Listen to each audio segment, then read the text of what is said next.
Good morning.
live stream is working. That's the temporary delay. We want to make sure that residents can hear all of this as well.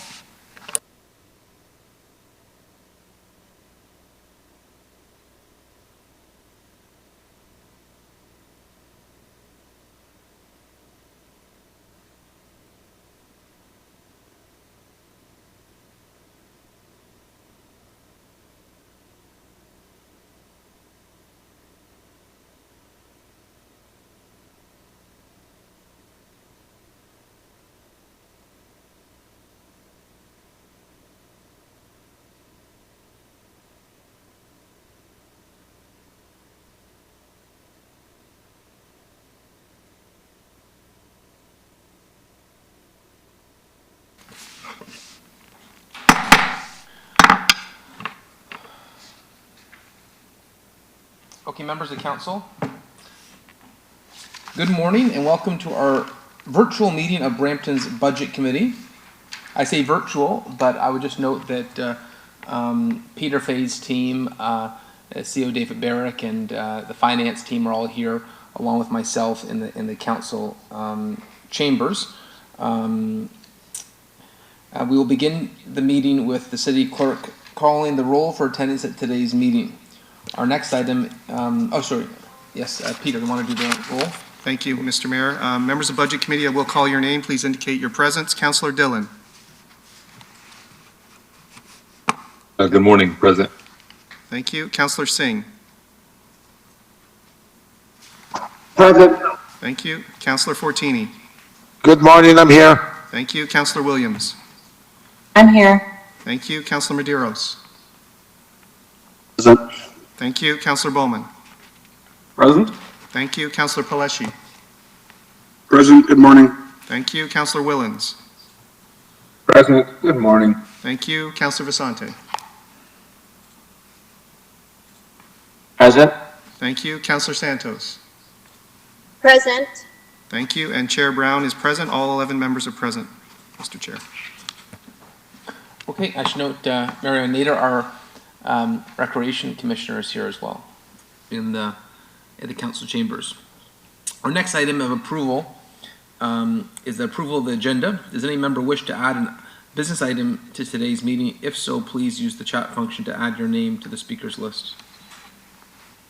And we'll just check the chat function. Mr. Mayor, while you're checking, I just wish to advise item 8.4 on today's Budget Committee agenda is a staff report regarding budget amendment and request to begin procurement applicant tracking system for a 5-year period. This was a matter that was considered at the November 17th, I believe, Committee of Council and referred to Budget Committee.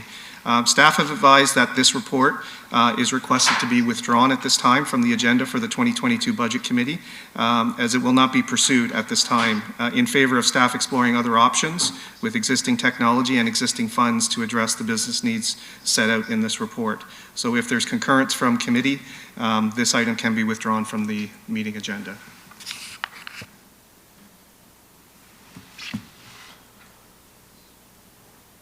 Okay, I see on the chat box we have Councillor Fortini. Mr. Mayor, it's for the conflict of interest only. Sorry. Next item. We'll get to that at the next item, Councillor Fortini. So no new business items. We have a motion moved by Councillor Fortini and seconded by Councillor Visante to approve the agenda. Instead of seeking a recorded vote for this item, I'll ask, is there anyone opposed to this motion? Otherwise, your vote will count in the affirmative. Are there any objections? Sorry, Mr. Mayor. Okay. Councillor Paleshi. Thank you, Mr. Mayor. I don't fully understand that item 8.1 is being referred to when? It's being withdrawn from this agenda for what? Through you, Mr. Mayor. Councillor Paleshi, it's item 8.4, not 8.1. 8.1 is the referred report on the request to begin procurement for the cricket stadium. 8.4 is a request to begin procurement and budget amendment for an applicant tracking system for a 5-year period. This was a report that was at Committee of Council on November 17th, referred to Budget Committee today, and staff have since advised that this request to begin procurement is no longer required and Peter? is, Peter, sorry, no problem. It said on the screen 8.1, so that's why I was confused. 8.4, I'm okay with, thank you very much. Okay, Councillor Willens. Oh, sorry, Mr. Mayor, that's for the next item. Okay. Okay, are there any objections to the agenda? Hearing none, the motion carries. Number 3, do any members have a declaration of pecuniary interest under the Municipal Conflict of Interest Act for any matter to be considered on today's agenda? Councillor Fortini. Thank you, Mayor. I'd like to declare a conflict under the section when it comes to bylaws, as my daughter works for bylaws. The clerk will so note for the meeting minutes. Councillor Willens. Yes, through you, Mr. Mayor, declare a conflict of interest on the Public Works section when it comes to these salary negotiations, as my nephew works for the Public Works. The clerk will so note for the meeting minutes. Any other conflicts of interest? Seeing none, we'll move on. Committee, as part of our new consent motion process, I will read each agenda item that is subject to the consent motion, and any member may verbally identify the item to be held during the meeting. Any item not held for debate will be considered as part of the consent motion and voted on for approval. Any of the following agenda items will not be subject to the consent motion for approval: announcements, delegations, presentations, added new business, member discussion items, member question periods, public question period. I'll start by reading the relevant agenda items. Members can identify any items to be held. Well, I suspect almost all of these will be held. The staff report, read budget amendment to begin procurement to the design, contract, administration, and advisory services cricket facility. Hold. Staff report, Toronto Global results update. Hold. Staff report, preliminary feasibility of financial support for healthcare expansion in Brampton. Hold.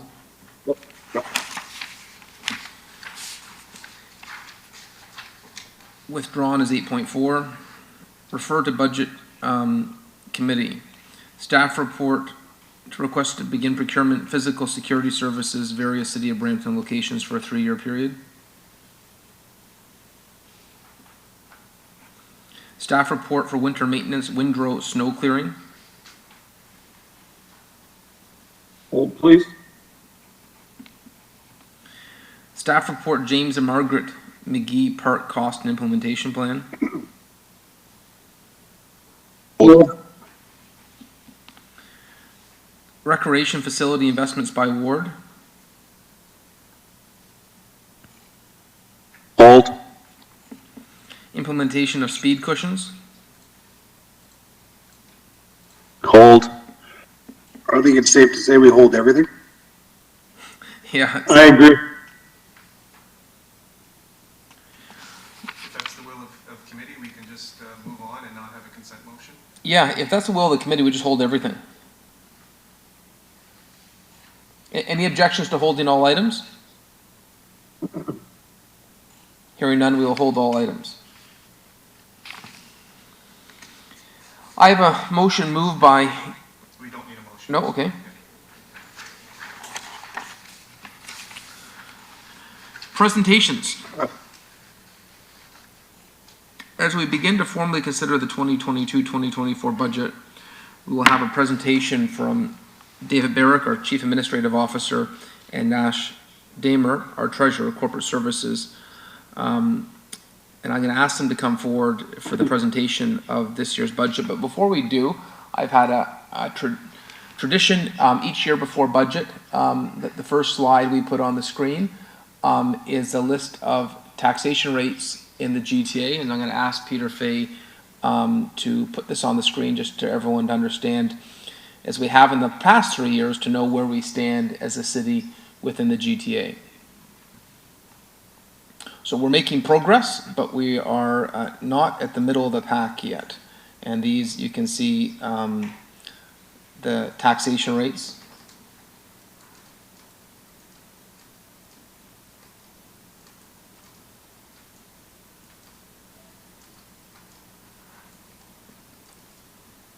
And I'm sure Nash can circulate that slide to everyone on council so they have a copy of it as well. Okay, thank you. Okay, so moving on, we will have a presentation from Nash Damer and David Barrick. And then following the presentation, council can ask any questions they so please. Well, that's great. Thank you so much, Mayor. It's a pleasure to be here this morning to present to you the 2022 proposed operating capital budgets. I first want to take a very brief moment to recognize and thank all staff who have collaborated in presenting this to you today. We did start this, I believe, in the spring. It's been quite comprehensive, and understanding and knowing that it's the final budget process in your term of council, we have taken great care to ensure appropriate diligence and responsibility in presenting this to you today. I do want to express special thanks to our finance team, in particular our former acting treasurer, Mark Medeiros, who did much of the heavy lifting early days on this, as well as our current treasurer, Nash Damer, as well, who are here today. So with that, perhaps with the clerk, I'll ask to go through the slide deck to the next slide. You'll see that our 2022 proposed budget, operating and capital, comes in at approximately $1.1 billion, almost $800 million operating and $328 million for capital. As many may know, the operating budget includes things such as staff salaries, maintenance contracts, office expenses, etc. And our capital program leading to purchase, repair, and major replacement of our assets such as roads and bridges, etc. Next slide, please. So we've had multiple budget considerations, as we always do. In particular, this particular round, we did focus on your term of council priorities. There were 16 focused priorities with respect to the midterm refresh this term. Drivers of economic prosperity and growth, which you know is quite important to this council and the community. Our community engagement and feedback, historical trends and analysis, our current master plans, and taxpayer affordability. The biggest one, of course, from our perspective, is the fiscal sustainability as well of the corporation. Next slide, please.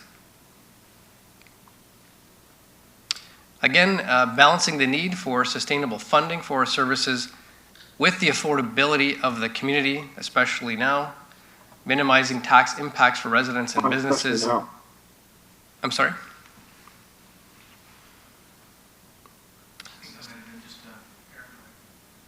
So the pandemic is being treated as temporary, and to smooth out property tax increases to businesses and residents, both operating and capital, we have been utilizing provincial and federal support to mitigate the impact on residents with respect to this COVID-19 pandemic.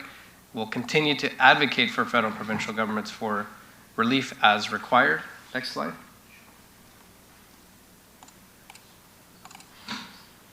Our capital approach as well, council may know with respect to our quarterly updates, we have reviewed our existing capital projects. We've evaluated about $1.1 billion in unspent capital to date to assess and forecast the commitments moving forward. Our capital plan for 2022, we focused on projects that likely can actually be delivered in 2022 with a high degree of certainty. Moving forward to build and fund sustainability, we're evaluating the 3-year capital program to align with capital projects and our reserve funding projections. The project management office, which council had agreed to the previous budget cycle, will help to develop a delivery strategy. We have engaged in continuous improvement to align capital planning with projections and the outcomes from the project management office direction to help align and deliver on these important projects on time and on budget.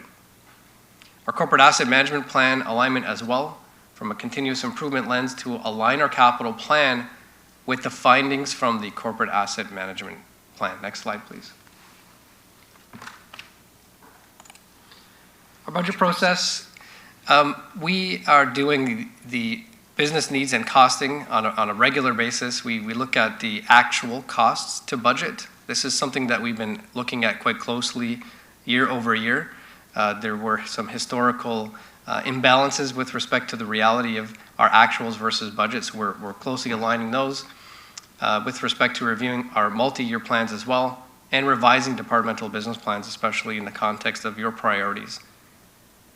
Our operating and capital budget submissions, again, looking at corporate consolidation of the budget with that corporate lens, prioritizing service requirements, and identifying interdepartmental impacts, recognizing we cannot operate from a siloed perspective. We ensure that that corporate lens is applied.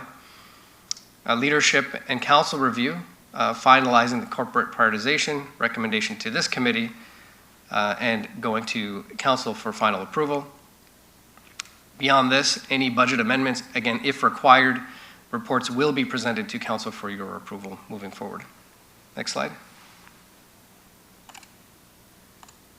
Our public engagement, so the city collects feedback throughout the year through various channels, and that helps to shape our budget. Many of you know and were part of, which is appreciated, our teletown halls. We did include one specifically for our budget. You'll see here some of the polling questions and the responses. Many are supportive of revitalizing our downtown. Many support a hospital levy as an example, and the majority as well happen to support a tax freeze. And if you look at the recreational priority for city investments, the majority is basketball and soccer, as well as hockey and others. So this information is important for us to realize, both from a staff perspective and then to deliver and present to yourself from a constituency perspective. Next slide, please. Our budget highlights affordability has been a core focus for us, and we know it is for you as well. We're balancing inflationary trends with the affordability of residents and businesses. We're looking at overall 2.7% property tax increase that's combined between the city and the region, dependent upon both councils approving that. Recognizing and understanding, however, inflationary trends are upwards of 4%, and so this presentation and proposed budget to you is under inflation. Stability maintenance, this is really the sustainability aspect. Contribution to reserves of $120 million is included in this proposed budget for you, inclusive of levies to keep the city's buses, roads, recreational centers, public spaces, and other infrastructure assets at sustainable levels. We have a baseline 2.1% increase to maintain programs and services at sustainable levels to residents and businesses. There's a proposed 0.7% increase in tax-based contribution to support the city's infrastructure, reaching $90.5 million in annual tax-based contributions. And growth, prioritizing economic recovery with investments to create opportunities for growth and employment. Again, as noted earlier, $1.1 billion total 2022 proposed budget. Next slide, please. So we are combining this future growth with the service level sustainability. Many of these projects this council certainly is familiar with, and we have been advancing, such as Riverwalk project for flood mitigation and unlocking the economic potential of downtown Brampton, investing in 12 electric buses, Zoom expansion, electric vehicle charging stations, enhancement of neighborhood parks, downtown Brampton revitalization, and boosting education, employment, and business. These are the items that we're investing in today for tomorrow. Our service sustainability today, again, affordable housing initiatives, community safety nurturing neighborhoods program, transit bus refurbishments, streetlight LED retrofits, urban forestry canopy program, traffic signal modernization, fire station construction, importantly, stormwater management, and others. So this proposed budget does combine, first and foremost, that service sustainability with that line of sight for our future growth. Next slide, please.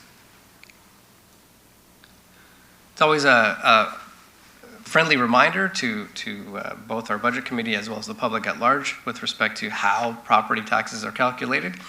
And so we look at determining the cost to run the city operations, in this case about $800 million budget requirements, notwithstanding source revenues. If you look at the impact assessment, which establishes the values of all Ontario properties, in particular the impact assessment for Brampton, would have our total assessment roll, and that's how we would calculate our property taxes that the mayor referred to at the top end of the budget process. Next slide, please. One of the important considerations to factor in is overall assessment growth. You can see here the historical trend of our assessment growth. At City of Brampton, the corporation has enjoyed several years of high assessment. You can see here upwards of 4%, which equates to about $9 to $12 million. The last several years, though, there has been a dip. 2019, you can see, and we're still in that 2% range of assessment growth. Now, on the surface, this isn't really reflective of assessment growth in a growing community like Brampton. However, later on, Richard Ford, our Commissioner of Planning, could speak to some predictive modeling as it relates to our assessment growth as a municipality and how that would relate into our financial projections as well. Next slide, please.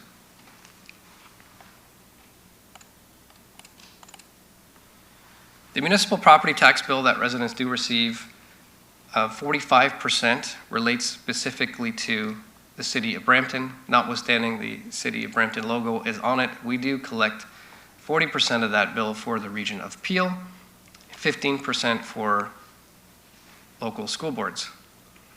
And so you can see the average residential tax bill for 2022 is proposed to be approximately $5,300. Next slide, please. Over this term of council, you can see the budget development process. In 2019, again, various factors related to each individual budget year, one of them being assessment, which I referred to.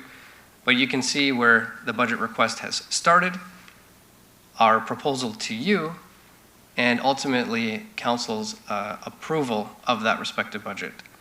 2022 is no different. Our original budget request was 9.3%. We're here today proposing to you a 2.8% budget, and ultimately, with consideration of yourself to full council, we'll make that determination. Next slide, please.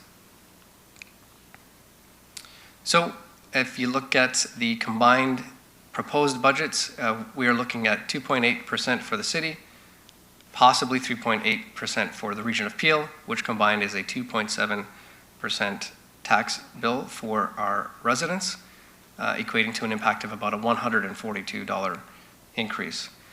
So there will be additional detail in behind this. Next slide, please, Peter. At this point, I will hand it over to our treasurer, Nash Demers. Thank you.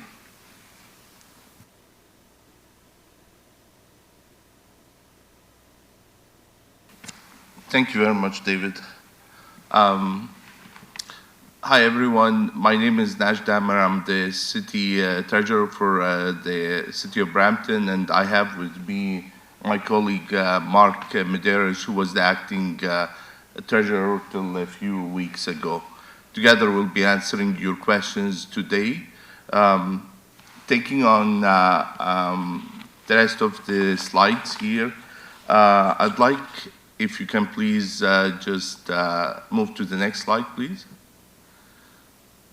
So to reiterate, our overall budget for this year is 1.1 billion in budget. It's made up of two major parts, the operating side and the capital side. The operating side is $794 million, and the capital side, $328 million. And I'll be going through each part in a little more details in the following slides. Next slide, please. So on the operating side, on the expenditures, the major part of the expenditures is salaries, wages, and benefits.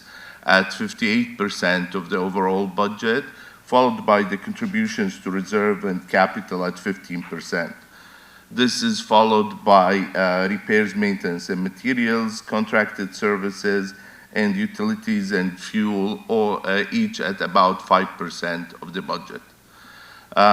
This is funded through majorly through the property taxes at 66%, which actually dropped from 70% at the start of this term of council, and through increases in user fees and services and the introduction of the water management charge, it has been reduced to 60% of the overall contribution, which is great news.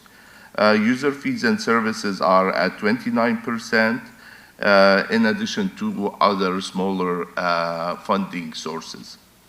Next slide, please. The increase in the operating budget for this year is $27 million roughly, which is about 3.5%. The two main components in that is the labor expenditures at 3.8% increase, and the other expenditures at a growth of 3.1% increase, for an overall increase, as I said, of 3.5%. The overall increase of $27 million is met through three major components. The increase in revenues, and that's to a large extent due to planning fees increases, as well as some increases in interest and penalties of about $1 million. That's $6.6 million in revenues, followed by assessment growth, which this year is assessed as 1.3%, and translates to $6.4 million. And finally, the property tax levy increase of $13.8 million at 2.8 property tax increase, and I'll go into some more details into that in the next slide. Next slide, please. The 3.8 million increase, which is the city tax increase for this year, is made up of two major components.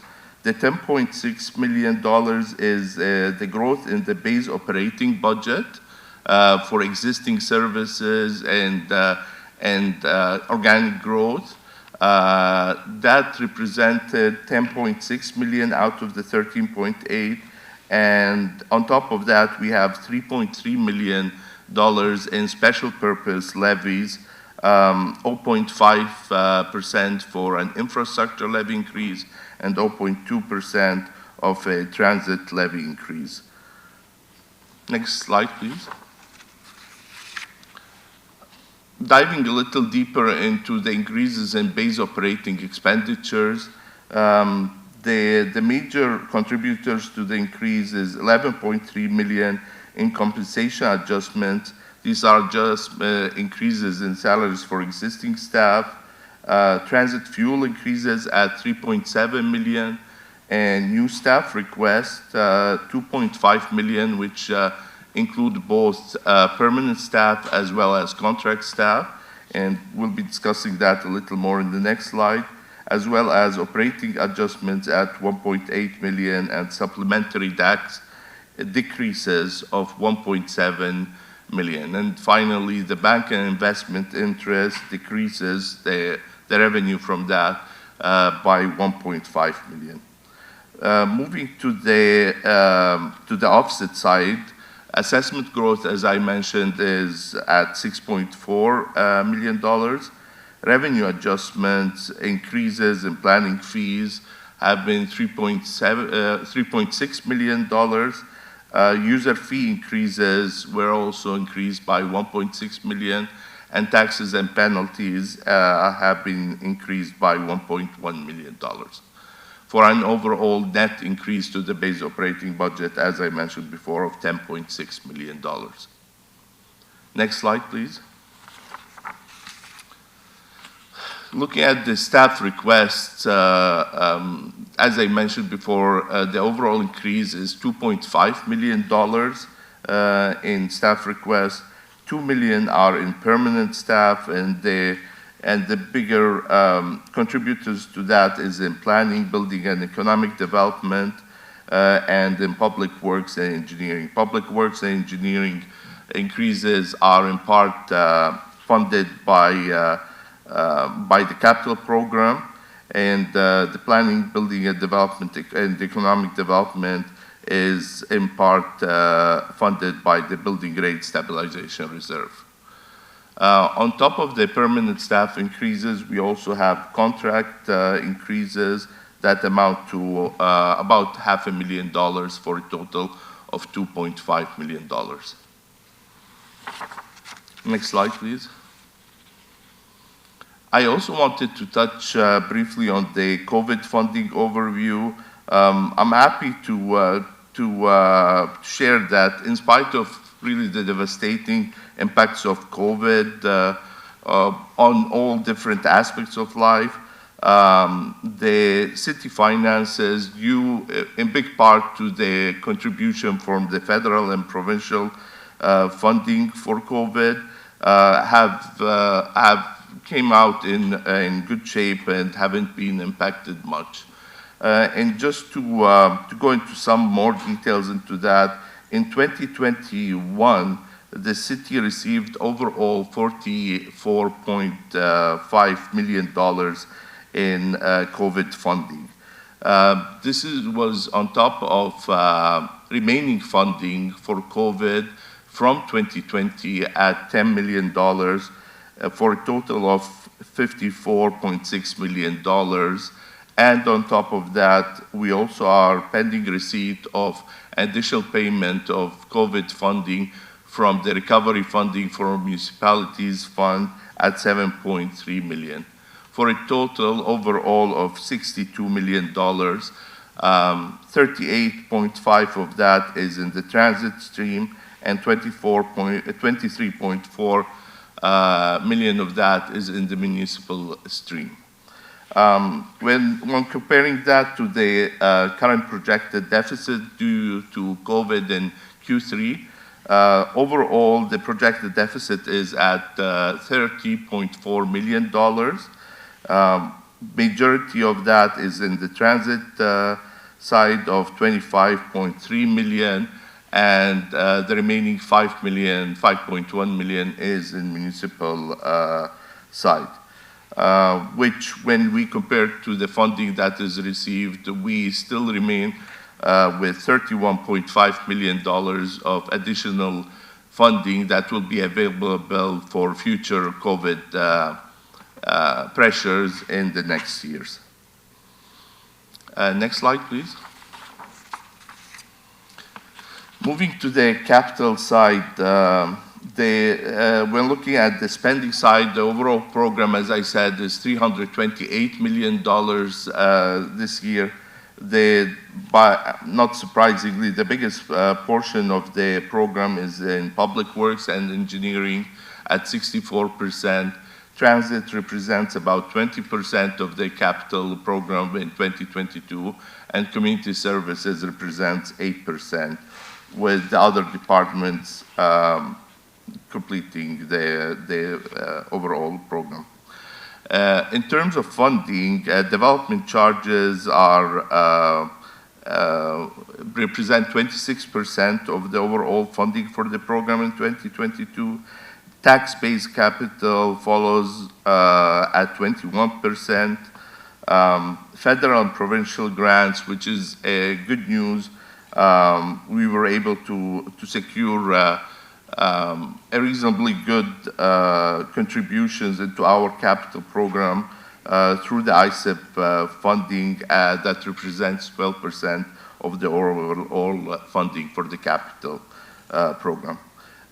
Canada Community Building Fund, which was previously the federal gas tax, represents about 14% of the overall capital. And finally, wanted to mention that debt is currently supporting 6% of the overall capital program.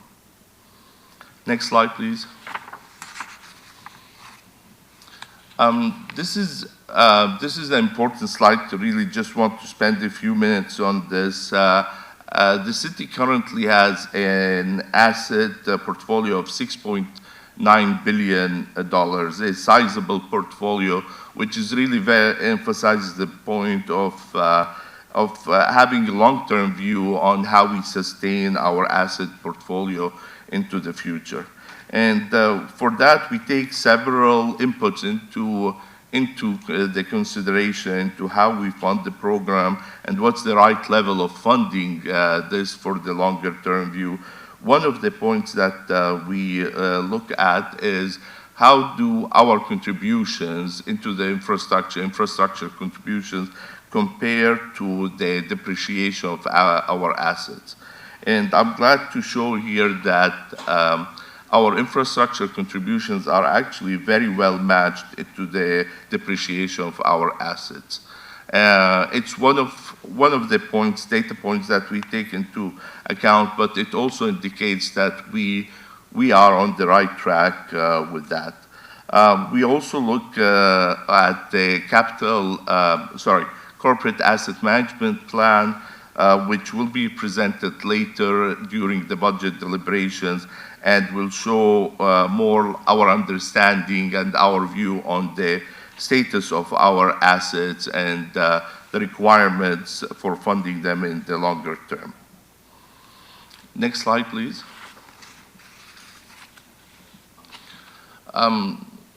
This is a great news story. It shows really, with the guidance of the current council, how over the past 4 years we actually increased our contributions to the infrastructure reserves by more than 100%, 110% actually. A tremendous growth in the contributions. In 2018, and this is all due to the guidance of council and the decisions that we have made over the past years. In 2018, we had only $54 million that was contributed into the infrastructure levy. When we compare that to 2022, we see that the infrastructure levy has grown to almost $79 million. On top of that, we have $12.3 million in transit levy, and on top of that, we also introduced the stormwater charge for an overall total increase contribution of $113 million. Again, over 100% growth over 4 years. Great story. Next slide, please. We also did a bit of benchmarking to try to see how do we compare to other municipalities in terms of how much do we contribute to our reserves. So we looked at each dollar of tax revenue, how much of that, what percentage of that goes into contributing into our infrastructure. And as you can see here, we're very much in the middle of the pack, actually a little ahead of other municipalities, behind Mississauga and Markham to some extent, but still for a young municipality, it's still in its growth phase. We consider this to be a very good contribution as part of what we can afford through our property taxes. Next slide, please. Wanted just also to say a few words about our capital program over the next 3 years. So as you can see, the capital program in 2022 is a little smaller than our capital program in 2023 and 2024. Two major factors play into this. One of them is what the CEO has mentioned previously, that the guiding criteria for deciding which capital project we would like to include in our capital program this year is our confidence of the ability to deliver these projects. considering the backlog of the current capital program, which we will be talking about as part of our capital report, this is a very important criteria in order to be prudent with how we utilize our funding going forward. Also a contributor to this is our transit capital program has actually grown substantially between 2022 and 2023 and 2024. Bus purchases have grown from about a little less than $20 million to above $70 million in 2023 and 2024. So that also contributed to the difference between the capital program size in the 2 years. Next slide, please. Finally, talking a little about our city reserves. Overall, we have $1.2 billion in total reserves. It's really important when you look at the number like $1.2 billion to realize that $720 million out of that number are obligatory reserves. These are reserves that are very restricted in their uses and have predefined rules in how we can contribute to them and how we can utilize them by the municipal law. So we really don't have a lot of discretion in how we utilize and how we do managing of the $720 million. Beyond that, we have the discretionary reserves, and these are two parts. There is the GRS, which, as you know, is essentially our rainy day reserve that we need to keep in place in order to ensure steady operations and funding. And then the remaining discretionary reserves, which is the part that we have more control and we can decide how we'd like to best utilize for our strategic projects and going forward. Next slide, please. I wanted just to touch very briefly here and mention how our reserves have remained very stable and have actually grown over the term of council over the past 4 years. Starting at $580 million, we are currently at $626 million when we exclude the COVID funding, which again indicates a healthy balance of the reserves and a very sustainable level that we have managed to keep over the past 4 years. Next slide, please.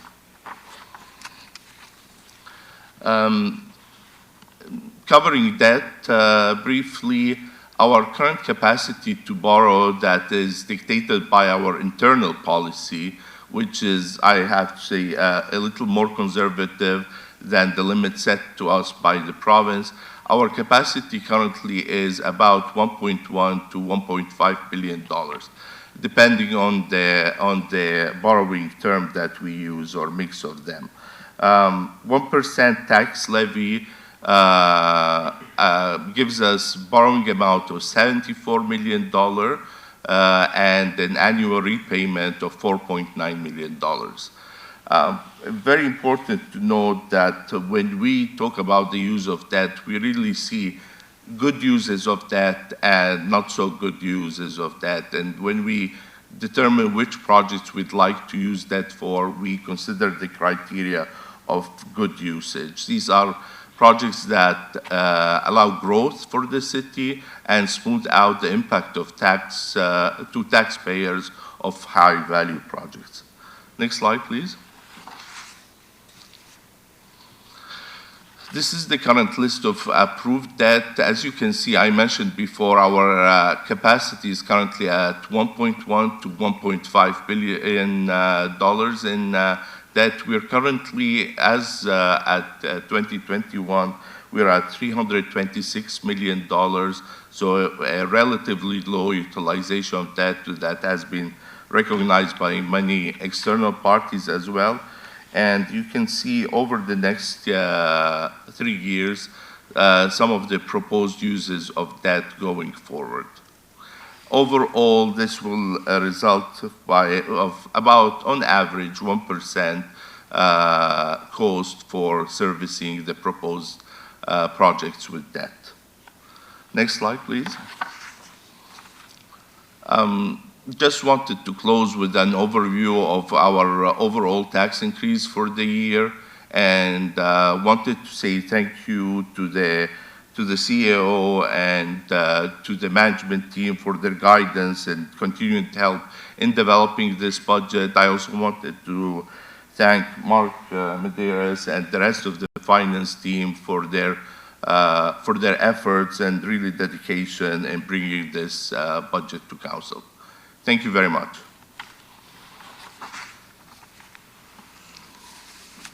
Okay, well, thank you, Nash and David. And I'm just going to look at our chat box here for questions. Councillor Paleshi.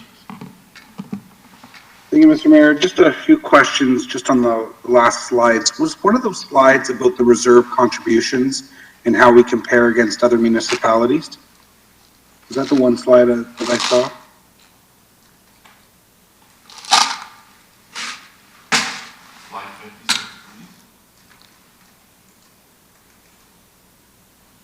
That one?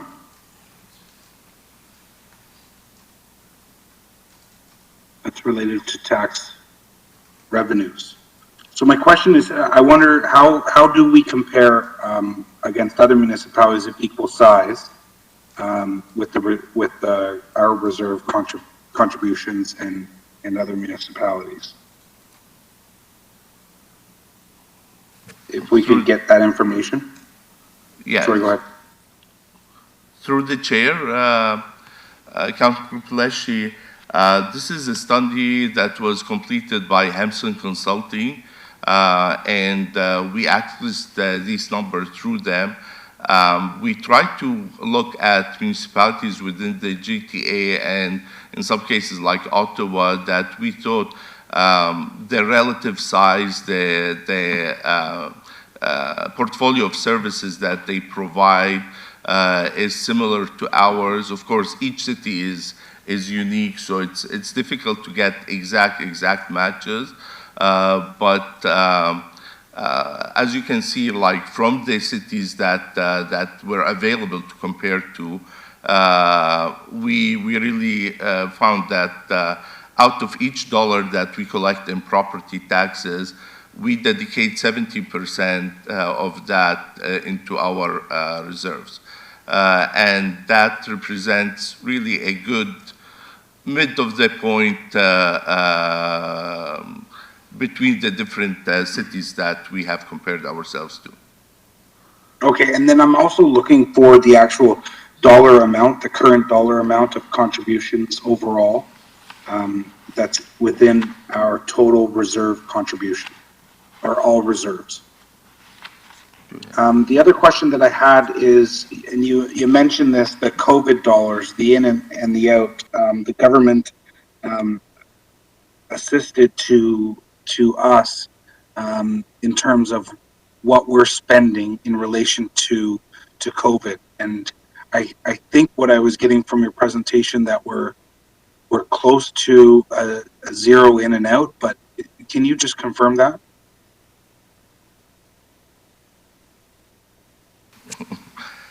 Through the chair, yes, it's slide 22. If we can flip to that, please. 22. Thank you. So, Councillor Paleshi, we actually are below the current funding that's available to us.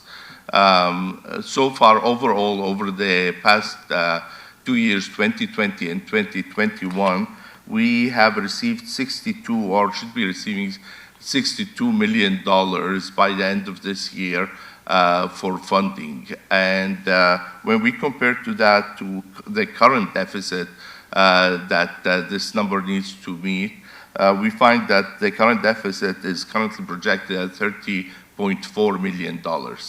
So we still have after that another $31.5 million that can be dedicated to any future COVID pressures next year and beyond.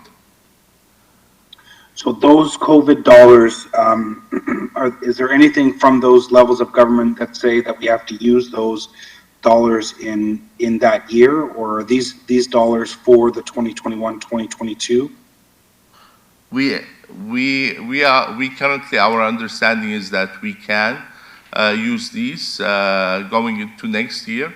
Of course, at some point, like we expect that we'll also be asked to provide some inputs to show that they have been utilized for COVID purposes, of course. Okay. I might need to ask some additional questions on that, but not right now. Question I also had is how much is 1% on the tax bill? How many dollars is that? $4.9 million. 4.9. Okay. And then I was wondering if we have, when we were talking about I think it's slide 28, when we were talking about DCs, with respect to the DC revenues, when we're eventually built out and there's no longer really any DC revenue that are coming in to the city, what have we looked at to plan to pay for the capital projects that we would normally cover in DC revenue For sure. in the future? So through the chair, Councillor, as you understand, DCs pay for new projects at the city and so on. So once these projects don't become new anymore and we want to renew them, we want to maintain them, that then transfer into the tax-funded portion of the capital program. Does that help? Yeah. So what I'm asking though is, when we're built out and we no longer have any of the DCs that are coming in, we can't just say we're not going to build any more new things. So what are we going to do to ensure that we still have money and revenues to pay for some of those capital investments that we're going to need in the future that would be normally covered by DCs? It would be narrow-minded of us to think that there would be nothing else that would be new coming to us that normally would be covered by DCs once we're built out. For sure. So, councillors, at that time, once we're really like done with normal growth, if you like, and preliminary growth, the next phase of growth that will be funding that is then density, increasing density and developing further through that. Toronto is a great example of that, where we see that the city is fully built, but it's still growing through density and so on. And that will be funding those projects at that time. Okay, so Toronto's a good example of the redevelopment and the opportunities that they have in terms of the DC revenue that still comes into the city. So something for us to keep an eye out when we're watching Toronto continue to grow. Okay, thank you, Mr. Mayor. Those are my questions. Councilor Medeiros. Thank you, through you, Mayor. Thank you for the presentation. Treasurer, can you walk me through, can you help me with the narrative regarding our infrastructure levy? So back in previous council, we get a report, it was called the McCarter Report, which really talked about our deficit when it comes to infrastructure. So we doubled the levy to do catch up. And the projection was, if I'm not mistaken, it was a 20-30 year, and maybe someone can intervene. But, and still then we would fall short. So from just a layman's perspective, when I'm trying to explain to a resident, progressively, for us to achieve the zero, we've reduced the infrastructure levy. And because we said, well, you know, we're contributing more than others, and we can afford to go down. So the presentation you just provided shows there's been record level contributions when it comes to the reserve fund from infrastructure and capital. So when you're giving me the narrative of, and I want you to address a couple of things to see if I understand this, and maybe other taxpayers might have this. So as in 2015, we double it, we embark, we start collecting more. Then from everything that I knew back in the day is that regardless of the infrastructure levy that we had doubled, still wouldn't be sufficient, but yet we reduced it, and for example, it's increased our reserve, even though we've reduced our infrastructure levy. So can you explain the narrative of, would it be because we expanded our tax base, we have more people that come in, population, so that drives the contribution? Is it the money's collected, or is it unspent as well, which is contributed? And then after, if you can address the fact that, one of the differences when you sort of identify some of the other municipalities, for example, when they identified some of their priorities, the buckets of money that they put into those priorities, so they put skin in the game. When a lot of our sort of priorities, which we've identified, we haven't earmarked money towards it. So can you sort of provide that narrative? If I'm wrong on some things, can you help me explain to my neighbor, how do we reduce our contribution in our infrastructure levy, yet we have record amount investments in our levy, in our reserve fund? So through the mayor, that's a great question, Councilor Medeiros. I appreciate that being asked. I will start to answer, and then I'll hand to our finance team to fill in the gaps. So you're right, there is some storytelling here with respect to the rationale in terms of the proposal before you. Ultimately, and as always, it is council decision, but part of it is if we looked both historically and moving forward and the point in time where we're at. I'll ask the clerk to perhaps go to slide 26 with respect to some of Councillor Peleshi's questions. So you can see, the city really put its foot on the gas in terms of ramping up those contributions over the years as a percentage. Currently in this comparators, sorry, to the clerk, I think slide 26. Charlotte, can you go to slide 26, please? So you can see here that Brampton is third, Mississauga, Markham ahead with respect to the annual capital contributions relative to tax revenues. If you projected this forward even a couple of years, at the pace that the city was going, Brampton would be ahead of Markham. And so while that may be fine, if you look at Mississauga and Markham, they have 21 and 24% respectively, but also their taxes are higher to carry that, number one, with respect to their a different assessment makeup than the city with respect to the rate discussion.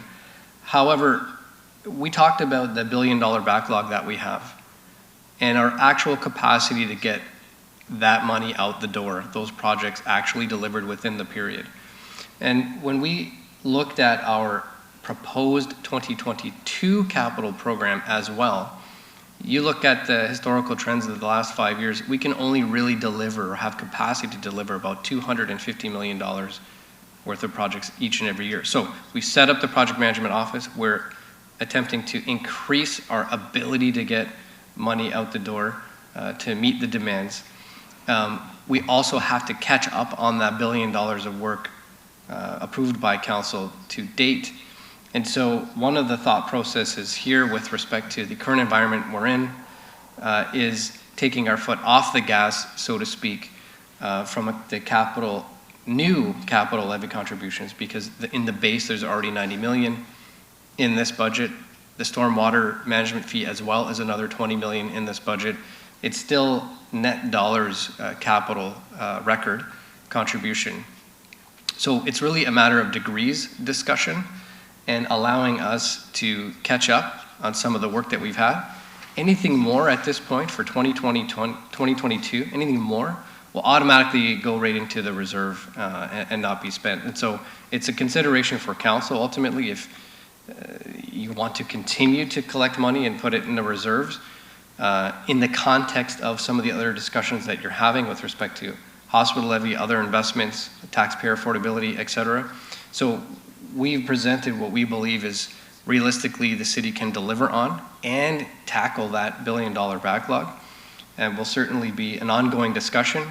This is just a snapshot in time, but it will be an ongoing discussion as well. So I'll pass to the treasurer and or Mark Medeiros as well for any other considerations on the question. Thank you. Thank you, David. Again, just to take a look at the different slides that we have presented and the different inputs, we understand that we have a bit of a backlog in our capital program that we're currently catching up on. We're implementing new functions like the PMO and taking into account that the inputs of the KPMG study that was conducted earlier in the terms mandate in order to look at where the current needs are. And we understand that we need to catch up a little on that, and that's why we have sized our capital program based on the confidence to deliver.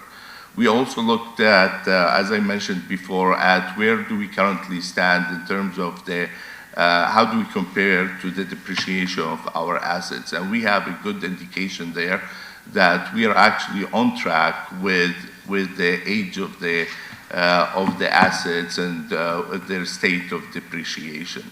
We also took into account the current and latest view from the asset management plan that has been refined over the past 5 years in order to give us a more granular look at where our assets are, and have also got an indication, and you'll hear more about that when we talk about the asset management plan later, that indicates that our assets are in good shape, that when we look at their status versus just their age, they're actually giving us a good indication that the gap that we have seen in the past might not be as big as we have perceived it previously when we were looking at this only at the age base.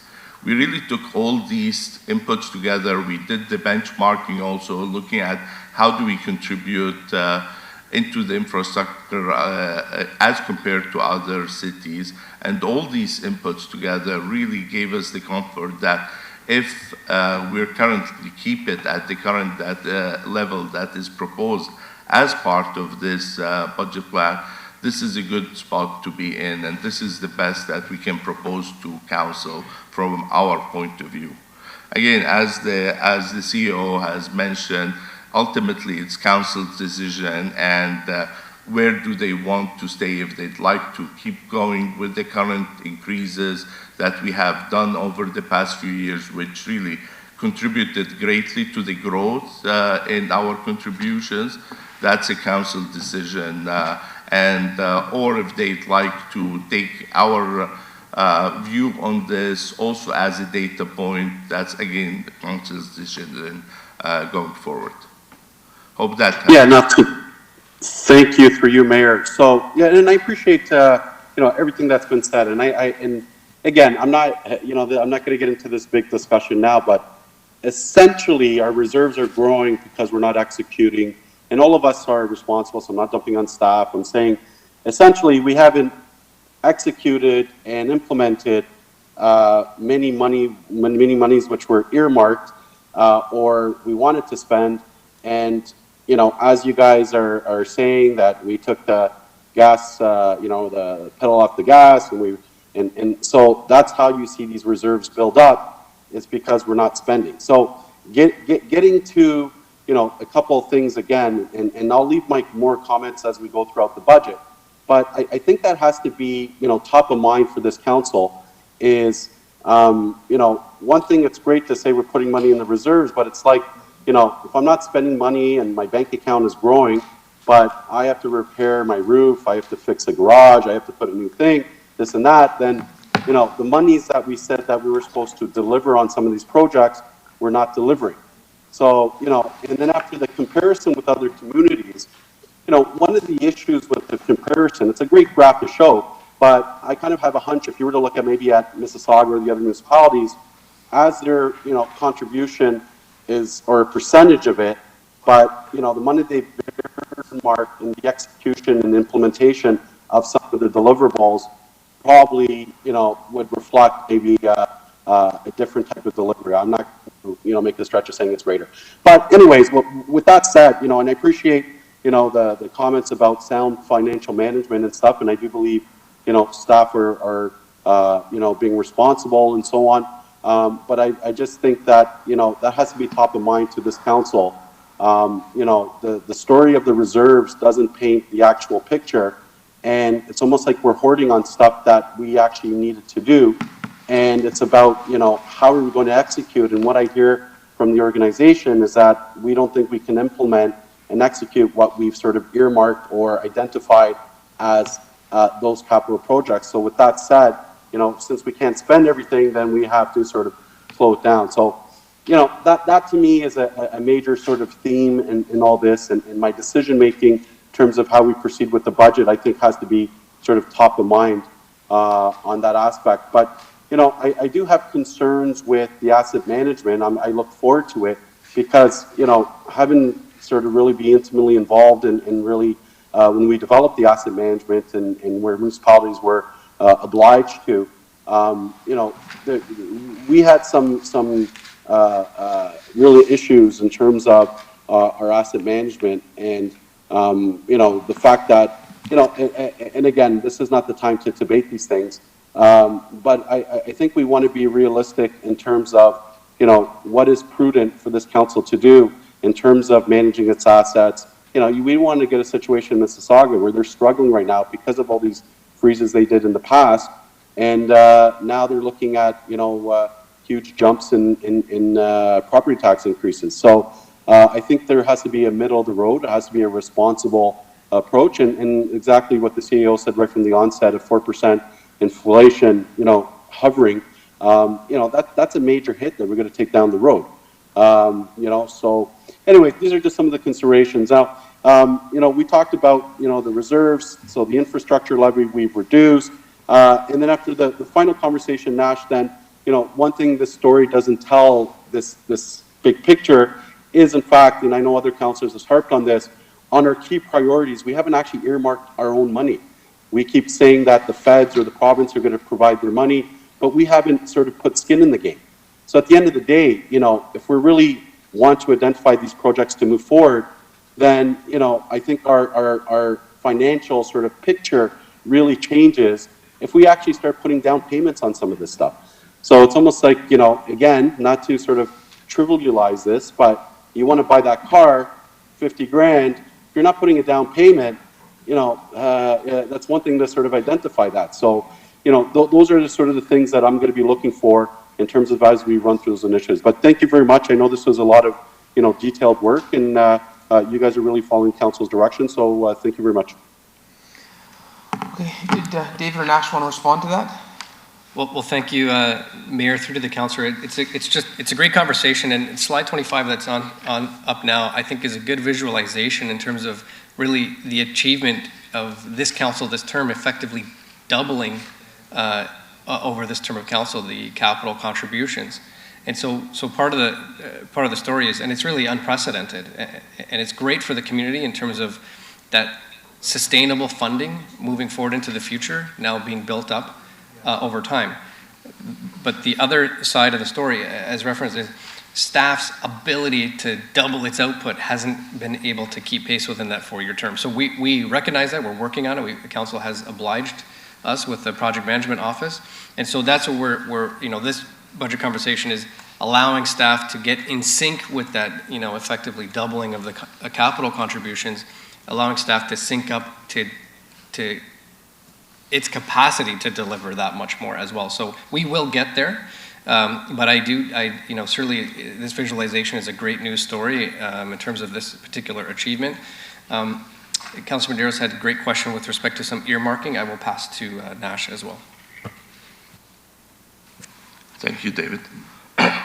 Through the chair, just with regards to the earmarking, I'd just like to keep council aware that there is a bit of danger in us earmarking our funding for specific projects going forward. And the danger really comes not from within the city, but more externally from the province and at the federal level. As you know, we don't have a long-term plan from the feds or from the federal level or the provincial level to really show what projects will be funded in which years, by which amounts.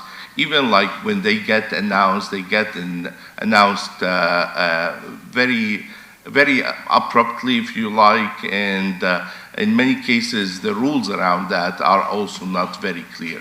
So by us trying to earmark our own funding for very specific projects with very specific amounts, that really restricts us from taking advantage of the opportunities when they come through the province or the federal government for funding on different areas and so on. And becomes really something that we will have to adapt. And by more focusing on our capacity, through our debt capacity, through our strategic reserves to respond to these opportunities and really keep the advocacy for them, that allows us a better way of taking advantage of these opportunities. So it's just something to consider. Through you, Mayor, and I appreciate the answer, Nash, but I think you're really treading on the political lines. It's one thing to say, that if we actually put money and earmark something to the project, because that's the only way we're actually going to implement it, if we're serious about implementing these projects. So I don't agree with your assessment, because if we actually want to achieve something, there should be monies earmarked so we show the seriousness of our investment, and we can leverage those other investments from the province and the federal government because money's on the table. So I don't accept, that sort of comment that, we have to be cautious, and I do understand that if we start earmarking to all these initiatives that we have, but we can't be window dressing here too. So if we really want to implement, project A, B, or C, and that is a priority, then, we really have to know exactly what's the impact on our budget and how we're moving forward on it. So, but yeah, I wouldn't suggest by all means, it's one thing to talk about our financial situation, but in terms of our decision-making as a council, where we should earmark money and how these projects be delivered, I differ from you on that statement. Thank you. Okay, thank you. Our next speaker, Councillor Bowman. Thank you very much, through you, Mr. Mayor. Just a couple of questions before we get into like the service overviews and things like that. The one thing that I sort of harp on each year, and we put numbers, I call it the hope number. We put the hope numbers of all the funding we're going to get from different levels of government. We seem to be incorporating them into our budget. And I'm just wondering, like the gas tax, which decreased, and we already had it in our budget, what is our plan B if we don't get more COVID funding? What is the plan then if all the COVID money that we're hoping for, that we have planned into this budget, doesn't come about? Yes, Nash, please. Thank you. Through the chair, Councillor, we haven't planned to utilize any COVID funding as part of our budget plan next year. The remaining funding is available for us if any other additional COVID pressures do realize in next year, that we will be able to meet those pressures. But our current budget plan does not in any part of it rely on those funds. So I'm hoping that gives some relief on that aspect. Okay, so every dollar that you've outlined in the reports we've already received from the government? Through the chair, there is $7 million that we have been told about, that we have been allocated to us, but we haven't received yet. But as I mentioned, none of our current expenditures are being planned to be funded through the COVID dollars. So even if that portion didn't come in, we would still rely like on our own dollars for our own budget and our own plans. Only in the extraordinary circumstances of additional COVID impact that we will be relying on those COVID dollars in funding. And just to be clear, we have received, and we currently have, I think, $22 million that have already been with us, and we have received beyond what we need for 2021. And on top of that, there is the $7.5 million that we have been allocated and are yet to be received. So I don't think there is, really, that's not an area of concern, at least from my point of view. Okay, thanks, Nash. The other questions I've got are just about context of what we're going to be doing this budget in. And in the summary on page 9, it says Brampton's the second fastest growing city, approximately 1,650 new residents per year. But on the very next page, the Brampton 2021 economic indicators, we list a population of 692,200 total population, which if you check last year's budget binder, that puts us up 42,000 people. So are we basing our numbers on growth patterns of 16,000, or are we basing our numbers on more realistic numbers of 40,000 plus a year for future budgets? Through the chair, Councillor, if I can ask maybe our planning team to maybe provide some insight into the assumptions on growth for the city, I'd really appreciate that. Through the chair, it's Richard. We have Bob Yerke on the line, who's overseeing that component of our work. So Bob, can you provide that response?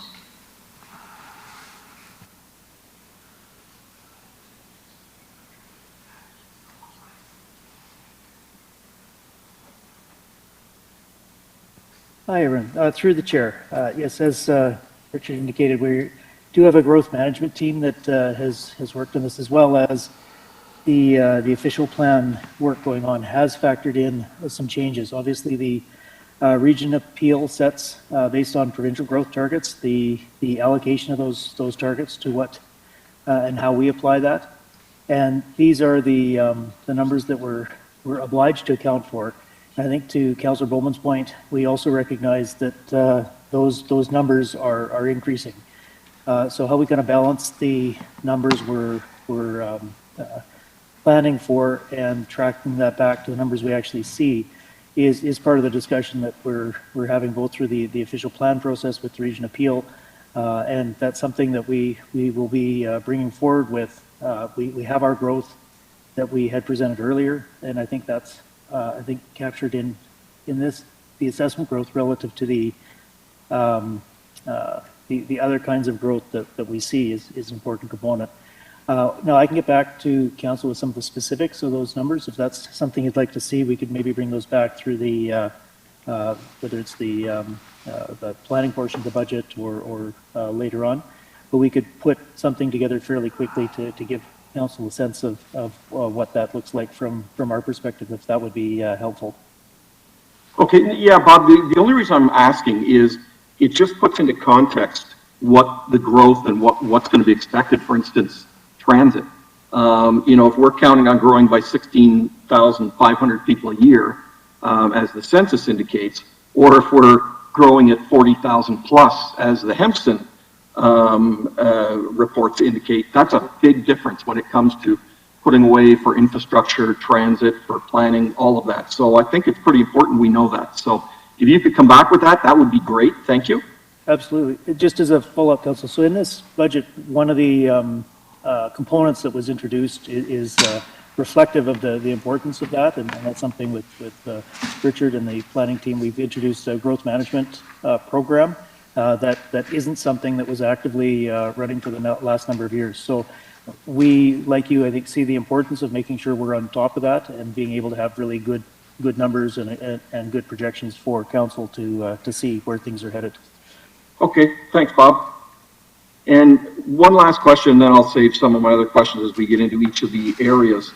On page, Nash, I guess that's for you, on the capital, page 7 of the budget binder we've got the asset replacement value in millions of dollars of various components, the recreation, the fleet, the cultural services, libraries. And I'm just wondering, some of those assets that we've got listed here, for instance, I'll just use the very first one is parks, $518 million, 7.5%. But in the 2020 budget binder, that number was 648 million. How did we lose replacement value in assets? Through the chair, Councillor, as I said, we have been developing the asset management plan over the past 5 years, and some of the key things that we have been focusing in developing the plan and maturing it further is that we started to look more at the condition of our assets rather than just the age of them, and determining how much further investment into the future will be required to upkeep these assets and so on. And in some cases, that additional information and that closer look at the assets have really changed what do we see as the future requirements and of those assets and so on. We also have deployed some changes into how do we value those assets. So what components are considered parts of that asset, and how do they get valued and so on. And because of that change in methodology and how we assess the value of the assets in some cases, that has resulted in some changes in the value of the assets and in like how much will be required to uptake these assets into the future. Okay, yeah, because for the reason I'm asking, Ash, is for that one for parks, for instance, that's a difference of $150 million replacements over just from last year to this year. Money that we're saying is not going to be counted as towards that asset. And the same holds true for transit. Last budget, we were at $610 million in replacement asset value, and this year we're at 528. And with the fleet in transit always having to grow, I just wonder how those numbers were achieved. And you know, it's like I don't understand, even with how we value assets and how we look at them, how we lose that much replacement value over the course of a year, especially in something like transit where that number should be going up every year. The replacement value should be going up every year as the transit fleet grows. So there are numbers like that as we get on in the binder, but I do want to just ask one last question, and that is, when we get into the proposed operating and capital budgets, starting in services, I've gone through the budgets from the past 3 years, and for some reason this year, not one of the from services from page 7 to whatever it happens to go to 40 or 43, the 2021 budget numbers, not one of them match the 21 or the budget numbers that we did last year in the 2021 budget. What is the reason for that? Through the chair, Councillor, I'd like to pass this question to my colleague Mark. Yeah, through the chair, thank you, Councillor Bowman, for the question. To typically that's reorganizations and transfers between departments or sections. So that occurs throughout the year. I think you asked this question last year, and we did go back and prepare something. So management in running the business and reorganizing does periodically make some changes. So we'd have to go back and validate. We haven't specifically done that check service by service. But we do have comprehensive tracking of all adjustments we make, so we can always reconcile numbers as needed. Okay, that might be a good suggestion, Mark, because when I add up, and some of these differences are like 122,000, 340,000, 7,000, 22,000. When I add them all up, it's a difference from our last year's 2021 budget to the 2021 budget numbers that are listed here of $2.7 million. So, I don't know, even if we're moving money from department to department, you would think that the number would balance at the end. So it might be something that we need to take a look at as we move forward. But we'll leave that, and I'll just save some of the other questions for the individual departments. Thanks. Thank you, Councillor Bowman. Our next question is Councillor Singh. Thank you, and thank you to staff for your presentation. I look forward to the individual department presentations.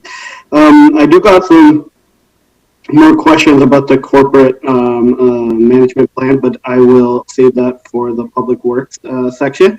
But in the meantime, I did ask in our meeting to be shown publicly, and I would like to ask staff to come back just 3 charts. I wanted to know the 4 years of the balance of property tax between commercial and residential, the 4 years of proportion of salaries and wages of our overall budget, because I think we've been going down, but I would like to confirm that, and I think salaries are a smaller portion. And the 4 years relying on property tax and risk user fees. This was brought up even before I entered, that we need to balance our budget and more on the side of user fees. So I'd like to see which way the trends are going for those 3 things, and I look forward to staff to bring that back. Thank you. Okay, those requests will be actioned. Our next question is Councillor Santos. Thanks so much. I'm going to have some questions later on, and we'll probably ask staff as well for some background information related to some of the questions that Councillor Medeiros had brought up earlier. But I'm wondering if we could go to the slide that shows the debt. There was a chart there in terms of forecasted debt of $320-something million, and then forecasted out for 2023, 2024. I can't remember what slide number it was. There it is. Yes. So this is the various projects that are going to be paid for with external debt funding. And I'm just looking at some projects that are within specifically Ward 1, and many of them make sense. I remember them, and they make sense to me. But can someone just share, because my understanding is the Caledon Barn restoration projected at $1 million in debt financing, in debt financing up to 2023. I know that there was a report a few months ago where we approved $150 or something thousand to pay consultants.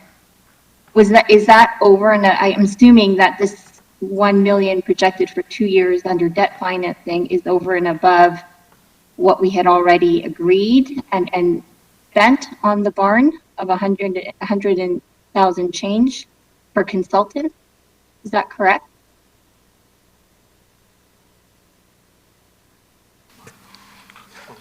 Councillor, through the chair, Councillor, the question is regarding Caledon Barn restoration. Yeah, so right now in the budget 2022, we're going to be going, it looks like, paying for this barn and going into debt for the next couple of years for it. But I remember a report related to paying a consultant to do some work on this. And I think that amount was over $100,000 for a consultant. Is that correct? Okay, so that money has already been spent related to this barn, right? That report that we put into consent that didn't discuss. Councillor, sorry, Councillor, please go ahead.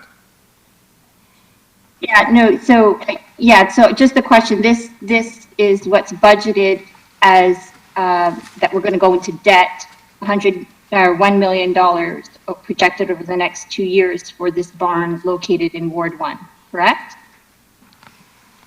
That is correct, Councillor, Okay. and you are also correct about the approved budget amendment for the 160K that was in 2021. In 2021, we already spent $160,000 and that was Yeah. for a consultant for this barn? Yeah, it hasn't been spent yet, Councillor, but it has been approved, as you have mentioned. Okay, so the total for this barn looks like right now, including the $1 million going into debt, is over $1 million. That's including the consultants that we've already approved for spending in 2021 this year. Yes, that is correct, Councillor. It's 1,160,000. Okay, so I'm wondering, why are we going into debt for this barn?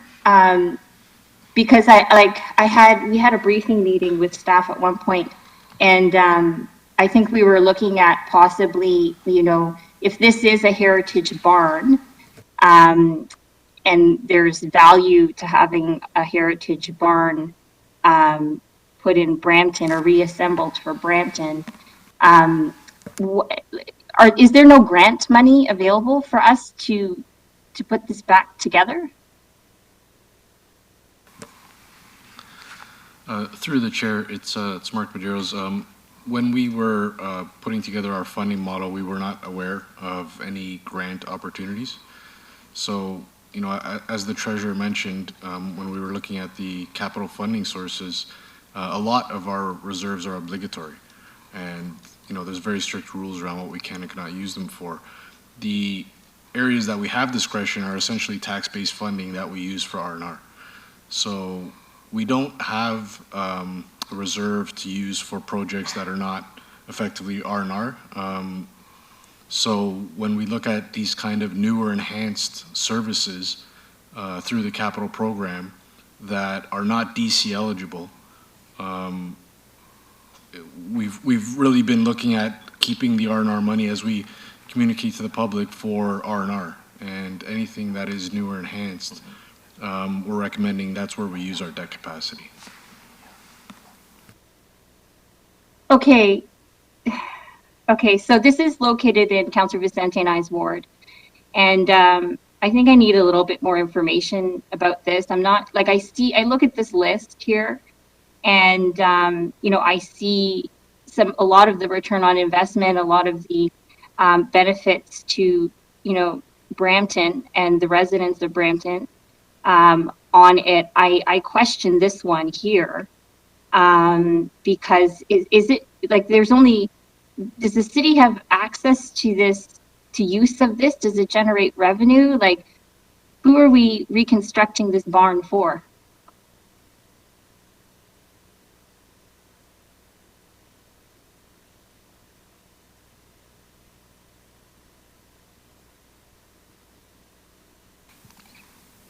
Councillor, Anyone? just give us 1 second. We're looking at the page for the business case for the barn. If you just allow us 1 second, please.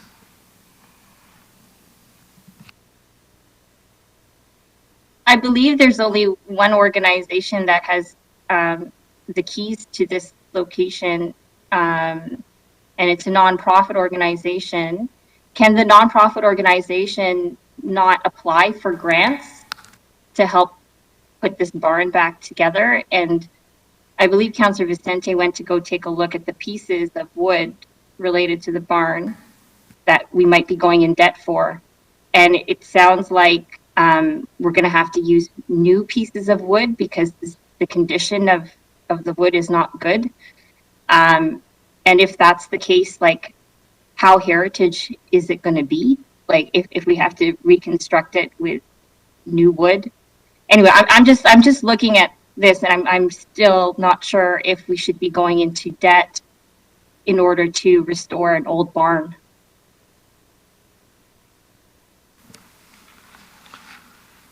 Through the chair, in terms of the project details as to what the scope and what the service levels will be, I'm not sure if if the commissioner or the acting commissioner of public works is on to talk about the construction, or the commissioner of community services in terms of, I believe, operating the barn once it's up and running. If they have anything to add about the actual end state of the project.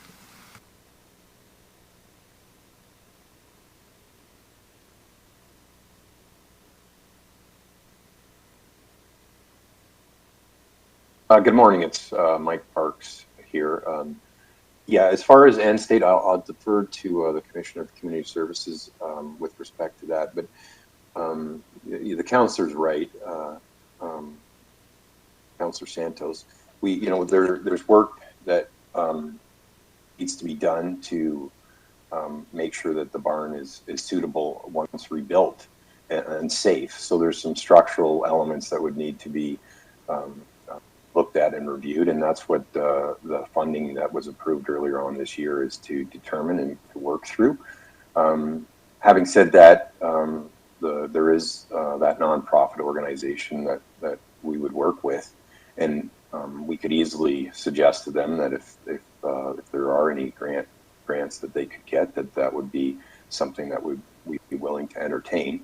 And I think that's a good suggestion, and we can take that as direction and work with that group in that fashion to see if there is any opportunity for that. And if that was the case, then naturally there would be an offsetting, I'll call it savings for the project if that was the case, and something that we would want to pursue. So as taken as direction, we can have the discussion with that nonprofit organization and see if there is any opportunity for some grant funding. And thank you, through you, Chair, to Mike. Thanks for answering that question. I remember, I believe, asking this question in one of our briefings related to this barn restoration in Ward 1 with Councillor Vicente. And I think the response, so we might want to check into it, is that the nonprofit itself doesn't qualify to receive grant money. If we could just double check and see if that is correct, because I honestly, like, we've already spent $160,000 for consultants, and I don't know what the return on investment is, and the benefit is at this point for putting a barn back together and then go in debt for it.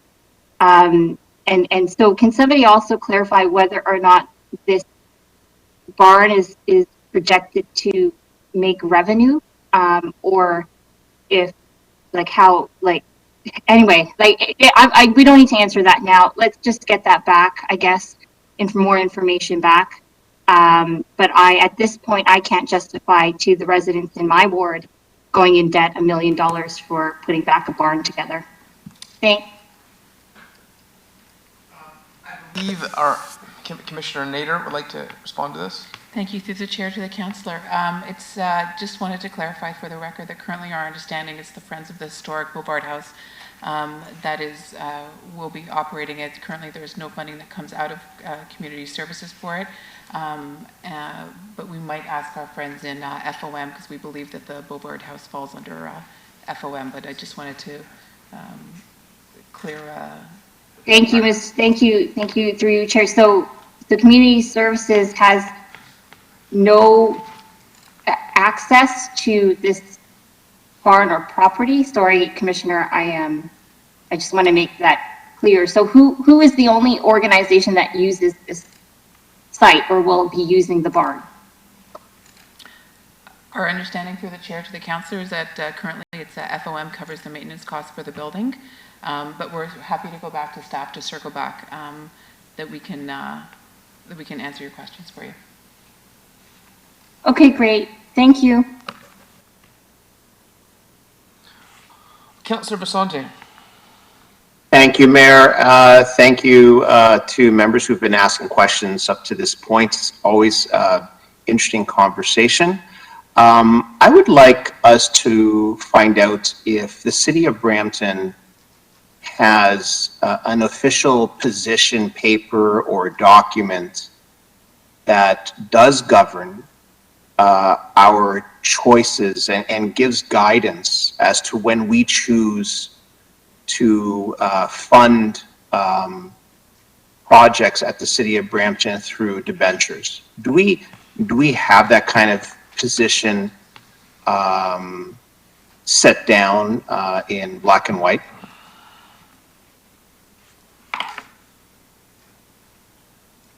Through the chair, Councillor, the short answer is no.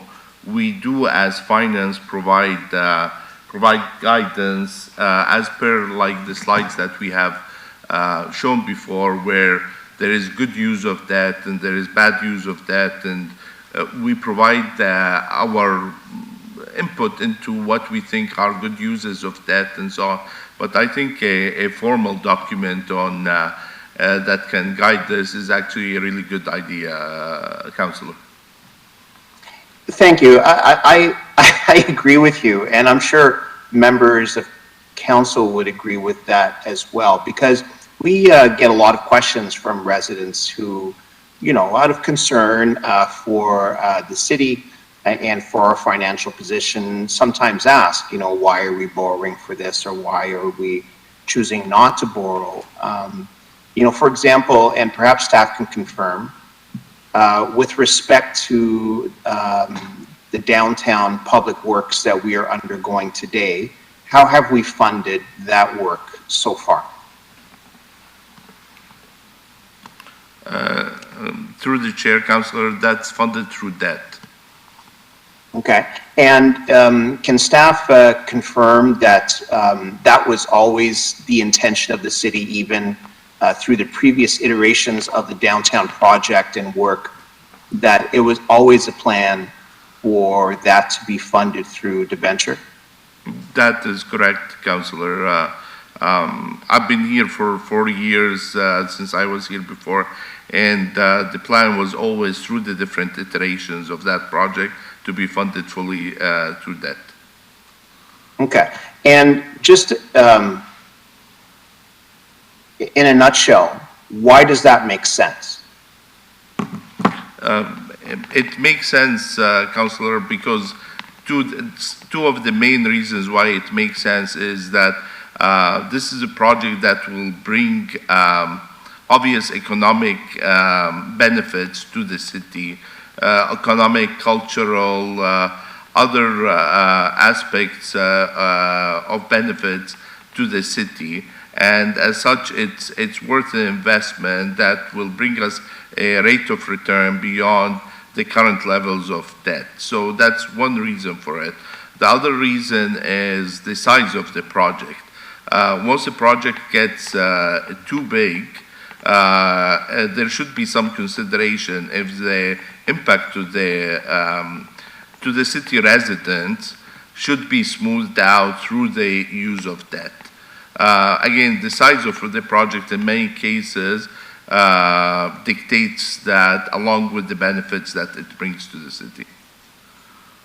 Okay, and I think that all of that makes sense to us. If you're running a business or any organization, there are times when taking on debt is perhaps the only option, or if it's not the option, you would choose to do so in any case, because there is a business case for taking on that debt. And so I think it would be a worthwhile project for the city to undertake, to publish a kind of a rule book or a guideline or position that would guide staff, of course, that would guide members of council when these decisions come forward for us to make. But also, I think more importantly, for the public to understand what and why and when we would choose to take on debts for the betterment of the city and for a more sound financial planning process. And that will be, I think, very beneficial for all to understand, because if it is the intention, for example, for a future project that we are looking at doing, where we already anticipate that there would be a business case, that there would be benefits, a business plan, and that there would be an economic upswing that results from that project being built out for us to fund it through a debenture, then if that is the plan, then necessarily we wouldn't be making contributions in advance to finance those projects. Wouldn't that be correct? Sorry, Councillor, can you repeat that last statement, please? Yeah, I'll try to. So if you know that you're taking on a debenture to pay for a project, that would explain the reasoning why you wouldn't set aside funds in advance for that project, because it is your intention to do it all through external debt. Would that not be correct? That would be correct, Councillor, yes. Okay. Well, thank you. And I don't know if that needs to be direction, but if staff can take that back and at a future date, put pen to paper on that one, I think that would benefit everyone. Thank you so much. Yes, absolutely, we will do, Councillor, and thank you for the suggestion. Thank you. Okay, next question is for Councillor Woolens. Yeah, thank you. Through you, Mr. Mayor. Just quickly, staff's going to come back with a report because in terms of the barn at the Bovaird House, perhaps, and because they are a nonprofit group, perhaps we include a list.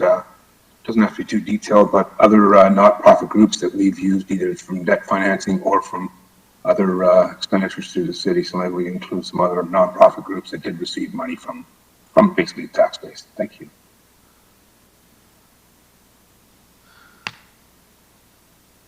Were you able to hear that, Nash?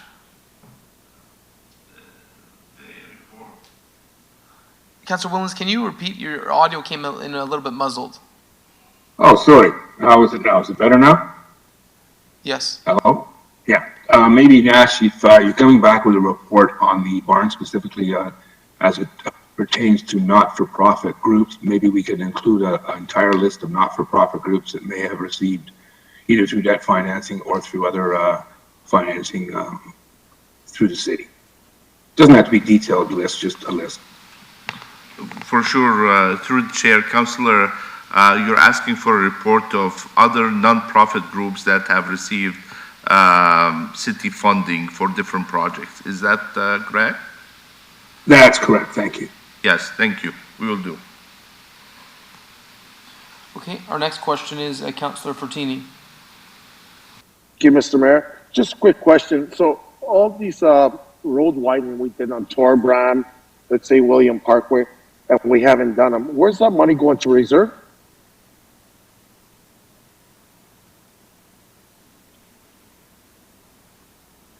So, Councillor, the projects that have been for now like stopped because of a need to reevaluate the projects and so on, their funding is all going back to the original funding source that they were funded from.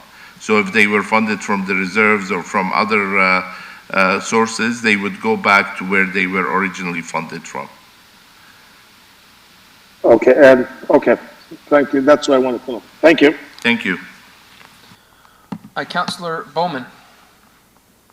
Thank you, through you, Mr. Mayor. Just to respond, since I am the council rep on the Friends of Bovaird House. The Bovaird House was given to the city many years ago as a historical site and has been used as a historical site. It's completely 100% run by volunteers. Anybody is allowed to go to that site and visit the site at any time. There's no cost to it. All the volunteers, they raise their own funds for everything in there, and including they bought the barn to begin with, which has sat, unfortunately, in a couple of our works yards in some unprotected states. So I just wanted to say that, you know, this isn't a regular not-for-profit group that doesn't do anything or you know, doesn't contribute to the city in any way, and they certainly don't cost the city anything. Whatever they do, they raise their own money for it, including all the antiques, and then they give those to the city. So I just wanted to clear that up because, you know, this has been going on for years and years and years, many years since this Bovaird, since the Robinson barn was bought, and it just keeps getting put off. And it's a 640 square foot barn. And I have been arguing for years and years that this will not cost $1 million to put up a 640 square foot wood structure. But we keep putting $1 million in the budget. So I'll be happy to speak to this later on when we get to the budget. But I'll leave it at that. But I mean, you know, if we're talking about spending money on something like this, I can see how the money would be far better spent painting a concrete wall. Thanks.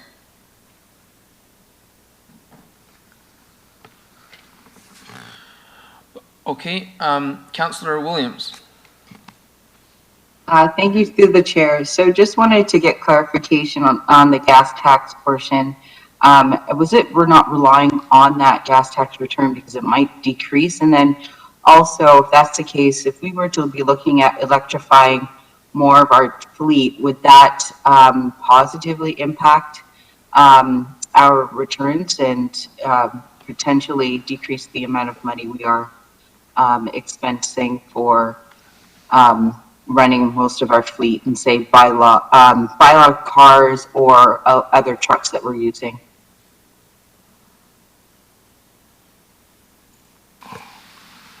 Through the chair, thank you, Councillor. If I can ask, please, our General Manager for Transit, Alex Milojevic, if he can take that question, I would greatly appreciate that.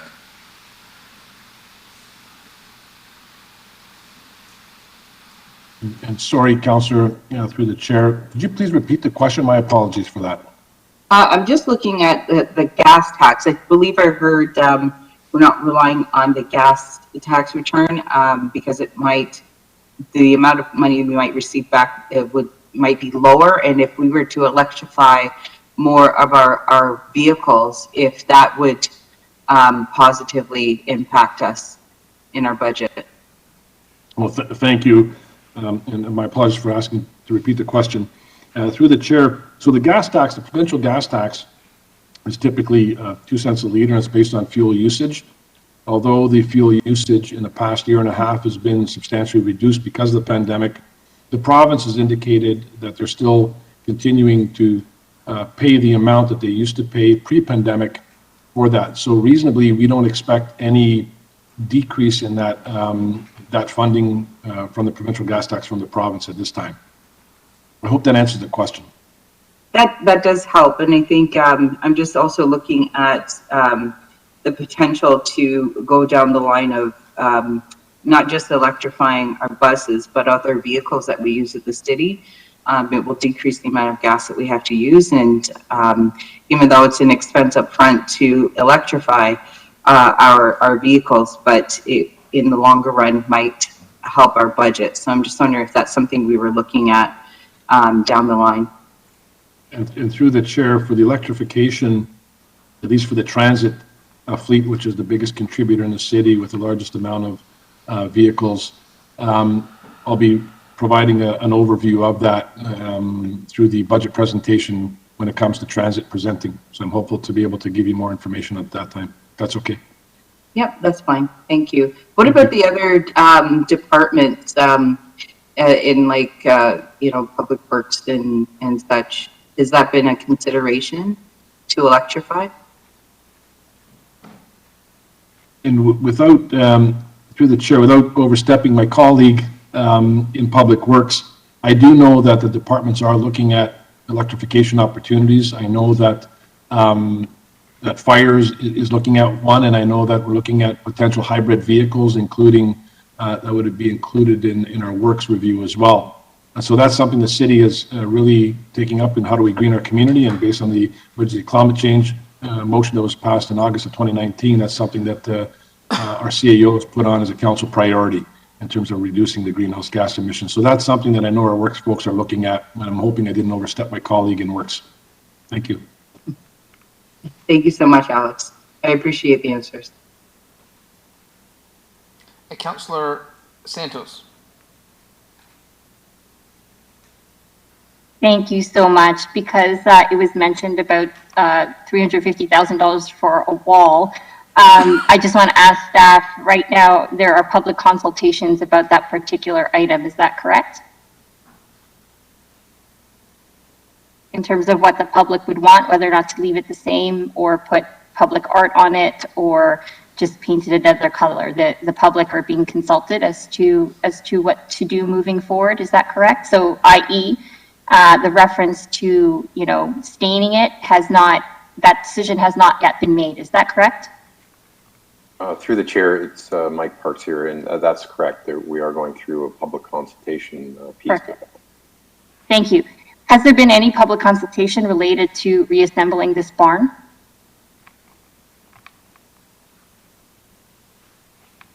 Through the chair, I've got Peter Gabor on the call. He should be able to give a little bit more insight into where we are with that project. So I'll turn it over to Peter. Sure, no problem, Peter, and no problem. You could add that to the list of questions that I have regarding the barn. And then the other question I have is, are there any other nonprofit organizations that have access to the Friends of Bovaird House or this barn, or is it exclusively for Friends of Bovaird House? Thank you, Mike. Through the chair, Councillor, to my understanding, I'm not aware of any other nonprofit groups that have access to the facility, but I understand that it is accessible to anyone who wishes to go there and visit the center. With respect to public consultation, I'm not aware of any specific public consultation specifically speaking to the reconstruction of the barn. So we could be potentially budgeting $1 million in debt on a project where that we already spent $160,000 on, with no public consultation and exclusive access to one nonprofit organization, which, granted, I agree, does have some benefit in terms of providing historic information about Brampton and the region of Peel, which is great. Mind you, other nonprofit organizations don't have access to that level of funding, support, etc. I imagine. I've never heard of a nonprofit organization saying to me in Brampton that they got $1 million in debt from the city to reconstruct something or to get support. I could be wrong. So Councillor Willans' report I'd be interested in seeing. But at the end of the day, I think all of our nonprofit groups across the city of Brampton contribute back to Brampton, not just Friends of Bovaird House. And so I think I do have some questions on this, and look forward to getting them answered as we progress in this conversation. Thank you. Thank you. I apologize, Councillor. Is there a further question? No, that's it. Thank you very much. I've sent some questions via email for when when more information comes back on this particular item. Thank you. Okay, our next speaker is, no more speakers, so I will ask my questions now. Thank you, Council, for the thoughtful questions. I just had a few questions here. When we went to the reserve contributions, can you pull that slide back up?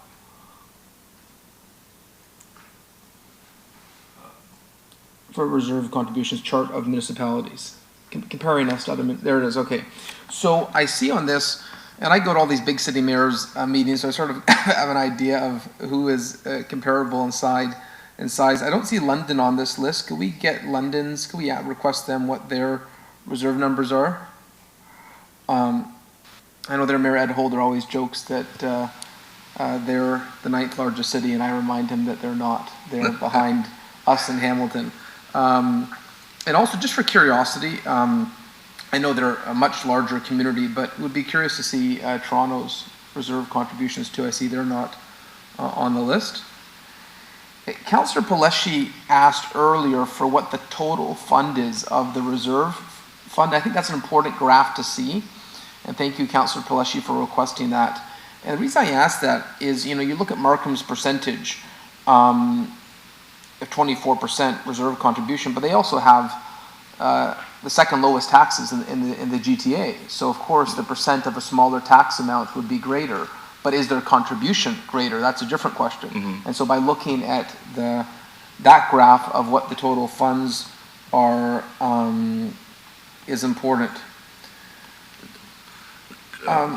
Through the mayor, if I can just qualify, these numbers are coming from the Hamilton Consulting Group, which has some limitations in what information they were able to get and so on.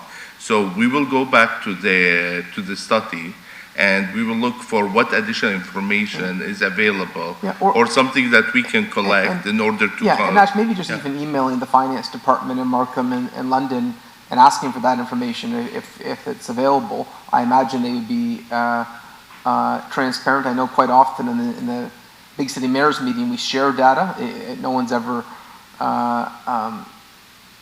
I guess no one tries to keep that information transparent. I think it's all in the public realm. So if we could just make best efforts to get that information, maybe if they're too busy doing their own budget, they may not respond, but if you could just make your best efforts to gather that information.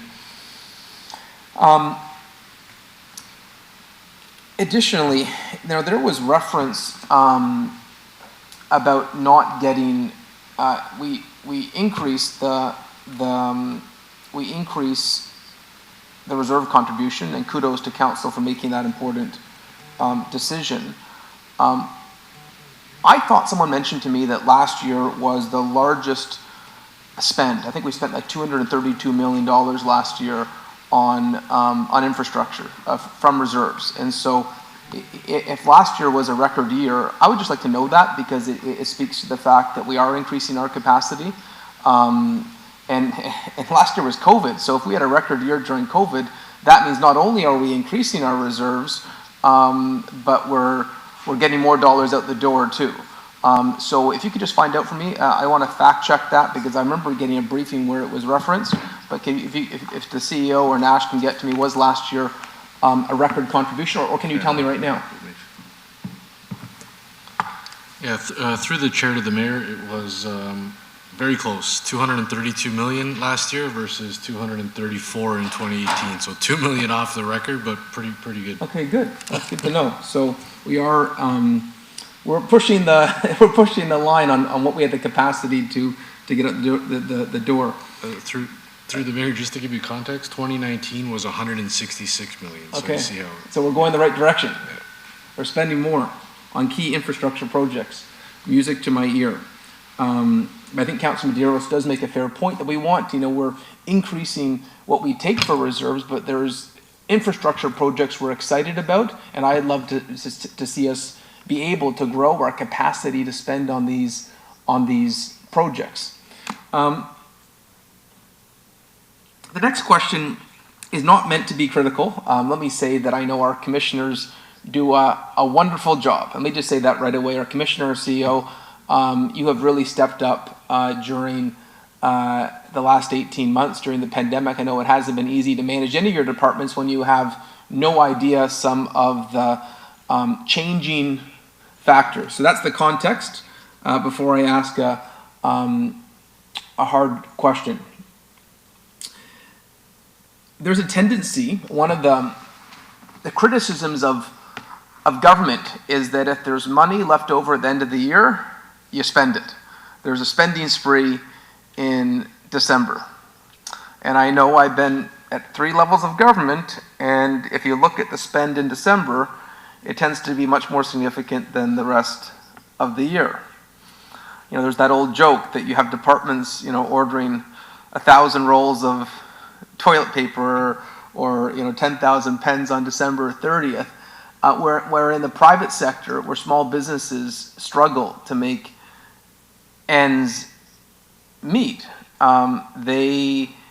if there is savings in a year, they protect those savings because every dollar counts.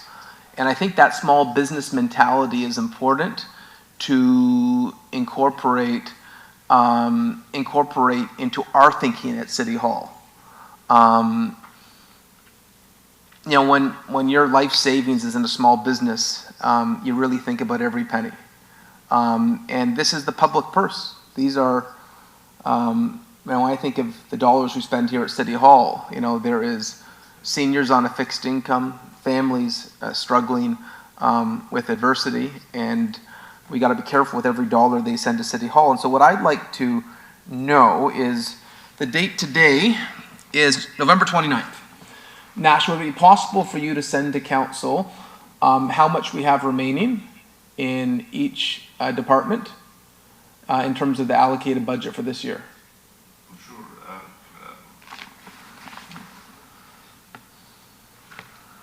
Mayor, just keep in mind that we don't do full accruals on a monthly basis at the city. So that really complicates things in terms of how much of the spending was done on different procurement contracts and so on. That would be a little difficult to quantify where it is exactly at the end of November versus where it is at the end of December. But having said that, if you allow us, maybe we can go back and try to see if there is a way where we can give maybe like a high level, as much as possible, a good indication of where we are. And I believe you're asking till the end of November, right? Yeah, just best efforts. Yeah. To give us that information. It was referenced to me in one of my briefings that previously, not during this council, but there was a request at the end of the year to spend your budgets or you'll lose it the next year. And so, there was a request for commissioners to spend in December. And don't spend for the case of spending. Spend because we have key projects we need to deliver for our residents. And so, I'm not saying that's happening, but I think it's my responsibility to do that due diligence and look into that. And so if you could get me that information, because if there's 12 months in a year, there should be roughly that amount remaining for the last month. And I know everyone's been working hard to root out that mentality, but the fact is recently as last term of council, if that request was made, that's not decades ago. This is not the 80s mentality in spending or the 70s mentality. If this happened last term of council, I want to make sure that mentality is not happening here today. That commissioners are not expected that they need to spend their budgets at the end of the month. And so I just like to know where we stand today. That will give us an insight into where we should end up at the end of the year. Absolutely, Mayor. And then I'm going to have a lot of other questions, but I will save them for the department presentations. And I'm looking forward to getting the additional information that Councillor Medeiros and Councillor Pelleshi asked on reserves. Can we just look at the chat box, see if there's any other questions? Sorry? Well, Cheryl, I have one from Marta, that was sent to me. Yeah, Councillor Medeiros. Yeah, I think it's for you, Mayor. Regarding that, last statement, I'm kind of taken aback. I've been a bureaucrat in previous life, and I do know how sort of the end of year, how they do import their territory. But if the information come back from staff, if there's anything in writing, and if there's any direction that was given by council members or any involvement, I'd be interested to see that as well. I'm going to make that request to the clerk to have that shared with council. So noted. Okay, I see no other questions, so this takes us, thank you, Nash and David, for your presentation. And now we have presentations, and the order of presentations we have are Public Works and Engineering, Fire and Emergency Services, Transit, Community Services, Planning, Building, and Economic Development, Legislative Services, Corporate Services, Office of the CEO. After each department presentation, members can use the chat function to ask whatever questions they have. And then we will have a motion from Councillor to receive the report. So the first presentation. Mayor Brown, if I may, perhaps before we move into the departmental presentations, if we could just take a motion to receive the presentation from the CAO. Okay, sure. Okay, we have a motion moved by Councillor Bowman and Santos to receive the presentation from the CEO and the City Treasurer. Anyone opposed? Hearing none, motion carries. And so, Charlotte, will we be going straight into departmental presentations before we go to the delegations, correct? We do have the departmental presentations queued currently, and if you wish, you may take a break at a lunch if desired, but we're ready to proceed through until 4:30 with presentations. Okay, well, why don't we start at the Public Works presentation, and then I will confer with Council on what the preferences are for lunch breaks today. So for the Public Works and Engineering presentation, I know our Public Works Commissioner had a serious operation, so he may not be available. Who will be presenting today? Mike Parks, okay. Mike, the floor is yours for your presentation. Thank you, Mr. Mayor. Just quickly, I had my name on the board for question in regards to this.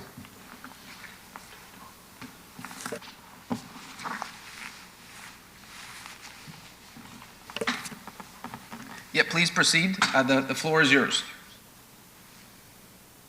Okay, thank you. Maybe Charlotte will know, I declared a conflict on the Public Works with the salary portion, but I think that only comes to when we do the approval of the agenda, correct? That's correct. You're entitled to view the presentation. It's only if a motion is being taken. Thank you. Okay, over you to Mike. Okay, great. Thank you. Good morning, Mayor and members of Council. Those that are working or listening to this remotely, residents and business representatives of Brampton, our senior leadership team, and of course, all those Brampton employees that are working at delivering these programs. As the mayor's mentioned, I'm Michael Parks, and I'm presenting this 2022 proposed operating capital budget for Public Works and Engineering on behalf of our commissioner, Jason, who is not with us today. If we could go to the next slide, please. So our budget goals for this year, Public Works and Engineering is committed to design, construction, maintenance, and management of city assets in support of delivering service excellence to our growing and diverse community, while meeting environmental objectives and advancing term of council priorities in an effective, balanced, and efficient manner. As a department, we have these goals, or what we like to call guiding principles, to help us keep focused on our project and program deliverables. These are delivering capital infrastructure to accommodate growth and intermunicipal connectivity, work with our partners in planning, transit, and other stakeholders to deliver the best transportation infrastructure. We are leaders with technology to make our roads safe, like the use of automated speed enforcement program. Support our snow fighters in salting and plowing our roads. As mentioned previously, we maintain our infrastructure and comply with our asset management requirements, and we proficiently review and process development applications to support growth in Brampton. We want to advance sustainable climate change and provide our stormwater utility charge, provide transparent and ethical project management services, reduce greenhouse gas emissions, and ensure our buildings are safe, secure, and clean. Next slide, please. Our budget drivers, our term of council priorities, as far as legislative requirements, we have to comply with the asset management requirements, and then with our roads, deal with minimum maintenance standards, and of course our AODA standards and our design standards. our aging infrastructure, which there's been some discussion with the treasurer's delivery of the treasurer's presentation, is keep our public works infrastructure in a state of good repair. And then growth, need more people, need to move people more efficiently, and need more for green communities to ensure safety and security. We have economic pressures, which I think we're going to talk a lot about through this budget process as it relates to inflation, which we're looking more at market condition impacts, such as some of the supply chain issues that have happened through COVID, and also the disasters in Western Canada and even in Eastern Canada. And then, of course, we've been impacted by COVID impacts, as everyone has had to conduct business in a different way, which is, of course, costs more money to do that. Environmental commitments, need for carbon footprint reduction, and climate change mitigation and adaptive initiatives. And then with technological advances, adapting to rapid change. Next slide, please. Term of council priorities are one of our focus priorities, of course, is the River Walk with the Etobicoke Creek Flood Control Project, which will help to develop the downtown. We have advancing existing priorities, sustainable growth. We want to lead in environmental innovation. We want to unlock downtown and uptown. We want inclusive and flexibility community spaces. And then, of course, our Streets for People initiative. And as you can see on this slide, there's a number of examples of areas where we are advancing the existing priorities as it relates to the term of council priorities. Next slide, please. So with the overall budget, operating budget highlights, we have a number of key priorities.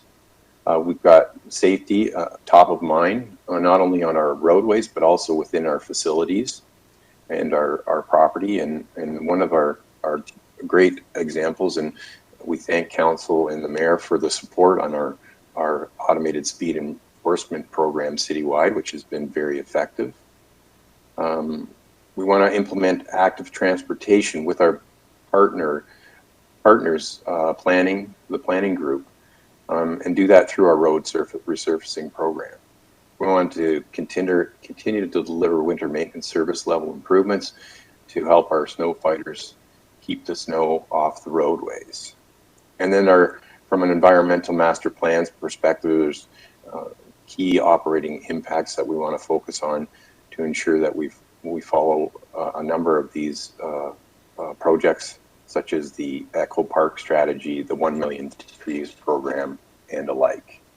And then the stormwater charge and asset management programs, working on those and ensuring that we maintain our assets in good standing. And then with respect to centralized facility maintenance, we're continuing to work with our partners in community services on that initiative. Next slide, please. So from an operating budget overview, this slide shows the expenditures versus revenues, and shows that there's basically a balance there, which makes sense because we need to, of course, fund all our operating budget to allow us to continue to do those things that we do as it relates to maintenance activities and our contracted services. Next slide, please. The next two slides, we've got the capital budget highlights, which focuses in on 24 capital budget projects that we have underway or about to commence with. I've highlighted the ones that we feel have higher level of importance, not to say all of them don't, but the ones that are highlighted, I've got 6 on each page that we feel are of importance. But any of the ones on the pages, if anyone has any questions, please feel free to ask those questions. So we have the downtown revitalization construction project with the region. We have the design and construction of Garden Square and Ken Welland Square, and of course the Williams Parkway redesign and construction. We have new replacement of equipment and vehicles as part of our sustainable fleet strategy. And to answer Councillor Williams' question, we do have that sustainable fleet strategy coming to council in January of 2022 for council to review, and we have some recommendations that are coming out of that sustainable fleet strategy. We want to continue to convert our streetlight bulbs to LED and a new streetlight monitoring system, and then working with our partners on active transportation initiatives and the new PXOs. Next slide, please. Additional key capital priorities, is, as I've mentioned already, is the Riverwalk and the Center for Innovation in the downtown, Century Gardens Youth Hub, and electric vehicle charging. Feasibility studies and implementation of the Energy Emissions Management Plan, and zero carbon retrofit of the Susan Fennell Sportsplex. Next slide, please. So in conclusion, this is the final slide that we have, and this shows the adjustments that were discussed previously with respect to our capital budget delivery and the enhancements and adjustments that we've made. So we've got our 22 capital budget at $226,952 million, and then we've got the 2023 and the 2024. We've calendarized our projects to allow us to deliver what we can deliver over the next 3 years, which we talked about in the previous presentations by the CAO and the Treasurer. So at this point, I'd like to thank Council, the CAO, our finance partners, and other departments such as Fire and Transit, and the support in pulling together this budget.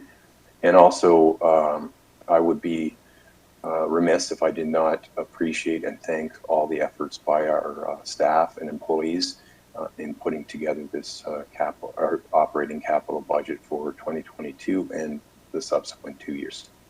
Thank you.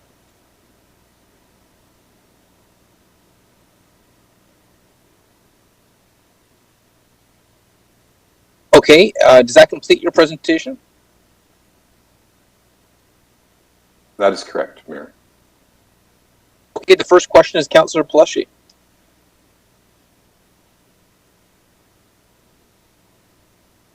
Thank you, Mr. Mayor. Thanks, Mike, for your presentation.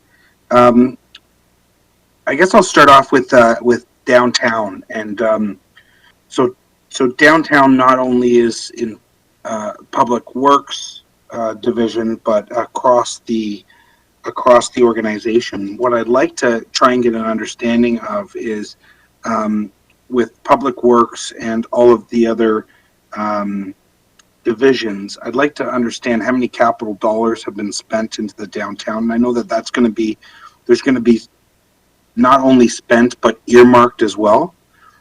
I know this is going to be a big dollar amount because it's the much needed Riverwalk that we all fully support, but I would like an understanding of the capital dollars, operating dollars, and then I'd also like to understand the DC, any DC dollars that have been accumulated or are in the DC reserves, how much of those DCs are being spent in the downtown as well? I think that's just an ask, maybe to come back for later. Yeah, through the chair, we would need to do a little bit of work on that to determine what is spent specifically on the downtown, especially when you're talking about operating budget. So we'll have to do a little bit of work. So I've got here, you would like to know capital, operating related to the downtown, and then what's identified as DC funding for the downtown. Is that correct? That's right. And then Mike, that'll take over, like that'll go into other departments too, right? So you have to pull that, or somebody will have to pull that from other departments? Yeah, yes. When you talk about operating, there's various departments that have operating programs that they deal with in the downtown. So yeah, we will have to pull that from the other departments. Okay, and then I'm not looking for any City Hall related expenses though? Not including City Hall. Right. Okay. In Public Works and Engineering, Mike, how many new FTEs are you asking for the 2022 season? We've got, geez, let me just look that up quickly. I know we have three security guards that we're asking for, and then we've got a couple related to the stormwater management, but those net out because they're financed from the program. And then there's one other business analyst, I think, so that I think we're in the range of 5. Maybe I could just ask Nadeem quickly if you could just give that exact number for the counselor. That would be appreciated.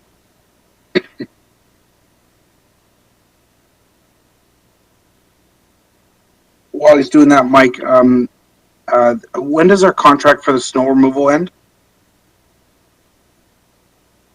We've got, I believe we're in the 4th year this year, so I think we have 3 years left is where we're at. 3 years left, okay.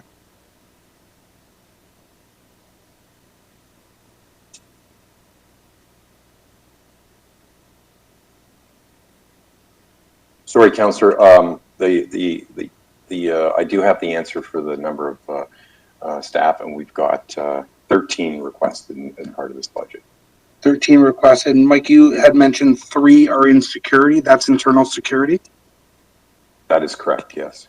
Can you talk to me a little bit about that internal security? I did have a brief conversation with you on the phone, and I think it would be helpful in terms of what I was talking about with the contract for external and having our, as you put it, and I fully agree, the Navy SEALs of security, which is our internal security, and then with the Marines, the external security, and how we can show that, because you know that some of my issues with external security are, external security is come a little bit different over the years, where, you know, it used to be where if you were a security guard within the city of Brampton, it was a stepping stone to go on to maybe a, you know, Peel Regional Police, fire, bylaw, or something like that. And it's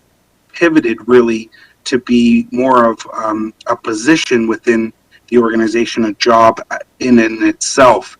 And some of the complaints that I hear from residents is that our security, which is our external security, you know, fully don't understand kind of the questions that they're being asked, and nor really should they, because they are external. They do have a position. They do have a box that they have to fall within. But our own internal security, where, you know, they fully understand what's going on in the city, and they're more of, it's no longer that securing role.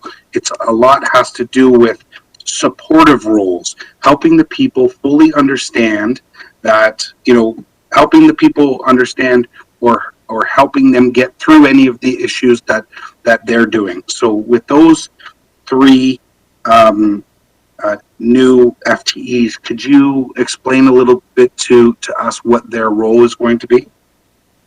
So you're absolutely right, Councillor, and actually I'm not sure I can really provide much more. You've kind of answered the question, but those 3 security guards will be internal security, and they will be what I mentioned to you, and maybe now I'm regretting, the Navy SEALs of security for the organization, and they will be working closely with internal partners. So they'll be educated, they'll be trained, and prepared to deal with those more sensitive security issues that the city faces.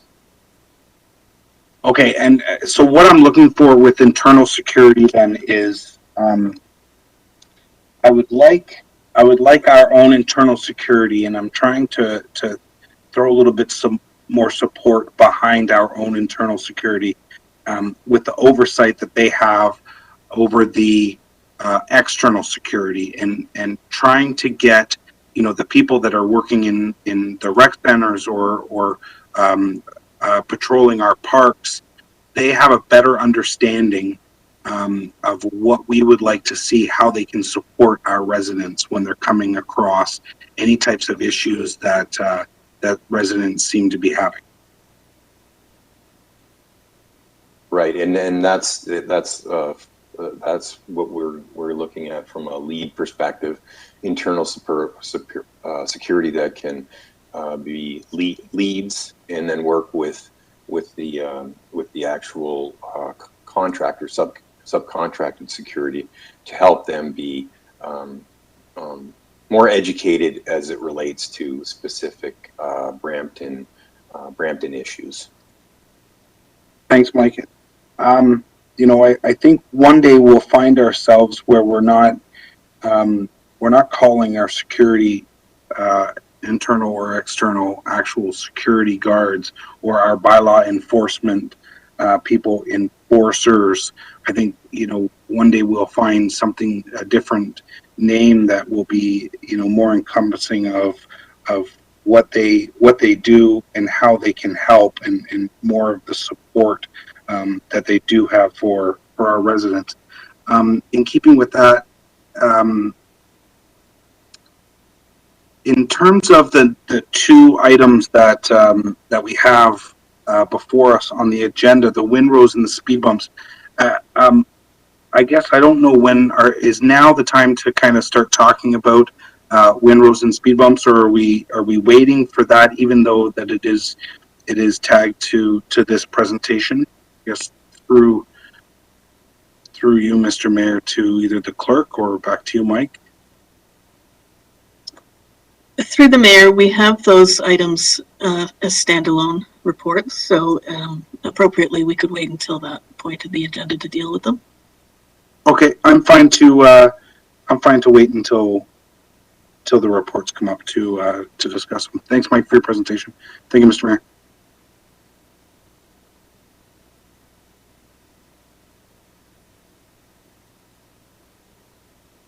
Next on the list, I see Councillor Singh. Yes, Councillor Singh. Councillor, you've completed all your questions, correct? I believe so. So, Councillor Singh. Yeah, thank you, through you, Mayor. Thank you for the presentation, Mike. I do have a question. I've been trying, if you could just walk me through. So when we talk about road expansion, and it's public about Williams, so we know that wasn't expended. I know we're having conversations about other streets, but I won't name any. When we do, well, that also is unspent capital if it's been designated for those sort of things. But when we don't spend it, what happens to that capital? It just goes back into reserves, and which reserve, and is that reserve restricted? Through the chair, I think I'm going to ask our finance group to respond to that question. Through the chair, it's Mark Medeiros. Thank you, Councillor. Can you please repeat the question? So, okay, if I take the example of Williams Parkway, obviously there was monies designated towards that to expand it. We didn't expand it. So where did that unspent capital go? It went back to the reserve it came from, and which reserve is that? Was that development charges, or is that another account? Through the chair, anytime there is any return of capital, the funding always goes back to the source from which it came from. So if it was development charges, it would go back to development charges.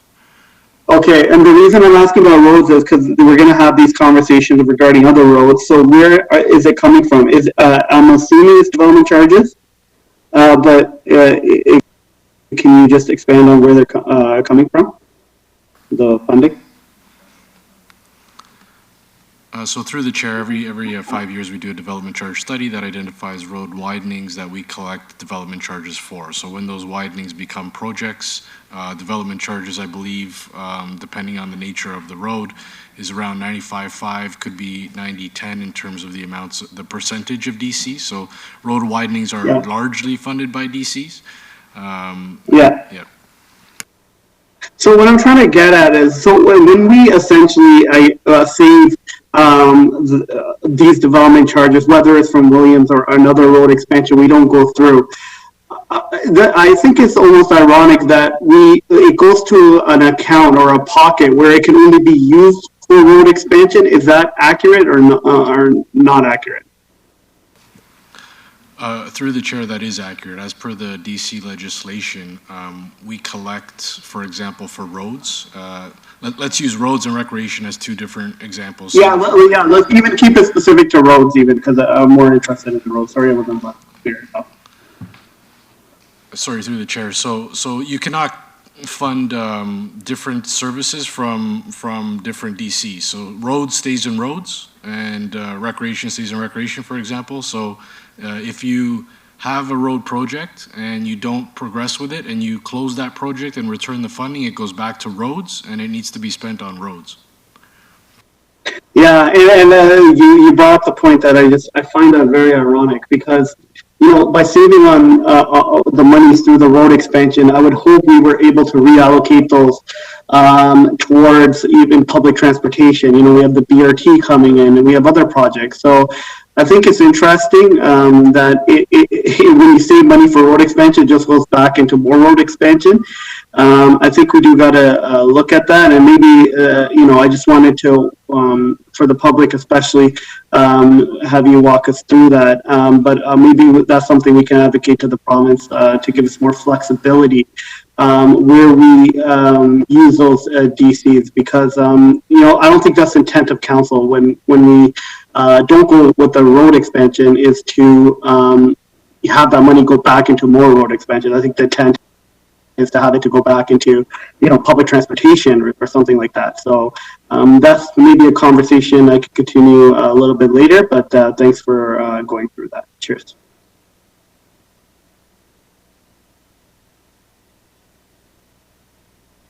Councillor Willens is the next speaker. Thank you, Street America. Am I coming through okay? Because I seem to be having a bit of a internet. Yep, you're coming through loud and clear. Perfect, thanks. Thanks, Mike, for the presentation. And this might be a question for, you may be able to answer it though, but it may be a question for the Environment and Development Engineering Services. In terms of the stormwater management, the stormwater charge, that's where the funding source is, I'm assuming. But you have different allocated amounts for different programs through it. Are those set in stone, or can money be moved around internally under the stormwater management? Because there could be a need. I know that you've got the mitigation strategies that has a lot to do with the climate change. We should probably include adaptation in there as well. But I'm just saying, will the stormwater management study be enough, or can it be put into, or can money be used from another project under that same title as we go? Because obviously, with climate change coming, there's impacts you see all over Canada right now. And stream rehabilitation or stormwater management, it could become significantly greater, or it could be less if we do the mitigation. But can that be moved around internally without having to come back to council? Through the chair, well, I think with that programming, it would be important to if there are any changes in how we want to deliver, to try and mitigate some potential issues from an environment perspective. I think it would be good, it would be prudent that we kept council informed on that. But I will refer this question to Michael Wan, and maybe he can give a little bit more insight on that question. Thanks, Mike, and through the chair to Councillor Willens. Absolutely, our program and our work plan for 2022 as it moves forward to 2024 involves a lot of the mitigation as well as adaptation elements in our environmental master plan. And so it's quite high level in terms of the specific projects itself. We've identified a lot of the projects in our work plan, and to your point, we certainly can, if you will, slide a couple dollars one way or another, but recognizing, of course, there is limitation with respect to what specifically that project is. But certainly we've accommodated a lot of our climate change activities into our budget, and I believe we can be quite flexible.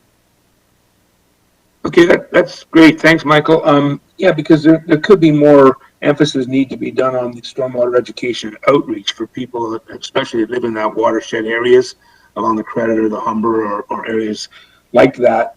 And then even water course and stream maintenance and restoration. So I'm glad you'll be able to slide it back and forth with it. I'm not expecting you to go over the budget, what's allocated from the stormwater management, just the flexibility to move it from project to project. That's great. Okay, thanks. Councillor Bowman is the next speaker. Thanks very much through you, Mr. Mayor. Mike, just a question. You made the comment that, you know, in terms of construction design and capital works, you've put in as much as you can realistically do. What would allow us to do more? What do we need to do more? That's an excellent question, Councillor Bowman. I think this year was a great year for us to really rationalize what we're able to deliver and the horsepower that we actually have internally. As far as what could help us deliver more, of course, you know, additional resources would help by way of staffing and whatnot. But having said that, there's processes that we have to go through, whether it's for a site development. Even internally, we go through a process to ensure that we're meeting complying with all the regulations and standards and requirements. And then we have to, rely on our internal support services for contract to procurement, as well as our IT services. So we have capacity that we need to try and achieve, understanding that there are regulations that we have to meet, and also our internal service providers. So, it's kind of a tough question to answer sort of in one word. So I hope that, helps put some context on it. But that is a tough question to answer. Yeah, no, and thanks for that, Mike, because your team does a great job. And the only reason I ask that is because if we've got a huge backlog, and we can only do 245 to 69 to 179 as we've got outlined here, we're probably going to have a problem trying to get to that backlog in the future. So I just wondered what we need to do to address it so we can get it all cleared up. Because I think it's pretty important we do get the backlog cleaned up eventually. So anything you can suggest, it's budget time, so put it on the table now for us. Thanks, Mike.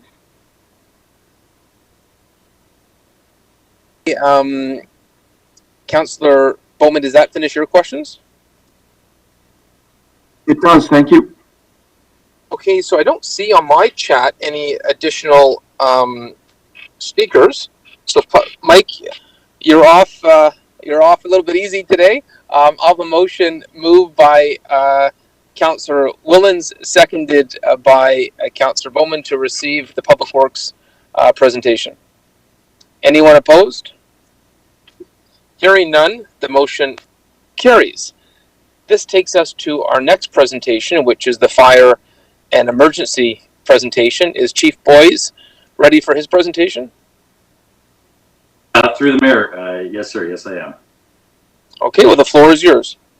Okay, good afternoon, members of committee. I'm pleased to present our 2022 operating and capital budgets. I'll just wait for the clerk to catch up and put them up. Okay, perfect. Thank you. So the department's budget goals, we really aim to provide exceptional response and education services to our residents, while also being as efficient and environmentally responsible as possible. And really, we're trying to be progressive public safety leaders. Next slide, please, Peter.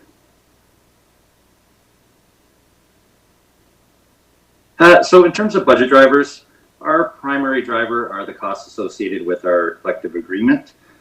We also see continuing inflationary pressures that help increase our non-labor costs through the purchase of goods and services. We also know too that as Brampton grows, we have to make sure that we have the necessary staff, equipment, and facility resources in place to support a healthy and safe community. We also expect possibly here in the new year to see some legislative changes that are going to require us to meet some industry best practices in terms of certification and training of our Brampton fire staff. So we're expecting that to possibly come forward in the near future, and we're already proactively being prepared for it, but we could see that be a budget pressure. And as everyone's well aware, we know that we're still in the middle of a pandemic here, and we see the impacts of COVID-19. It's driving up our personal protective equipment costs, or the cleaning that's required, really to help us keep our staff and our public safe. Next slide, please. So over the past year, we've undertaken a number of initiatives to support the term of council priorities that really help us contribute to being a healthy and safe city, a green city, a mosaic, and a well-run city. And some of the actions that we've taken to support these term of council priorities include responding to a projected 24,000 emergencies this year. So that's up approximately 10 to 15%, depending on where we end up after November from 2021. We also answer about 160,000 calls at our Joint Fire Communications Center. We also have, and we talked about this in our Fire Master Plan, a focus on community risk reduction. And we are really focused on trying to reduce fires, meet our legislative requirements, engage the public, and put public education and fire prevention at the forefront of what we do. We have 32 recommendations that are in our Fire Master Plan. So we're working through those now. We're working on implementing those over the next 4 years to really help us be and support a safe, successful, and sustainable community. And one of the critical components of the Fire Master Plan is our diversity, equity, inclusion plan. And we're really trying to not only engage our community, but we're working to become more reflective of the community that we serve. And I'm really proud to note, you'll see it on the slide here, that we were awarded the Diversity, Equity, Inclusion Award from the Canadian Association of Fire Chiefs. So we're very proud of the work that we're doing to be leaders in Canada. We know we have much more to do, but I'm very proud of the team and the efforts that they put forward to be recognized. So I'm very proud of that. Also, in a non-emergency capacity too, we have the Backyard Garden program that we've supported to help grow produce for local food banks. We're also going to be the site of the off-the-grid organic food shed at Station 212. And just to note, Council will recall that we are going to be one of the first cities in North America with an electric fire truck, and that'll be housed at our new headquarters and training center in late 2022. So we're very excited, and you can see a picture rendering somewhat at the bottom of the slide. Next slide, please. So our total budget is at $86.5 million, with 95% of that, or $85 million, generated through property tax revenues, with the remaining 2%, or $1.5 million, coming from user fees and service charges. Similar to previous years, we see our operating budget expenditures are comprised of 95% salaries and benefits, with the remaining 5% spread over repairs and maintenance, office and administrative costs, things like stationary supplies, mobile communication, and other, which comprises fuel, hydro, and costs with our 911 communication center. Next slide, please. So the highlights this year in 2022, our budget increase, again, is primarily driven from the compensation adjustments in accordance with the collective agreement. As I mentioned earlier, too, we have a small operating expenditure increase, approximately $26,000, to help address the inflationary pressures that we're facing. Our revenue is consistent with the prior year, and that revenue is primarily driven from user fees, things like false alarms that we attend, motor vehicle collisions for non-residents, etc. And on a positive note, in Northwest Brampton, in later 2022, we will be opening the fire station at Beauvert and Chinguacousy, Fire Station 214. So there will be some operating costs, approximately $62,000, that will be associated with that. And I just want to note too that there is no additional staff requests this year, but as you'll see in the capital budget, we do have 2 new fire stations that will be opening. So we expect a need for additional firefighters and fire prevention officers in the coming 4 years to help us deal with the growth that's coming in the city. Next slide, please. So our capital budget overview, our fire capital budget is proposed at $5.7 million in 2022 with 6.3 and 7.8 requested in 23 and 24 respectively. To note again, our capital budget for stations falls under Public Works. So our capital budget is primarily driven through the replacement of our emergency response fleet. And a more detailed breakdown is on the next slide, which I will have you go to the next slide, please. So in 2022, we plan again to replace some fleet, and it's that we have an aerial apparatus for Station 204 at Queen and McLaughlin. We also have a number of our support vehicles, our command post, our tanker, and our rehabilitation unit, which are all going to be over 20 years old by the time we replace them. So we are in dire need of replacing those apparatus. We also plan on keeping up to date with our communications, our 911 infrastructure. And that includes our be prepared for next generation 911 and the networking costs associated with it. It also focuses on keeping up to date our backup dispatch center and then purchasing various pieces of radio equipment, radios, chargers, batteries, etc. Our remaining capital request is allocated for the purchase of firefighting equipment. So we think of things like bunker gear, SCBA, and hoses, along with some miscellaneous expenditures. Basically things to keep the station updated. Fitness equipment for our new Fire Station 214, a generator tank at Station 209, dishwasher replacements at our stations, and so forth. And lastly, we talked about the stations. It was mentioned in the Public Works presentation, but we are planning on building Station 215 at approximately Countryside and Goreway. And that design process will start in 2022 with construction starting in 2023. And Station 216, which will be in the southern area of Heritage Heights, with design starting in 2023 and construction in 2024.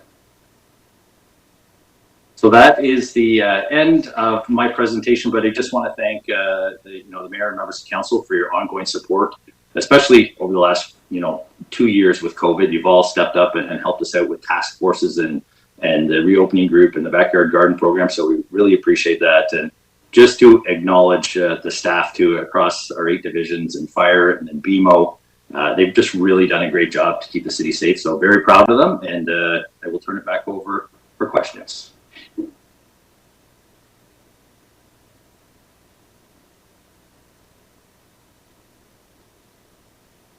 Chief Boyes, does that complete your presentation? Yes, thank you, Mayor. Okay, we have a few questions, and just to go over on the list right now, we have Councillor Peleshy, followed by Councillor Williams and Councillor Willen. So Councillor Peleshy, you are first. Thank you, Mr. Mayor. Chief, I gotta say you're lucky because my pen stopped working. I couldn't write down any more of my questions, so I have to go to my memory. Chief, in your presentation, you didn't talk a lot about emergency management and BMO, and I kind of wanted to get an understanding of a couple things. Past programs that BMO has been involved with, and one at the top of my head, I can't remember if it's called Lighthouse or Umbrella. I always get the two mixed up. I think it was Lighthouse. I'd like to get a better understanding of where we are with that program.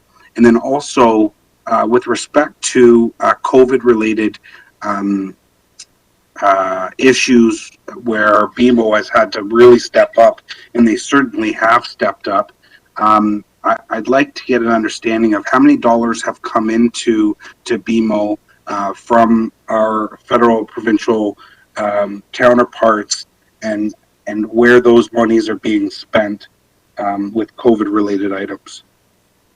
Sure. So maybe just the first part on the COVID-related items. I can maybe ask finance in a moment, but so we've found in 2021, I don't have the exact figures, but we spent definitely well over $1 million, I believe, in just acquiring personal protective equipment, making sure that we're prepared, making sure we have a supply. So there is cost there. I know we have done a great job across the corporation because one thing with COVID, it's affected all the different departments. We will sometimes centralize, finding the equipment, but it will go to the individual departments to purchase. So the BMO team's done a tremendous job, and I'll maybe turn it back to Mark or Nash after I'm done with the next question on Lighthouse to see if they can provide some information with respect to the COVID costs. We're hoping to see that there is a downturn in it.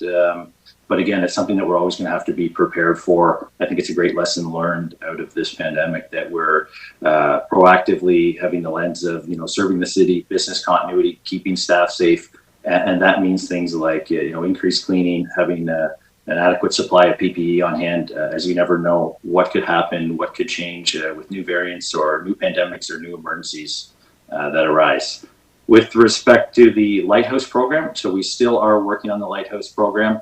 That really looks at engaging faith-based communities for people that may not be familiar with that program, and leveraging their resources, knowledge, community connections in the event of emergency to help them assist. You think of something like COVID or even some big weather-related emergency, people sometimes will rely on their places of worship. They may need to go there to help to get food, to get resources. So we try to partner with them to have close connections so they can support us in the event of emergency. We've still been working on it. COVID's put a bit of a challenge in the fact that we've just had resources allocated in other places, but we are still working on the Lighthouse program as we speak, and hopefully as we get out of COVID in 2022, we'll be able to put more resources towards it. Does that help, Councillor Pleshy? It does. But the Lighthouse program, I was assuming that, during COVID, it would have been able to really, flourish and take a step up in terms of all the aspects that the Lighthouse program was designed for, and reaching out and trying to, get those the faith-based organizations to help support and leverage those communities. And I thought that's what kind of the program was really designed for. Yeah, that's true, and it has to a certain degree. And one of the challenges we're finding with the Lighthouse program that we're reviewing this year is just there is legal requirements and contracts to be signed between the city and the faith-based organizations. So we found that to be a bit cumbersome and a bit challenging for some of the faith-based communities. So we're actively reviewing that right now to see if there's a better way that we can have, I'll call it formal and or informal partnerships with the different faith-based organizations to make it easier to help. I know some of the organizations that have helped out with food banks and food donations and PPE drives and things like that. So those connections are still there, and I know our BMO team has been able to reach out to them in different capacities just by having the Lighthouse program in place. We did lose one staff member who was responsible for that program, so we are transitioning that workload portfolio over as well right now. And the last question around Lighthouse: how many faith-based organizations did we have actually signed up? I know it's different than the ones we were actually talking to, but how many actually signed up to the program? Just off the top of my head, I would have to get that information. I could share it with you after. I just don't have it off the top of my head.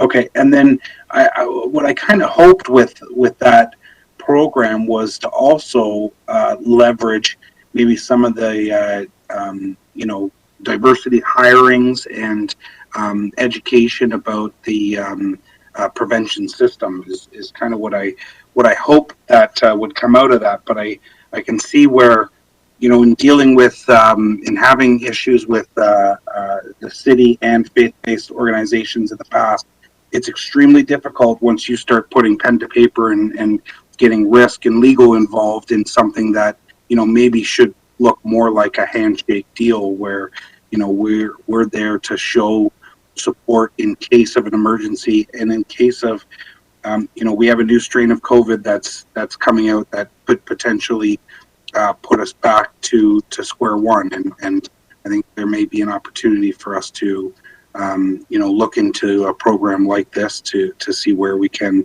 support and where we can get the support from other organizations. Yeah, I totally agree. And just with respect to the public education component and recruitment, we do reach out to those faith-based organizations. We do a tour called Know Your Community Tour with chief officers and all the new recruits to go out and meet them. And those connections are usually generated through the Lighthouse program. And also we have a number of people from the faith-based community that sit on the Chiefs engagement panel. We have 34 different people from across the city, different community leaders that sit on. So we do share the recruitment information and fire life safety related public education information, which is so important through those avenues too. Thanks, Chief. Chief, my last question was in coming out of the presentation at the Region Appeal by our paramedics chief, we talked about co-location.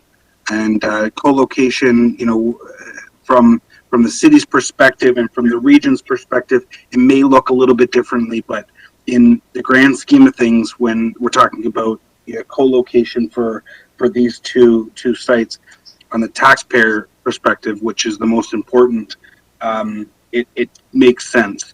And with more of the paramedics stations needing to be required in not only the Region Appeal, but in particular the city of Brampton, huge opportunities in the future to have those co-locations. And then I think on one of your slides, I don't think you mentioned it, but in the Northwest, 217, I think is what it's going to be. I'm not sure about with the population that's coming to that area. I don't know if that one is enough for the population that's coming in Heritage Heights. So if I know that you're not highlighting that one, you just highlighted the one in the east and the one in kind of the south end of Heritage Heights, but maybe something to consider in the future that there might be two needed up there instead of the one. I'm not sure. Yeah, through the chair, Councillor Pleshy. So just with respect to co-location, with Chief Dundas and Chief Duriapa, we've been talking a lot. We expect 217, which is up in the Northwest, which to your earlier point, it's most likely going to be a 2-truck station in the future. We don't project opening the first truck out of that station until about 2030, 2032, depending on growth. But we are looking at co-location. We've even looked somewhat non-traditionally with Peel Regional Police, and we've even talked with our economic development partners too, that we're open to co-location in terms of with private facilities too, whether it's the rehabilitation of one of our current stations or building a brand new station. I think there's lots of innovative ideas that are out there. So co-location and maximizing the use of land is definitely a priority, and you're correct, the station 217 will be an area of a lot of intensity and a lot of probably call volume. So we are building that station to house for sure 2 crews, so it's adequately prepared for the future. And you talked about, sorry, Chief, you talked about call volume. As the new call center, is that going to be on next year's budget, or that's something you're looking at for future years? Councillor Pleshy, are you referring to the Joint Fire Communication Center? Yes. Yes, so that's where we've had discussions with the Peel Regional Police, and we are both on the same page that we want to co-locate together as we currently do. So if they move out of the current facility, we want to join them in the new facility. It makes tremendous sense from an economies of scale perspective, just with the infrastructure that's required for 911 communications, the backup capabilities, the facility itself, the security around it. So we do plan, and I've talked to Chief Nish many times, that we are on the same page, that we do want to be together, and we're committed from both organizations to working together on that. Thanks, Chief, for your presentation. That's all I have, Mr. Mayor. Thank you, Councillor Pleshy. Next up on our list is Councillor Williams. Thank you, through you, Mayor. Hi, Chief. Thank you so much for your presentation. It's great to see you here and speaking about the really impressive work that you all have been doing. I know COVID's been very difficult, but you all have been able to keep so many residents safe. So thank you for that. I just have a question about the truck that is going electric. It's a really exciting initiative, and I'm just wondering if you have a location for that truck, and if so, how often do you think it's going to be used? Thank you. Through the chair, Councillor Williams. So that truck will be located at, which I believe is in your wards, at the new headquarters and training center. So the new station that we toured just recently, which is scheduled to open later this year. We're expecting the truck to be ready late 2022. And I would expect that truck runs roughly the call volume that Station 3 is running now. Off the top of my head, I would say it's probably somewhere in the 17 to 1900 calls per year range. And if we look to our counterparts in the city of Berlin, they're running a truck with the similar or more calls, and they've been able to run the same style apparatus that we're having. 99.8% of the time is electric, and so it seems to be doing a great job, and we're excited. Right now we're just in the design phase along with the city of Los Angeles in California in building the first trucks that are coming to North America. So we're excited to see the European model and how it transcends into the North American market, and we'll be at the forefront of designing that, and I'd be excited to see it on the streets. Yeah, that is really exciting, and it sounds like it will be used quite often. So I'm just looking at, when we look at the investment in the truck and how often it will be used, and how much of an impact it will be on the amount of fuel that we're using to, if it was just a regular fueled truck. And so it sounds like, and you probably know more than me, that the return will be fairly great, and you will see a decrease in the amount of fuel that's used at that station. Is that so? Yeah, that's correct. We'll see the reduction in fuel. We estimate that over the lifespan of the vehicle, it's about 256 tons of carbon dioxide emissions that it will save. And we expect it somewhere in the $250,000+ range of fuel savings. But again, that's something that we will, once we get in place, we'll evaluate. And we're also recognizing too that there's more suppliers starting to come on the market.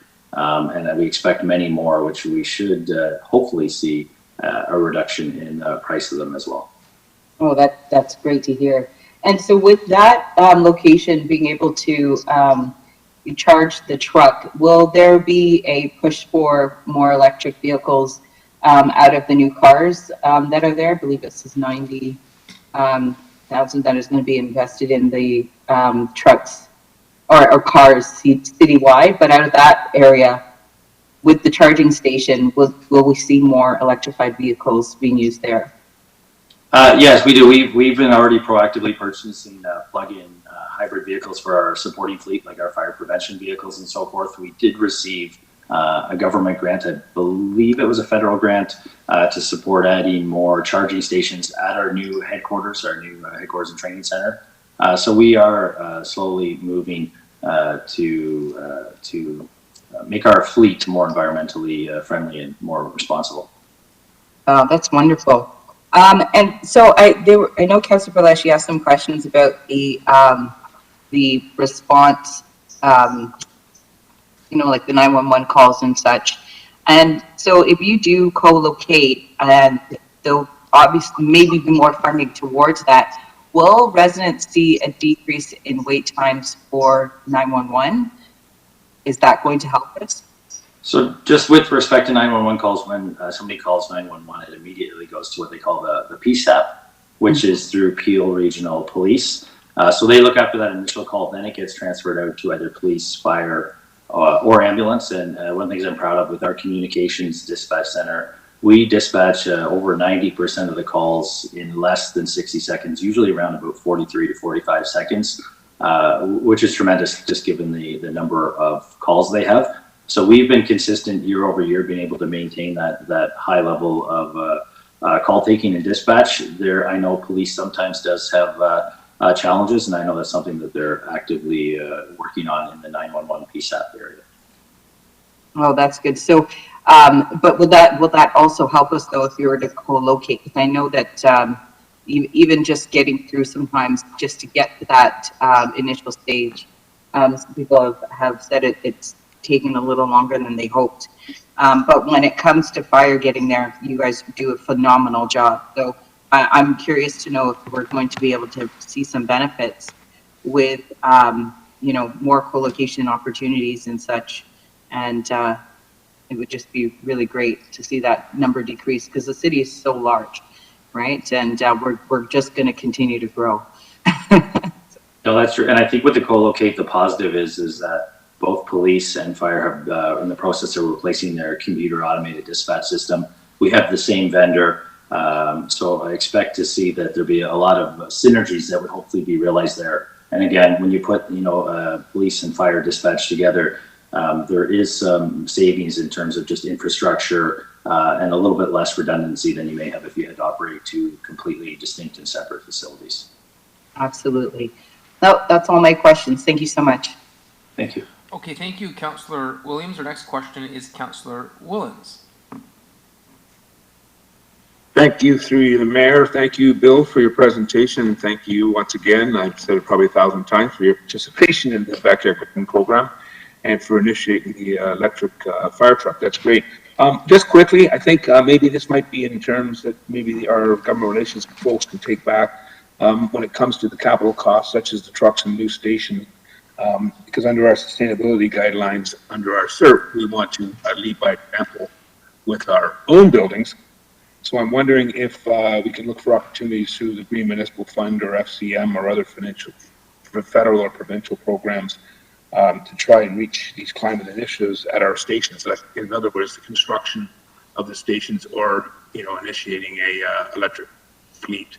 I know there should be some opportunities coming forward in the near future because every time you turn on the computer, there seems to be greater funding opportunities when it comes to sustainability.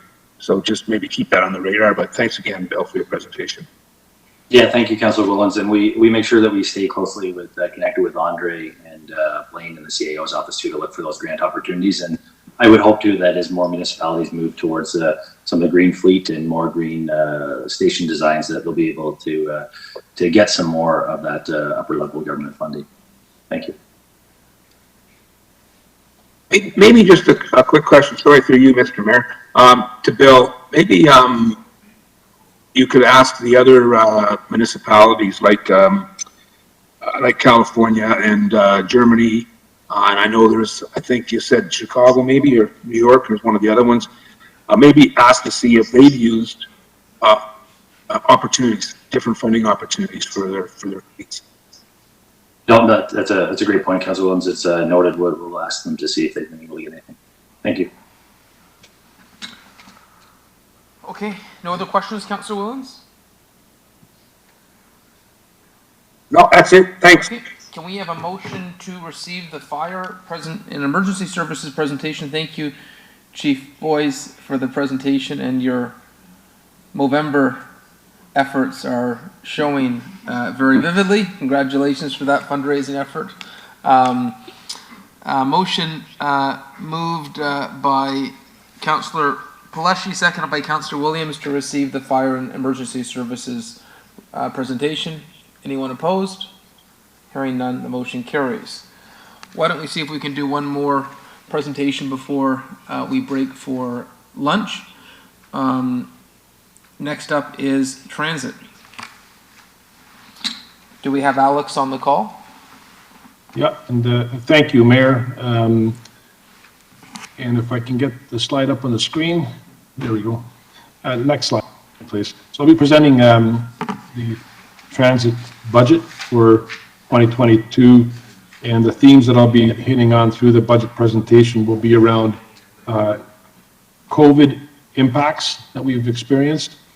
Also, the road to recovery as we come out of the pandemic, the high priority projects such as the higher order transit, the LRT, the Queen Street corridor, and other priority projects of this term of council. And then also talk about the extensive electrification program that we're undertaking. Next slide, please. So just to recap the COVID summary, during the pandemic and going into 2022, we reasonably expect to continue our sanitization of vehicles and our facilities at the levels that we're doing, that we're currently at.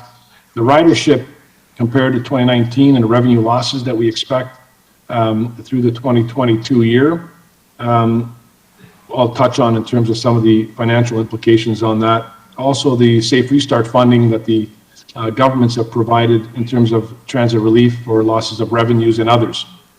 So other parts that relate to the whole COVID summary for 2022, for example, our bus cleaning, our enhanced facility cleanings, our security, PPE, totals approximately in this current year, approximately $5 million. So given the 2022 forecast for ridership, we're anticipating approximately combined loss, I should say a budget shortfall of approximately 25 million. And out of that 25 million, we're very hopeful that the province and the federal government will continue parts of Safe Restart programming, and we're having discussions with them now. Next slide, please. So this particular slide is a great slide. It has a wealth of information there. I think is very relevant to looking at previous years, pre-pandemic, and then through the pandemic, and seeing where we are now. And I'll talk a bit more about the recovery plan as we come out of the pandemic and our ridership increases and the pressures of services start to pile up on us. So the shaded part in the back that you see, the 2019 ridership at 100% is steady through. And then we have the overlaying ridership of 2020, 2021, and estimated 2022 forecasts of ridership through the quarters that you see along the bottom of this particular graph. The blue line represents the service that we're operating. As you can see in the pre-pandemic, the farthest to the left, we're up at 100% in terms of the service hours that we were budgeted for in 2019 going into 2020. As we went into the pandemic, just prior from January to March, we had huge ridership increases. So the trend in the city in terms of transit uptake was definitely there. Once the pandemic hit, of course, we had to retool and revisit our service levels. And you can see the drop in Q2 was substantial, down to below 70% in terms of the service capacity that we were able to operate at that time. The service capacity or the carrying capacity on the orange line demonstrates the percentage of people we could carry on our vehicles. If you recall, when the pandemic hit, it dropped down to an all-time low in terms of how many people we can carry per vehicle. We then slowly came up through the different quarters that you see in 2020 to allow for what's called a full seated load, and we're working with Peel Public Health to now, more recently, we went up to a full load in our vehicles in discussions and consultation with Peel Public Health. So that graph represents a lot of information that provides kind of the pulse of transit over the last year and a half. And just to give you some idea, our percentage of ridership has dropped significantly. We used to carry approximately 32 million people a year, and we've dropped down substantially through the pandemic of under 50%. Now it's rebounding as we come out of the pandemic. Next slide, please. So some of the budget drivers that we have that relate to the 2020, 2021 impacts. If you recall, back in 2019, Council approved additional service hours to be implemented in 2020. When the pandemic hit, we revisited our services, revisited the capacity, revisited the demand, and we made a recommendation that Council approved to defer service into 2021. As a result of the carrying on of the pandemic, we also then further reported back to Council, which Council approved, to defer the additional service that were approved back in the 2020 budget to 2022. And I'll touch more on with that.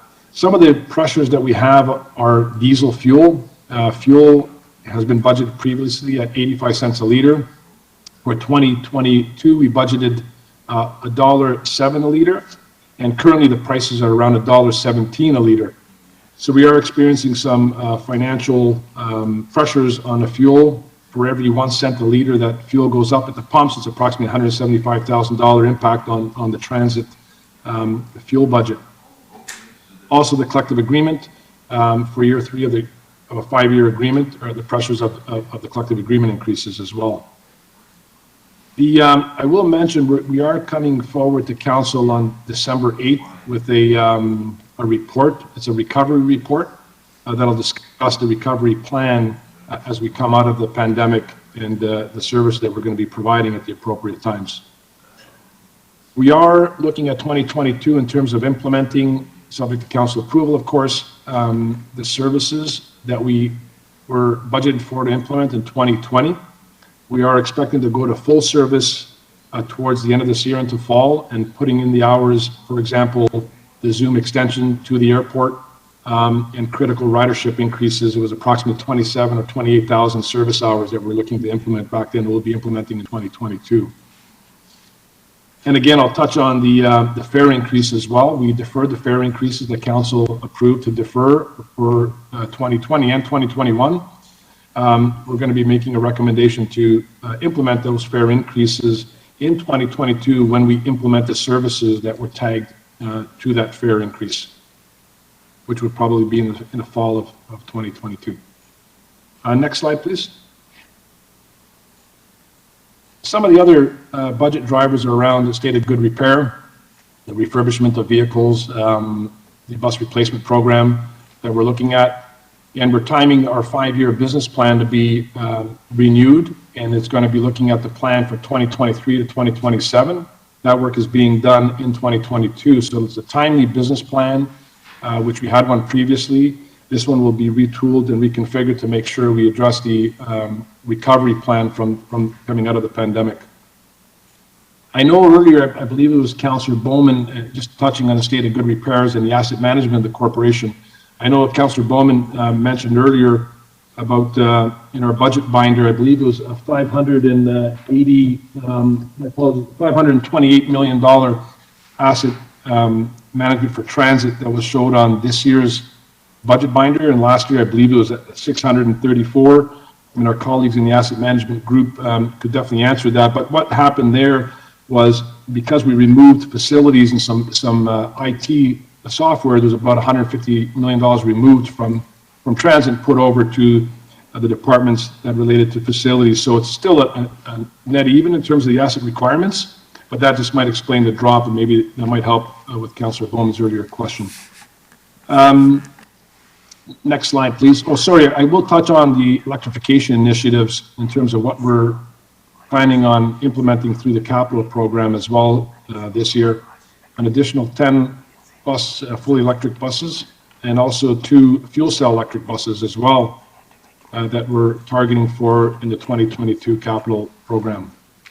Also, the charging infrastructure to accommodate those vehicles. There is an unfunded portion of the electrification initiative, and I'll talk briefly in the future slides. Next slide, please. So some of the stuff that's not in the capital program, especially as it relates to the electrification of our fleet, is the third facility electrification. Council has approved for the construction of the third facility with the ISIP funding of $175 million.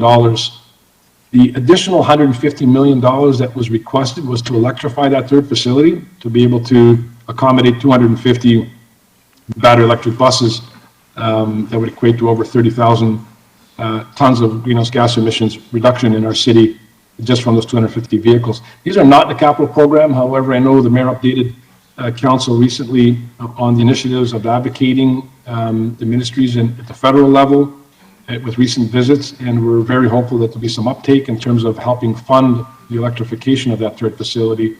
And when and if it does get approved, both federally, then as a provincial component, then staff can bring back a separate report to council updating on that initiative. The other requirements will be to accommodate retrofits at existing garages, our Clark facility and our Sandwood facility, and the entire Canada Infrastructure Bank agreement that we're working with will be brought forward to council once we are able to finalize a strong recommendation for approvals to this council. So there is a lot of moving parts on the electrification program. However, we're very hopeful and confident with the federal funding that's been announced, especially through the zero emission transit funding of $2.7 billion at the federal level, and the requirement to put in 5,000 vehicles over a 5-year period. Next slide, please. So again, I talked a bit about the third facility, and then we also have our Hurontario LRT priorities, and then with the LRT, we're doing the design work north of Steeles, as you know, and we'll be bringing that to council through a process. That advocacy efforts to secure funding is also being completed or being done at both federal and provincial levels, and we're hopeful with the appropriate information that there'll be some funding opportunities in the future for our LRT north of Steeles. Next slide, please. The other term of council priorities that that we're working on is the Queen Street corridor, the Queen Street Highway 7 bus rapid transit, and that again, we're going through the process with Metrolinx and doing the EA, and the funding requests, both federally and provincially, are in the queue, and a lot of discussions have been taking place, especially at the federal level with the different ministries. The other component is a 7-day, all-day, two-way go. We're working with Metrolinx to ensure that our corridor along our downtown and through Bramalea and Mount Pleasant are served well with an all-day service two-way. Next slide, please. So again, advancing these priorities, these term of council priorities, is critical for us. The entire growth, when you're looking at our vehicles, we're looking at $163 million for new vehicles, and that is over 2022 to 2024. We have specific asks for 2022 budget that are in this year's budget binder. For refurbishments, again, we're looking at a $48 million, the Chinguacousy $17 million program for higher order Zoom service along Chinguacousy. We do have a $3.3 million capital budget to initiate that in 2022, and that'll start the design work, etc., followed by the remaining just over $13 million in subsequent years for the capital program. Also, we're doing a review preliminary design work for the Steeles Avenue corridor for the next order of transit along that corridor and doing the feasibility studies along there. Next slide, please.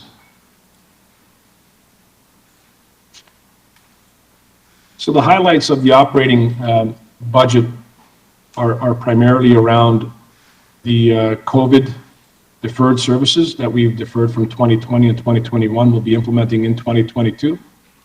The adjustments to reflect the COVID impacts, and we're hopeful again, as I mentioned earlier, that both the federal and provincial governments will step up again in 2022 to help make transit whole in their losses of ridership and costs of COVID.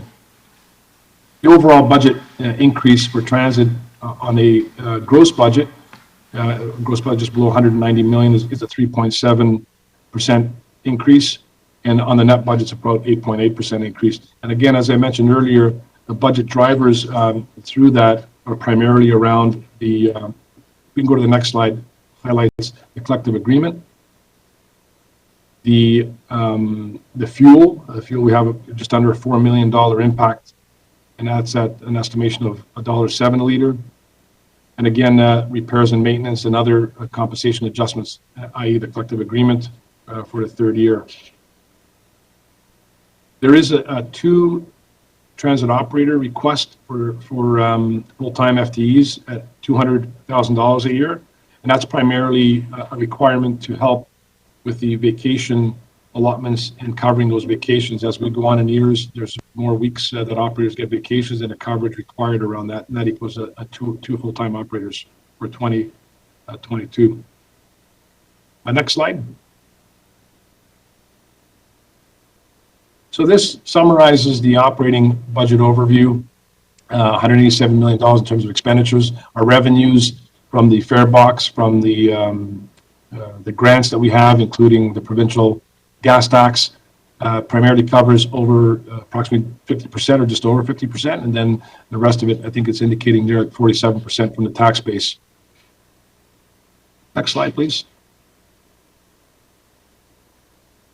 So, as I mentioned about the electric program, the new electric buses that we're looking at, I just want to highlight that when we have it in the budget binders, we have the 10 additional fully electric vehicles at $15 million. A lot of those costs are attributed to the ISIP funding. The city's portion is approximately 2.3 million, or just under 3 million. We have ISIP funding that covers a large portion of that. And also for the electric buses, because we put in a 2022 budget, it'll form part of the Canada Infrastructure Bank agreement, as well as our applications to the Zero Electric Transit Fund of that 2.7 billion federal monies that are available across Canada. So that'll help offset the entire cost of the 15 million. So when you see those budget numbers, they are a combination of typically around 27% from city funds and the remaining from other funding sources. Bus conversions, we're looking at converting 2 diesel hybrid vehicles to fully electric vehicles. And again, as I mentioned earlier, the Chinguacousy Road planning part for higher order transit as well. Next slide, please. So the 2022 to 2024 budget requests are identified in there as well. And when you look at Chinguacousy, will be a future year that will be asking another 13.7 million that will go on top of the 3.3 that we're asking this year for the 2022 budget to get the planning information done. And again, the other ones identified there are the transit shelter programs and state of good repairs. Next slide, please. So the federal funding that was approved in the projects from ISIP are identified here. As council is very well aware of, we have a lot of projects on the go at transit. Some of them have been put in previous budget years. Hence, sometimes you see a couple of years of a capital program going before we get off the ground. Typically, it shows the city's commitment and city's budget process that then requires the approvals of funding from different levels of government. As you know, we received the funding for the third facility at 175 million, and again, the bus replacement programs and the downtown mobility hub as well, and other elements that are identified on the slide in front of you. So we're still working on further funding requests and applications, i.e. around the electrification. And then again, you know, the other large component is finalizing an agreement with Canada Infrastructure Bank that we would bring to council for approvals once we have an agreement that we feel is appropriate to bring forward to council for recommendations. So next slide, please. So that's a summary showing all the capital budget summaries in terms of the allocation of city funds, DC charges, as well as the federal grants and provincial grants. The Canada Community Building Fund that you see there, 1.1 million, that was applied to the Chinguacousy $3.3 million ask for 2022. Next slide, please. And that concludes the presentation, Mayor. On my list here, I have Councillor Dillon, followed by Councillor Santos, followed by Councillor Willens, followed by Councillor Singh. Councillor Dillon.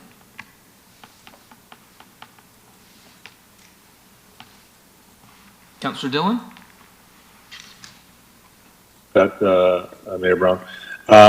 Sorry, Alex, can you advise once again about the seniors transit pass? And through you, Mayor, absolutely, Councillor Dillon. As you know, there was a commitment made by this council to provide senior residents of Brampton a free seniors pass.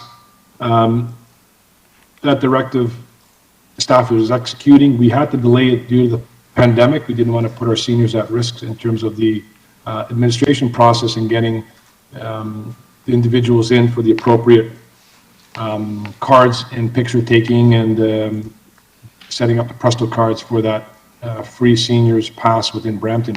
We are committed to completing that. I understand from our implementation team that January there's going to be information that will be shared with not only Mayor and Council but the public, and a program that we're hopeful to be started off in February that will be implementing during the course of Q1 and Q2 of 2022. We fully feel that by end of Q2 we should have it completely done and operating properly, and that's a commitment that I know the direction that Council gave us, as well as the commitment staff will have in making sure we execute that in a safe fashion. Do you mean when you mean a program, you mean the implementation of the seniors program? Is that right? Yes, through the Mayor, that's correct, Councilor Dennis. It's the implementation of that, the requirement of having people come in, checking the ID, making sure the appropriate identification is provided along with the card. We are working with our colleagues in REC to see how we can deploy that in the best way. What we don't want to do is get long lineups of seniors and It may be appointment-based, but we're trying to provide as many locations as possible to get that in, and our implementation team is working on that. Okay, no, and I appreciate that update. And so by February, that sounds good.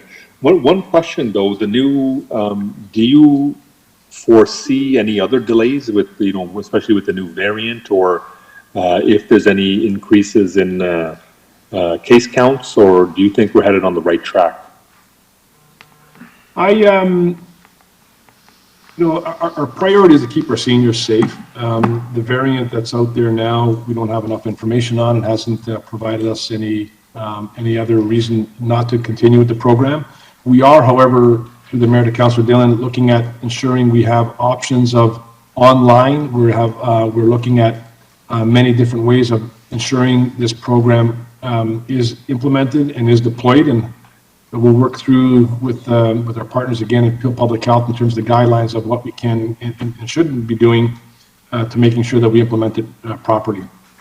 We're fairly confident that we will get this program out, and if we have to look at a bit of a hybrid as we go along to adjust to the moving pandemic, then we can make those adjustments accordingly. But we feel confident that we will have this deployed. I appreciate the update. Thank you. Thank you. Okay. Our next speaker is Councillor Santos. Thank you, through you, Mayor, to Alex. Mine is just more about comments about the importance of us doing advocacy, and specifically on the FaceTime. So last week, the Mayor, myself, Councillor Paleshi, we were in Ottawa, advocating for many of the projects on this list, 3 of them in particular.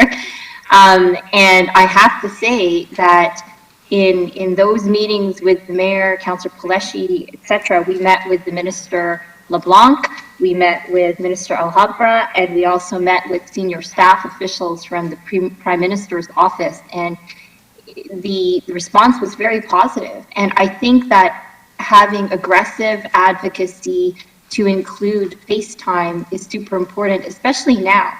This is the time where our priorities, particularly with transit, are in line with the federal government, but also at FCM. So last week I was also at FCM, and during those board meetings, we spoke very much so about transit and advocating to the federal government on electrification, particularly of transit fleets. So with all of this alignment, it's so helpful for Brampton, considering we were one of the first municipalities going in that direction.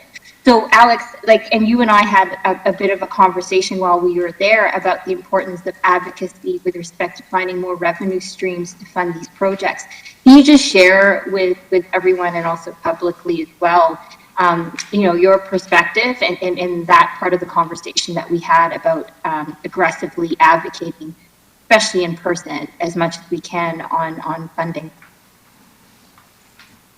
Absolutely, and through the Mayor, Councillor Santos, you're absolutely right. I mean, I've been doing this business for over 33 years, and I know our CEO, Barrick, always reminds me of the importance of getting funding for huge term of council priorities and how we can best fit in our community to reduce greenhouse gas emissions. We've taken on that challenge for a few years now, hence you hear about the CIB, you hear about a whole bunch of moving parts.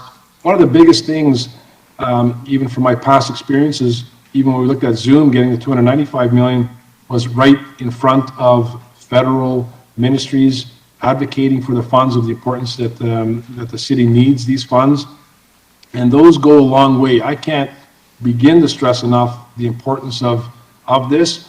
This term of council has made it very clear about the requirement to green our community, about supporting staff initiatives. Great staff can go out and pound the doors, but unless you have the political backing, which this mayor and council definitely have, in the front of the faces of the ministries to make sure, demonstrating how we're aligned with the mandate of the federal government and the provincial governments, are extremely important.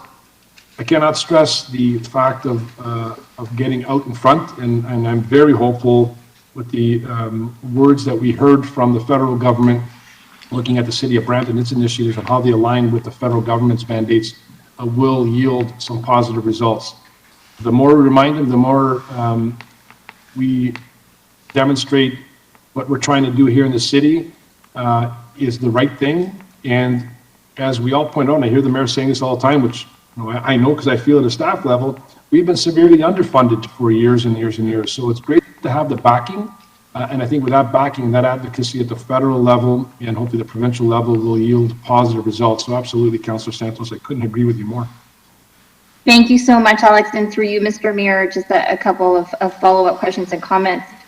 So when was the last time, Alex, that the City of Brampton received significant transit funding at the City of Brampton in terms of investments from the federal government? When was the last time? So through you, Mayor, we have ISIP funding. We've had funding in the past for replacement of buses through the province, through some of the federal. ISIP funding was probably the more recent one. If I kind of play the reel back further, back in 2004, when I started in the City of Brampton, I know that there was a big initiative through the Transportation Master Plan about the higher order BRT. At that time, I remember going to Ottawa with then Mayor Fennell and the city manager at that time in advocating for the 95 million. And there was a change in government at that time. And I think under the Harper government, we ended up landing the funding and provincially landing the 95 million, hence we had Zoom. However, in a growing community like ours, still we're very underfunded in terms of the transportation requirements within the City of Brampton. But that, was back in 2006, 2007. We had some ISIP funding, but as a result of that advocacy back then, we were able to launch Zoom, and look what Zoom did in the community. Huge uptake in terms of ridership. Clearly with the province, who then under Transport Canada Ministry managed these type of projects, even when we demonstrated what the result would be prior to implementing in terms of the expectation of ridership, Brampton, and I'm not saying this is the great city that we're in. We delivered that program on budget, in fact, under budget. We delivered it on time, and what the expectation was from the federal government and the provincial government, we exceeded those ridership expectations by far. So this city's got the right blend in terms of the dynamics for growing out transit, and with, hopefully with the proper funding from the federal and provincial governments, we can grow this out to serve our community with what it needs in terms of a transit network. I hope that hit on your point. Yes, thank you so much, Alex. And I will just give a shout out to our local MPs as well, who last week, all 5 of them were phenomenal. And they also expressed to us the importance of council and the mayor being present with them at that time, because it helps them out. And it certainly, in terms of a follow-up to what happened last week, I'm looking forward to going back, because every single time we advocate and we head out to Ottawa, the Prime Minister's office, all the minister's staff, they scramble to give their briefings in order to understand where the file has moved. So part of the advocacy and ongoing aggressiveness with our advocacy is to help to push that file forward and push our priorities forward with respect to infrastructure funding and specifically transit. Thank you so much, Alex.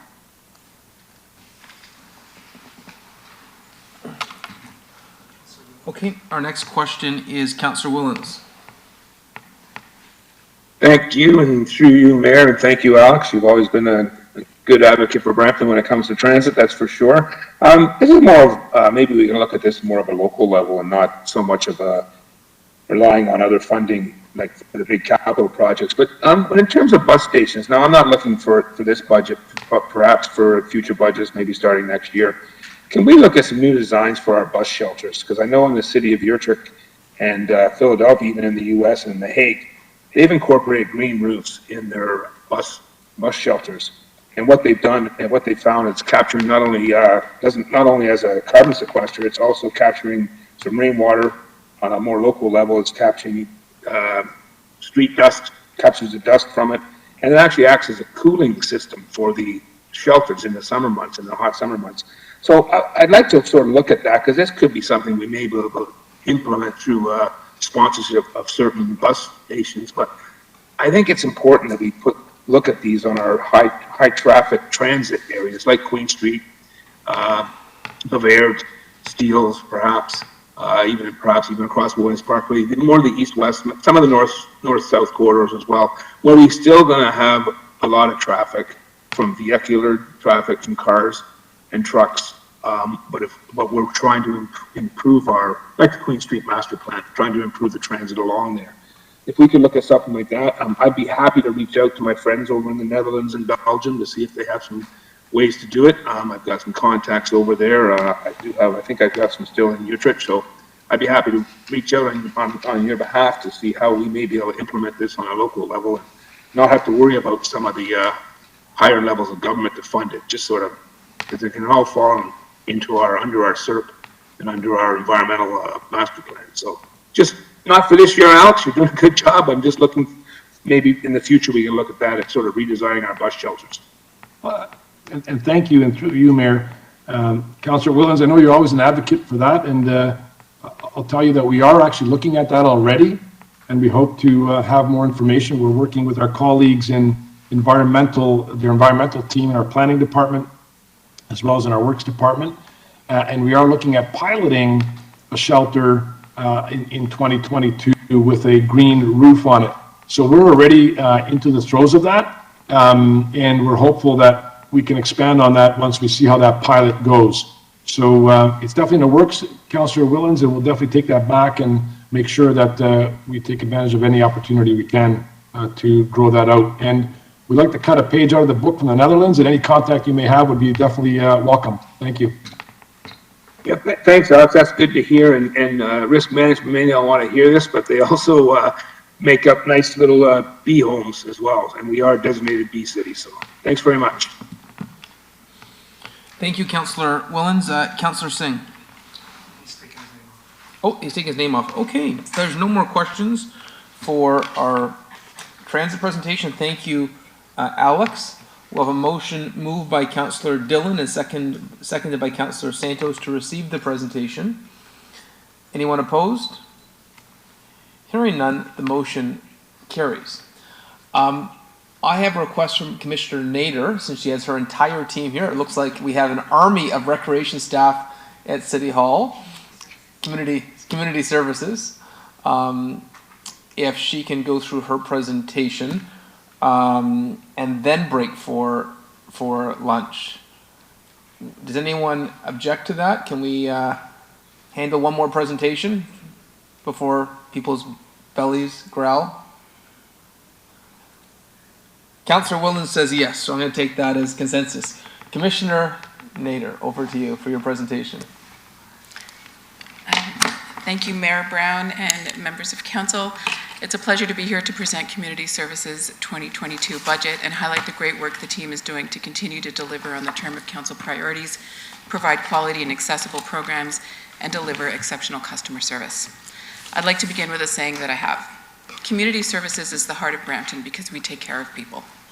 And with that, I would like to thank my senior leadership team and all the community services staff for the incredible work that they've done during and now in post-pandemic recovery in providing excellent customer service and programs that have kept and continuing to keep Brampton's residents safe and healthy.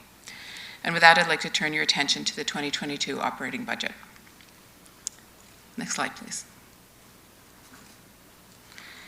As we emerge from the pandemic, our budget goals remain laser focused on the term of council priorities, financial sustainability, and supporting existing priorities. We've delivered on these in 2021 while maintaining a lean budget and are looking to build upon those in the next year to provide excellent quality and accessible services and programs to residents through innovation, strategic partnership, and opportunities while maintaining exceptional customer service. Community safety and well-being is focused on developing and implementing strategic initiatives which contributes to a more empowered city where everyone feels safe and has a sense of belonging. This includes developing a community safety action plan aligned with Brampton's priority of being a health and safe city, developing and implementing the Nurturing Neighborhoods program to engage residents, help revitalize neighborhoods, and encourage civic community building. Continuing to staff and build out the Community Safety Office and continuing to provide social supports such as access to food and emergency services, shelters, services for those facing vulnerabilities in the community. Parks maintenance forestry is on track to increase resources to maintain service levels and support urban growth, build new and maintain cricket fields and enhance sports field maintenance, and continue the Brampton 1 Million Trees program. Performing arts is enhancing accessibility at the Rose Theatre and increasing efficiency, developing and implementing its first performing arts strategic plan, and expanding the successful internship and co-op program for Black and Indigenous youth. Realty Services, which recently moved to Legislative Services, supports the city's term of council priorities and strategic real estate operations, and continues to support the city's tenants whose businesses have struggled from the COVID-19 pandemic.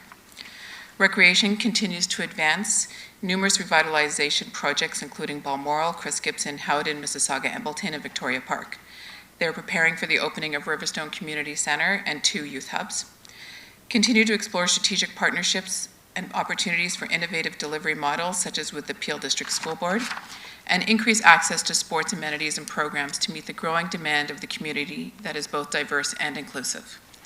And Service Brampton is projected to continue to increase availability and simplify access to city services by providing convenient, easy-to-use customer service options through 311 mobile app and online service enhancements, implement additional in-person counters across recreation centers, and introduce a live chat. Next slide, please.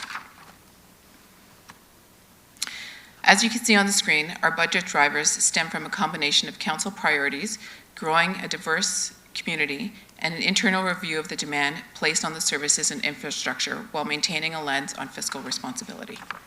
Next slide, please. In regards to our term of council priorities, our 2022 budget advances council's focus priorities and existing priorities as shown on the slide, and we continue on delivering on these priorities. Next slide, please.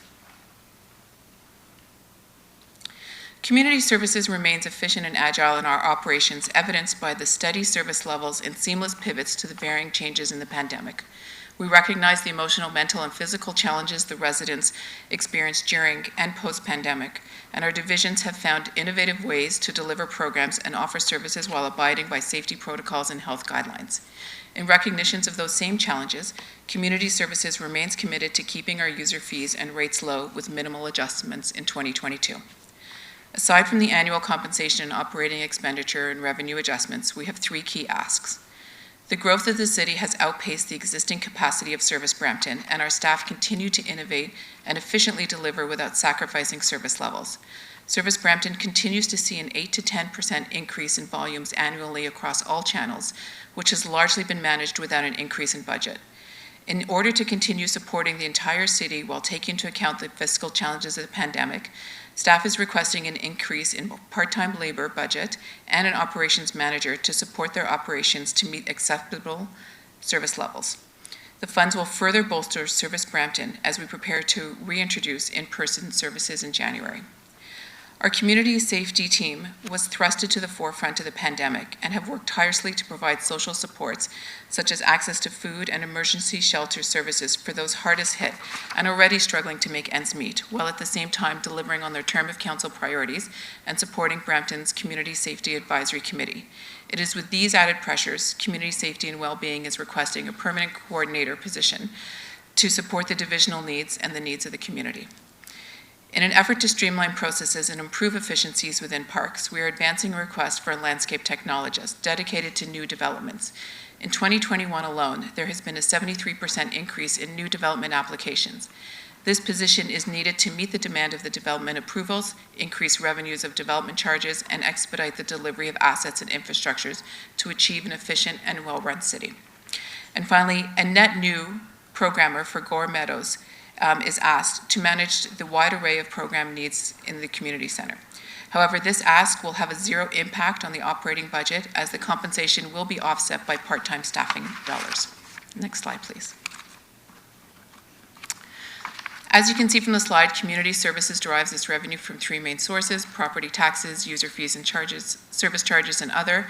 And our main expenditures remain the same: salary, wages, and benefits, contracted services, utilities and fuel, and repairs, maintenance, and materials. Next slide, please.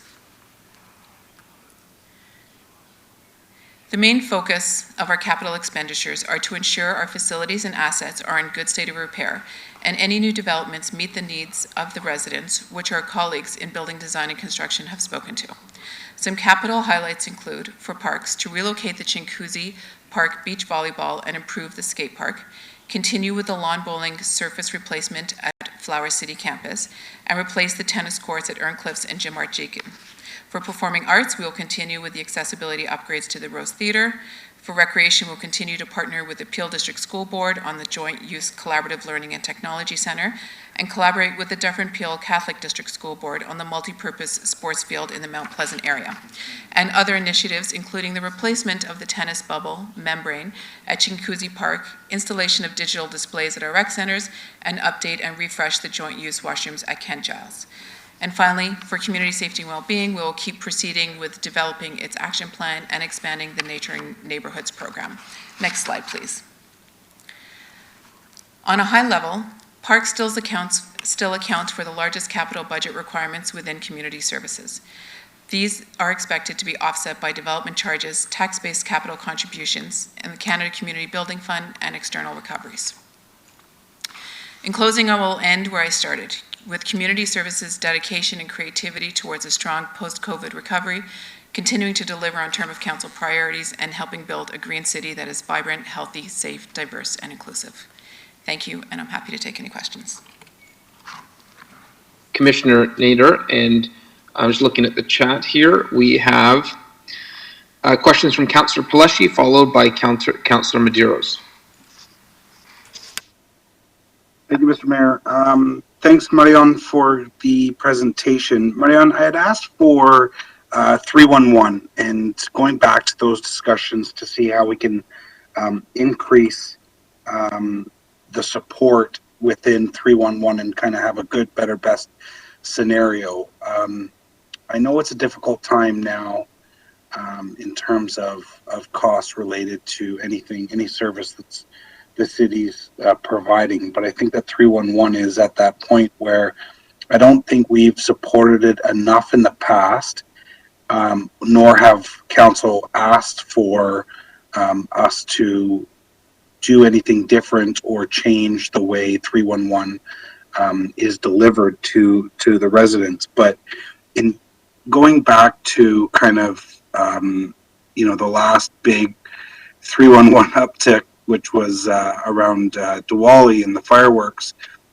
But even since then, I've heard from some residents their frustration in, being on hold with 311, and 15 minutes is almost like a lifetime for some people, and 15 minutes feels like a half hour for other people. Can you talk a little bit about and can we see what 311 would look like with more support in terms of limiting wait times to 10 minutes max, or providing an opportunity where if there is a longer wait than usual, where it's that phone call back. And I think that's where residents certainly would like to see this service applied. At least I appreciate where if I'm phoning somebody and it's a long wait time, that I can push a button to have that phone call back almost immediately, where you're not waiting 10 minutes before you're given that opportunity. Mm-hmm. Through the chair, thank you, Councillor, for that question. Yes, you've nailed it. Service Brampton has experienced an increase in volumes due to the growing population, expansion of services. And we haven't kept up with the budget with the population growth and the expansion of the services, but yet still, providing the best customer service. A lot of people don't know Service Brampton doesn't just take in calls for complaints. They also, do the registration for the theater, for recreation, for tennis, for golf, as well as dealing with bylaw, the upcoming election. So they're very multi-faceted in terms of managing the different lines of business and the channels that they have, which is also the email, mobile apps, in person. So given that, and following up on your question previously, we are going to be in a better position to respond. We're going to, on top of our ask, which will require, so it's one operations manager, and the increase in part-time labor is for 13 part-time CSAs. We're also going to be conducting a comprehensive review to really look at, where there are ways that we can, where there are loopholes or issues that we can fix. We're always looking at ways of improving and trying to find better ways of providing customer service. But I also can have Michelle follow up and talk about, touch base on some of your questions.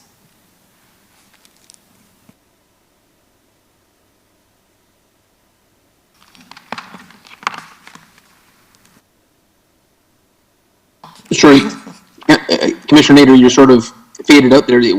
Was that? Sorry, Michelle is here, and so she'll be addressing the councillor's question. Okay, thank you. Thank you, through the chair. So to answer your question, Councillor Palashi, yes, we definitely have some areas where we can improve on, in particular our response time. And as Commissioner Nader pointed out, it is a resourcing issue. We do have opportunities to explore and continue to enhance through our technology. One being, which you did mention, callback assist. We do have that function, and there are many residents that do use it.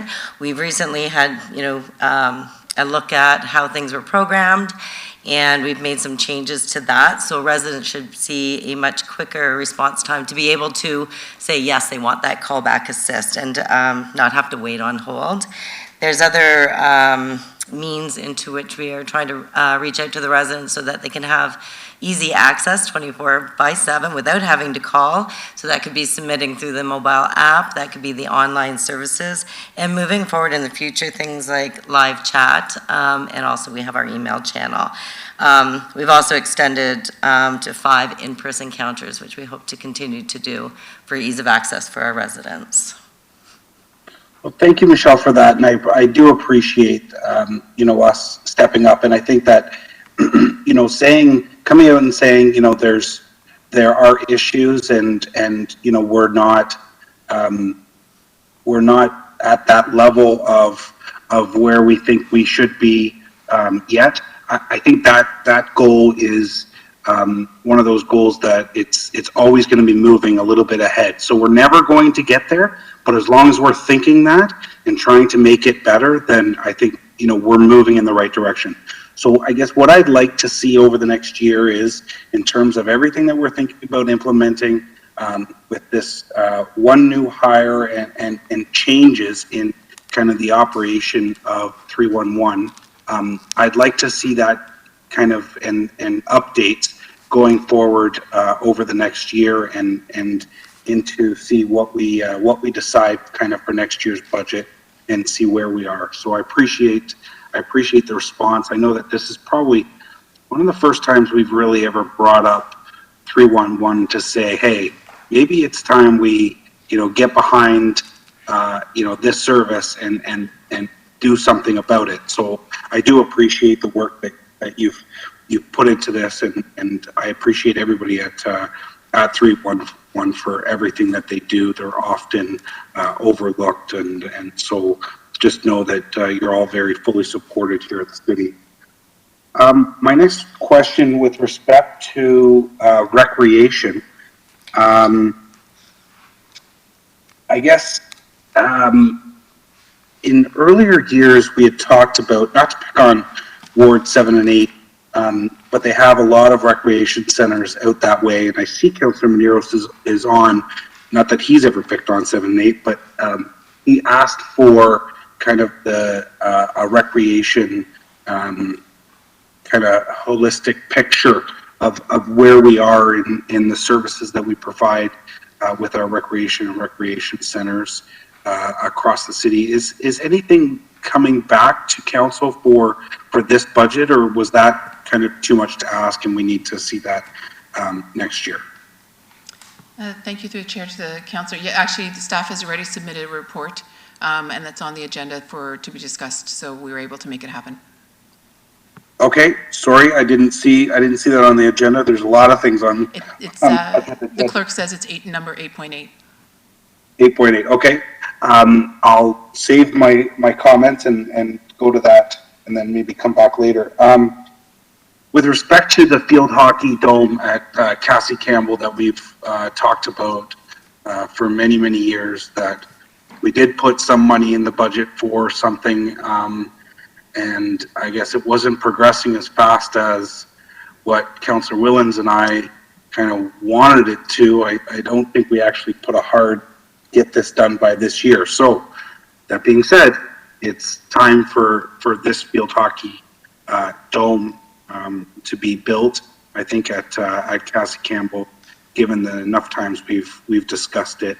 And I really wanted to, put forward a motion to say that that we start putting the funds in this budget towards the creation of a field hockey dome for Cassie Campbell, so that we can encourage, the sport is massive, and only having the one international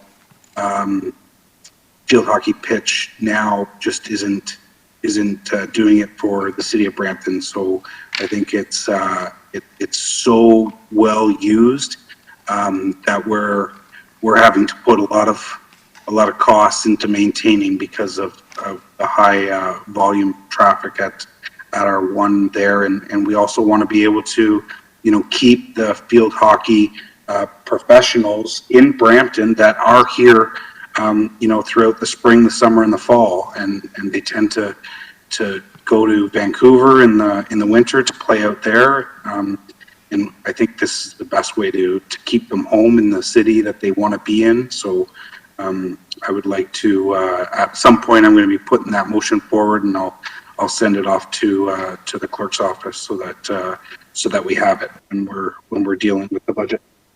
And then my final question was with respect to our community safety plan. I just want to know how we're able to leverage our community safety action plan with the region's community safety wellbeing plan and any of the action or situation table they have there. Thank you, Councillor. Through the chair, we have Rasmeen with us, Manager of Community Safety and Wellbeing, and she'll be able to respond to you. Thank you for the question, Councillor. Through the chair, with our, as you're well aware, this term of council has established their commitment to community safety through establishing the Community Safety Action Plan as one of the 16 term of council priorities. And our team plans on delivering the Community Safety Action Plan in Q3 of 2022. This plan will align with the Peel Community Safety and Wellbeing Plan, whereas the Peel Community Safety Wellbeing Plan, as you know, since you also participate in the system leadership table, looks at more 3 areas of focus, so family violence, systemic discrimination, and mental health and addictions. Our Community Safety Action Plan will be looking at more neighborhood level solutions to promote community connection and address neighborhood level concerns. While we will be aligning with the larger plan, we are looking at more neighborhood level solutions and really empowering residents to co-design solutions with us. And that's I think what I wanted to hear. I didn't want a duplication of another municipality's plan, and I always thought that our community safety, whether it be the committee or the office, is more of the grassroots into the community plan that gets people talking, gets people, moving and thinking about how we all kind of chip in to keep ourselves in the community. And no matter what community come from across the municipality, whether we have the high density, lower density communities, we're all pitching in to kind of trying to find solutions.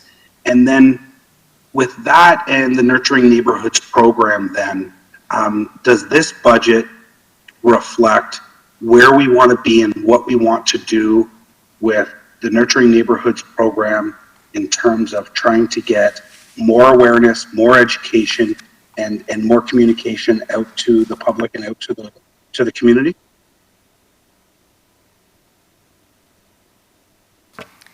Thank you for the question. Through the chair, this budget, we are requesting for a new FTE position, a permanent position through our operating asks, and then through our capital asks, we have two reoccurring capital asks, one being the community safety program enhancement capital ask, and then the other is the nurturing neighborhood one. This year we have a new capital ask as well, which we hope to use to implement, to design and implement the community safety action plan.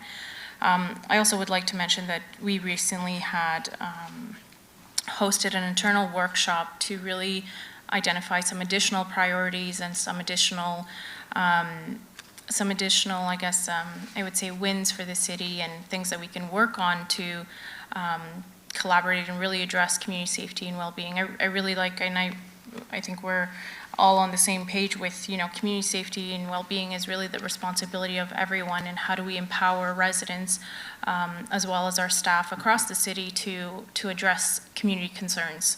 And ultimately, I just wanted to say that we plan to work towards this by empowering, connecting Brampton where residents and finding those opportunities for neighborhood connections. I hope that answers your question.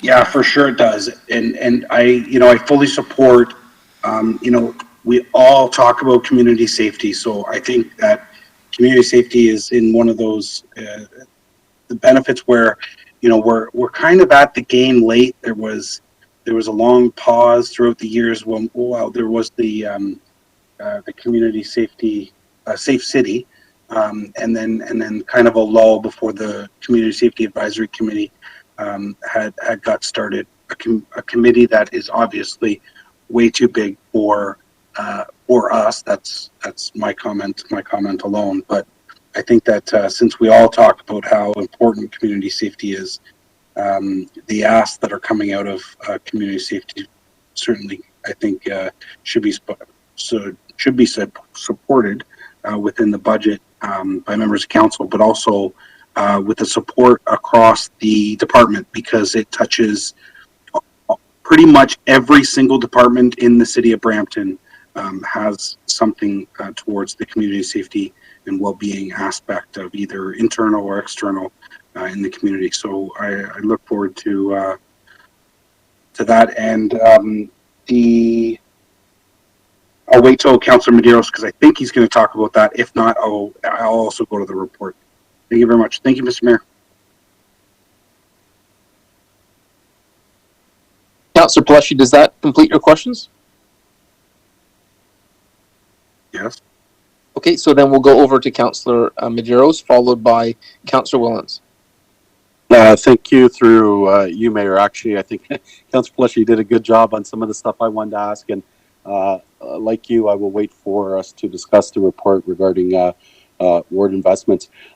Marian, thank you for the presentation. I was curious to regarding Service Brampton, and in terms of, it almost seems like we're victims of our own success. Can you just remind us where that is being offered? If I understand, it's at Susan Fennell Center. It's at Gore Meadows. And is there any other place where that service is available?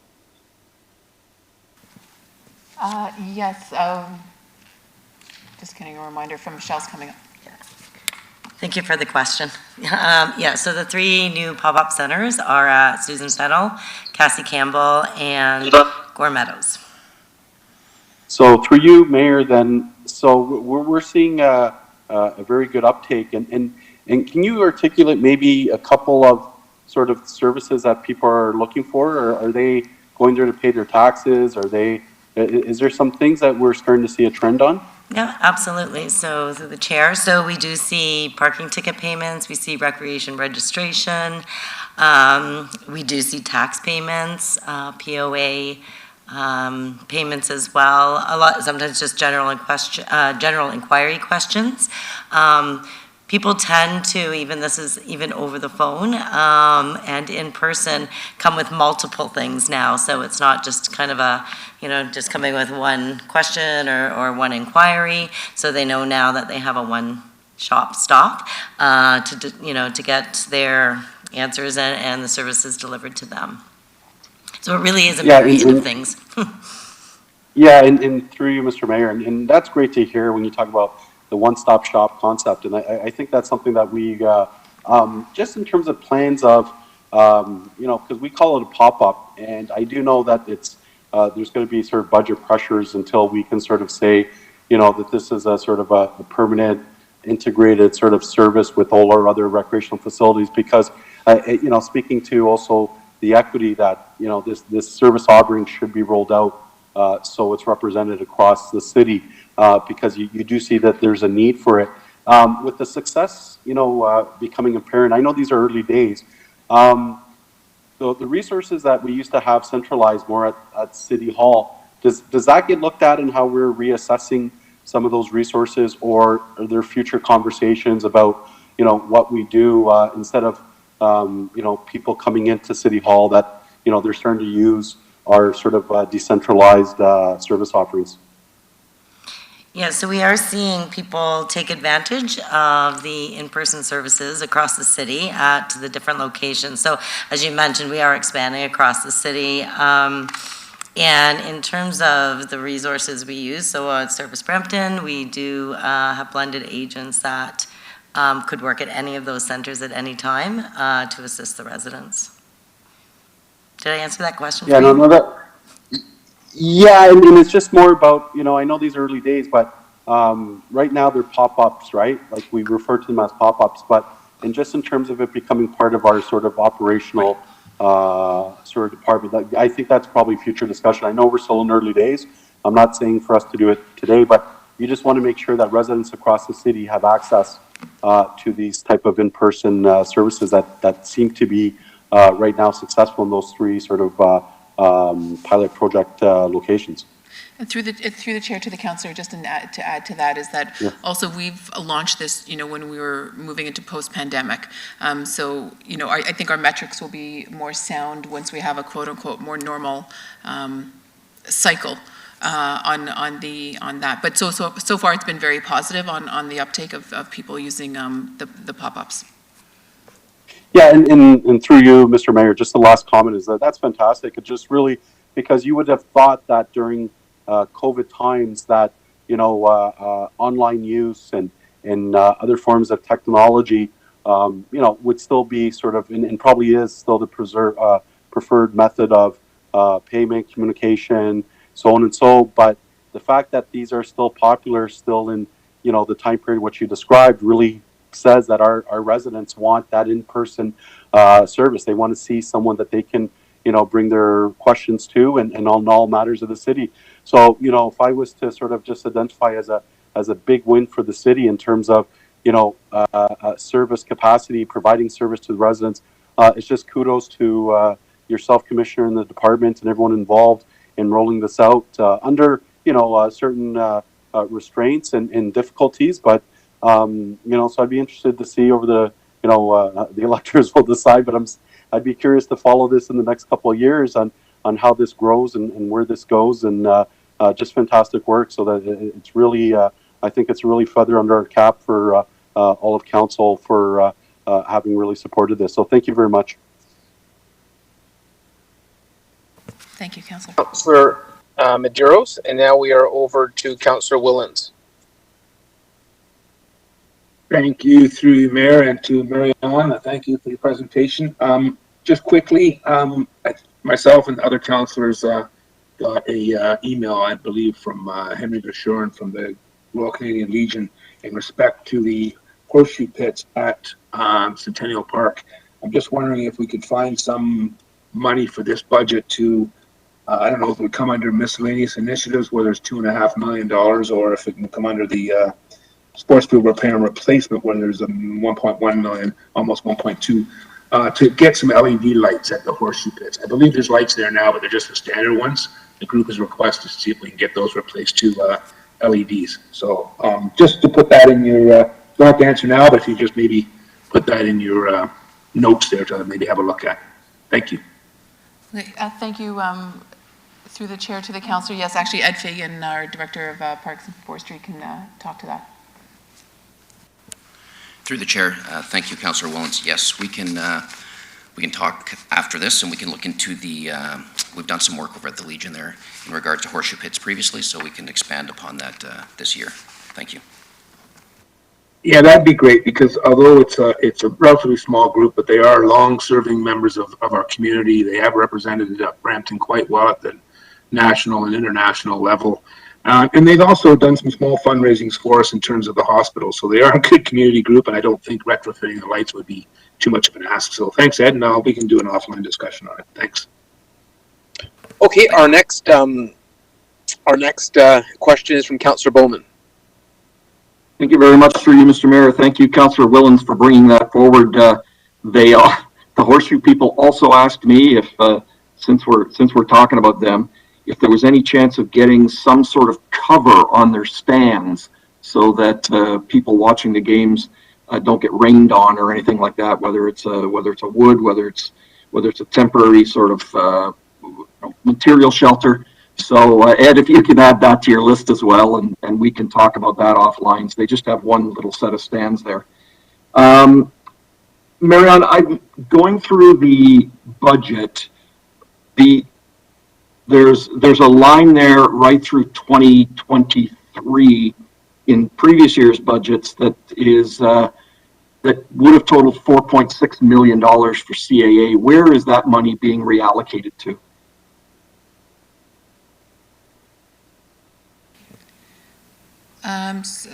Through the chair to the councillor, if finance can have that information, that would be helpful while I quickly just go through my notes, or we can get back to you. Can you tell me, councillor, what page you're referring to? Yeah, it's on the cap sum page 3 in the 2021 capital budget, but there's nothing for CAA on the cap sum page 3 in this budget. So I'm just wondering where that money would have gotten reallocated to. You can get back to me. That's okay. Okay. We got a couple more days on this budget. So, next question I had is, we've got playground repair and replacement, and that's on the same page, cap summary 3. Now, in previous budgets we had about 3.9 million there over the next 3 years. But that's now down to 1.6 million. So do we have a list of playground repairs and replacements that will not be getting done? Yes, through the chair to the councillor, Ed Fagan can respond to that. Go ahead.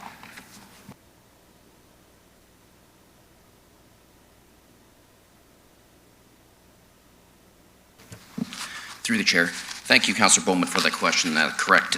In previous years, we have had, I'll go on up to 3.9. I think what you'll see in the next several years is we've allocated about $1 million per year.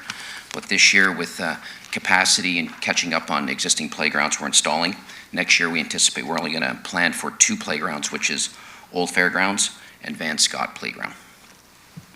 Okay, and just to follow up on that as well, the same holds true with 2 lines later. It's the recreational trail replacement. We had 1.2 million there planned, but we've now only got 665. So are we doing the same thing with trails? Through the chair, thank you for the question, Councillor Bowman. What we've done working with Public Works is we've got pre-engineered drawings for existing pathways that are required to be replaced, and currently there is only 6, and that is why you've seen a reduction next year for 665,000. Okay, and Ed, you're doing so well, I'll give you the final question as well, because I know it's right up your alley.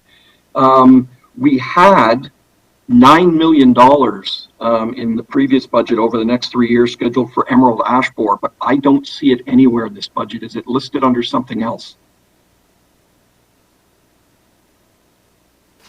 Through the chair, thank you, Councillor Bowman. That is correct.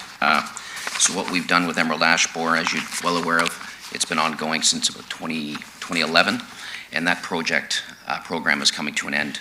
So what you'll see, since you don't see it in the future years, is the name now is called Urban Forest Canopy Program. So in essence, it's sort of a rebranding. Okay, thanks. Good to know. Thanks very much, guys.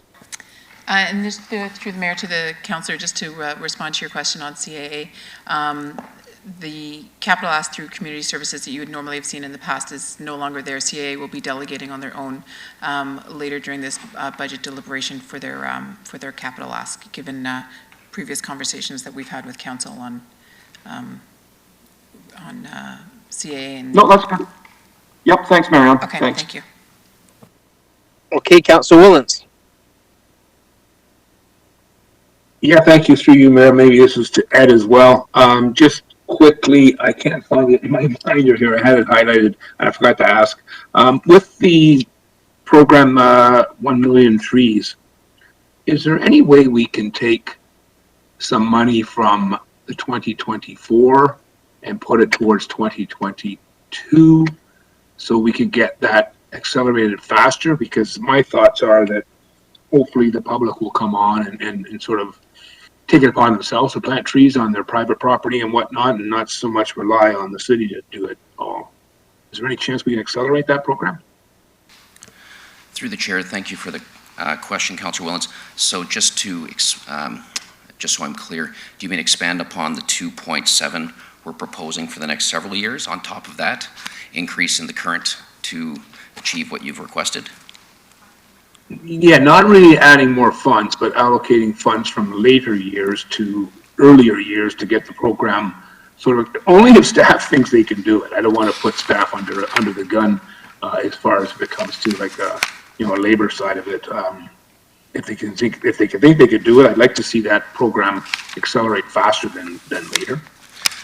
Through the chair, thank you, Councillor Willens. Yes, in this year, as a reminder, we did initiate the tree giveaway, so that is our intent with the Urban Forest Canopy Program. There's a little more scope there as well to reach out to our residents and volunteer groups and internal and external to sort of as a broad plant, as organized and as efficient as possible. Okay, well maybe we can leave it for now, and maybe we can look at that for 2023 to see if we can move it a little faster. If we can accelerate it this year, that would be great, because my only fear is that it's we may start running out of money. Councillor Willens, we do have resources, and we can have a discussion offline to expand the program to see how we can better support everyone for 2022. Perfect, thanks. Okay, thank you, Councillor Willens. Seeing no other questions on the board, I have one of my own. Just like Councillor Pelletier talked about information for field hockey, which I support, knowing the need there is in the community, and the suggestion from Councillor Willens and Bowman on the horseshoe facility. I'd like some additional information on how we can expedite some of the cricket services. I realize we're having a broader conversation about a larger multi-purpose cricket facility, but I'd really like to dig down into how we can play catch up with a demand that exists in the city.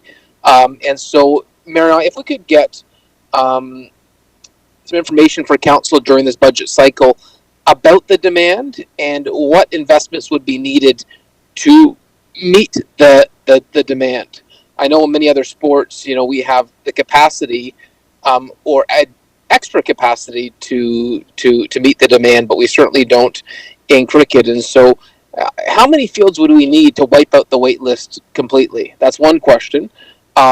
Is there space for additional fields? I know we got 17 fields and 2 of them have lighting abilities. What would the cost be given the request from the community to extend the usage of the fields we have by bringing lighting to all 17 fields? And are there fields that, because of neighborhood restrictions, that lighting is not possible? How many of those 17 fields would lighting be possible at? What would the cost be? Would it be a capital expense? Could it come from development charges? If we could get a report on that, I'd just like to dig in a little bit more in terms of how we could better utilize the existing amenities we have to cover the wait list, because when I go to events, I just get left, right, and center that you can't get field time. You can't get field time, and the wait list is extraordinary. And so given the fact we're having this discussion at budget, would love to get some additional details if it was council's discretion to do so, how we could expand the usage of our existing cricket amenities. Marion, is that something that we could be able to put together within this budget period? Yes, through the mayor, yes, we'll be able to get you that information and turn it around. Okay, thank you very much. Thanks. Seeing no other questions, have a motion to receive this report from Community Services, moved by Councillor Willen, seconded by Councillor Paleschi. Does anyone object? Hearing none, the motion carries. We are long overdue for a lunch, and I know the staff here have been working very hard and will need a chance to go and grab a bite. So why don't we return at 3:30, and then we'd be able to do the planning, building, and economic development report and possibly legislative services before we run out of time today. So we are adjourned until 3:30. Thank you, Mr. Mayor. Members of committee, this meeting is now recessed until 3:30. Members of staff and public, you can stay on until committee reconvenes, or you can leave the session, those that are participating directly in the session.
Peter, do you want to check if the next presentation is ready and if we have quorum?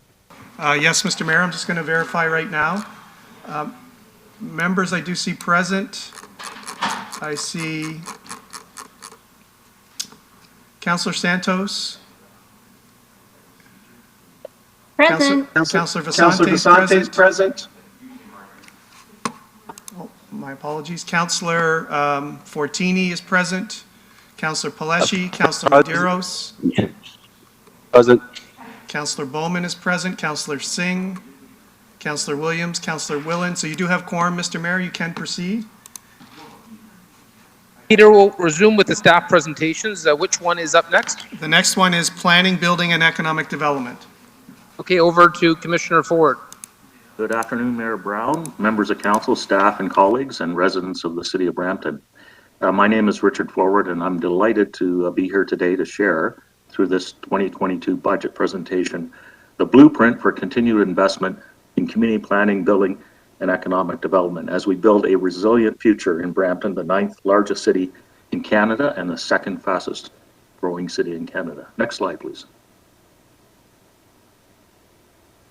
When we look at our budget goals, 2022 is dedicated to supporting the significant increase in development and investment activity that we've seen, providing a continued focus on economic recovery initiatives for our community, and implementing more innovative ways to deliver our services. Among the many city building initiatives underway, our community planning team led by Bob Bjerke will bring forward a modernized official plan to implement Vision 2040. We'll continue to implement the housing affordability strategy, and we'll implement the integrated downtown plan, among other major policy strategies and initiatives. Our development services team led by Alan Parsons will continue to streamline the review and approval development process in order to support growth in Brampton. These community planning and development initiatives are all initiatives that support bolstering our community's livability, increasing access to critical services, and ensuring Brampton continues to be a community of choice for all residents and businesses. Among the economic recovery efforts underway, our economic development team led by Claire Barnett will continue to partner with essential stakeholders, including the Brampton Entrepreneur Center, Beehive Brampton, and the downtown office to create jobs, build businesses, and attract investment from all corners of our community and indeed the world. Among the many efforts to protect the health and safety of all homeowners, tenants, and investors in our community, our building services team led by Rick Kennard continues to implement new technology that streamlines the review and approval process in order to provide a seamless experience for everyone seeking to invest in bricks and mortar here in Brampton. These are critical back-of-house initiatives that has allowed us to eliminate red tape in the review process and ensure a focus on new construction that is safe for homeowners, tenants, and all other investors in Brampton. And among the many transportation planning initiatives underway, our transportation planning team led by Henrik Zolberg will launch the Transportation Master Plan, will continue to expand the city's cycling network, and will deliver on the active transportation review recommendations. These are essential projects to improve how people and goods move through Brampton, and they collectively provide a focus on active transportation. Together, these integrated divisions ensure that the city is well planned, well designed, and will meet the changing needs of residents and businesses as we build a resilient tomorrow and well into the future. Next slide, please. The key budget driver for our department is a good one, namely an increase in development and building activity. With this increase in activity and investment, we're recommending an increase in our resource levels to ensure we can continue to meet our service standards to meet the expectations of the community. Next slide, please. Development charges build the major infrastructure necessary to support our growing community.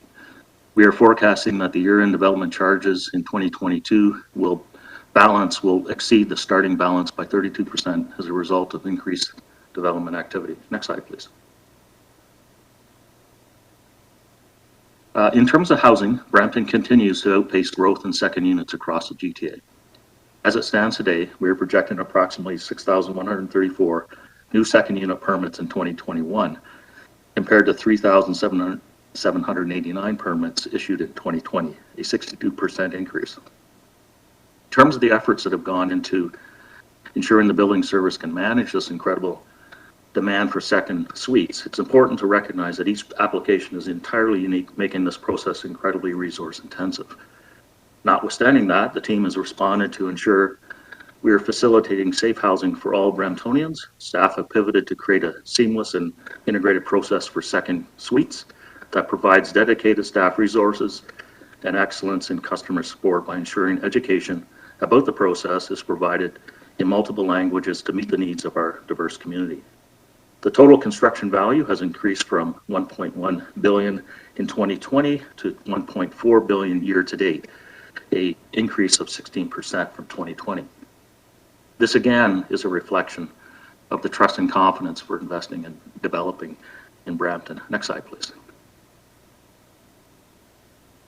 Along the same thing, we have also seen a significant increase in the volume of development applications year over year. In 2020, 519 development applications, and that's all types, were processed compared to 854 year to date, a 65% increase year to date. Our year to date planning revenue is $9.7 million compared to last year's total of $3.2 million, a 200% increase in planning revenue. The increase in development activity will translate into increased billing activity and hence future development charge revenue and assessment growth. Next slide, please. Looking at the term of council priorities, we'll continue to execute on priorities focused on building a resilient tomorrow by creating the conditions to grow investor confidence, bolster Brampton as a community of choice, and meet the evolving needs of our incredibly diverse community. Next slide, please. When we look at the operating budget highlights, we are recommending development fee increases to support the operation of the department. Additional resources are required to ensure service levels are maintained to meet the growing demand to ensure investor confidence. And in order to further streamline our back of house and offer more transparency for customers and accountability for service delivery to the community, investing in e-commerce technology and business intelligence to inform decision-making and report on progress are also key highlights for the 2022 budget. Next slide, please. As we continue to improve service delivery, we'll continue to evaluate how best to serve our community through our people, our processes, and our technology choices. Next slide, please. When we look at the operating budget, notwithstanding the request for an increase in resources to meet our service levels, our operating budget is 41% lower in 2022 than this year's budget. This is largely in part due to the increase in development and building activity. Next slide, please. Some of our capital requests include investment in the expansion of Brampton Entrepreneurial Center and in the development of the Innovation District to support building a resilient business community from the ground up right here in Brampton. These investments will provide more local business owners and entrepreneurs with access to critical business growth services to expand on our homegrown success stories. And when it comes to living in Brampton, we want to ensure our community remains front and center as an exceptional place to call home. We will continue to implement the active transportation recommendations across our community so healthy choices when it comes to traveling can become an everyday option for our residents. Next slide, please. Looking at the overview of the capital budget, to summarize, there's a modest increase in the capital needs proposed for 2022 as compared to 2021. Next slide, please. In closing, Mayor Brown and members of council, I would like to thank our staff in the Planning, Building and Economic Development Department for their dedication and commitment to service. Their efforts together ensures our city is well planned, well designed, and built to meet the needs of our residents and businesses. And I want to especially thank council for setting the vision and the expectations for success.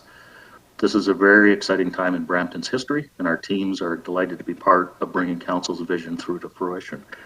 If there are any questions, my team and I are on the line to provide answers or context. And I want to thank you to everyone for your time this afternoon. Thank you, Commissioner Ford. I don't see any questions in the chat box. I've got one question, and I know this is a topic we've talked a fair bit about, Commissioner Ford, but when we look at the time to process building permits for the second suites, we have this glut of illegal units that we hope to become legal. And I was in a meeting with a few councillors when constituents have been coming in, complaining about the processing time being 12 weeks or 10 weeks in Brampton and 2 weeks in municipalities. They don't have the same pressure or interest in secondary units. What additional resources would be required for us to be able to staff up so we could have a faster processing time that we could deal with? I think there's a backlog of about 1,000 applications right now. And is there a way where that could be cost neutral, where we could charge additional fees to have an expedited processing? Is there any way to, with resources, better deal with the surge of applications that we have? Mayor Brown, that's a great question. And part of what we want to achieve is that we want to make the process work smoothly and efficiently, so that we do get folks to go down the path of actually getting a permit issued, so that we know that the public and the future tenant or homeowner is going to be safe in that unit.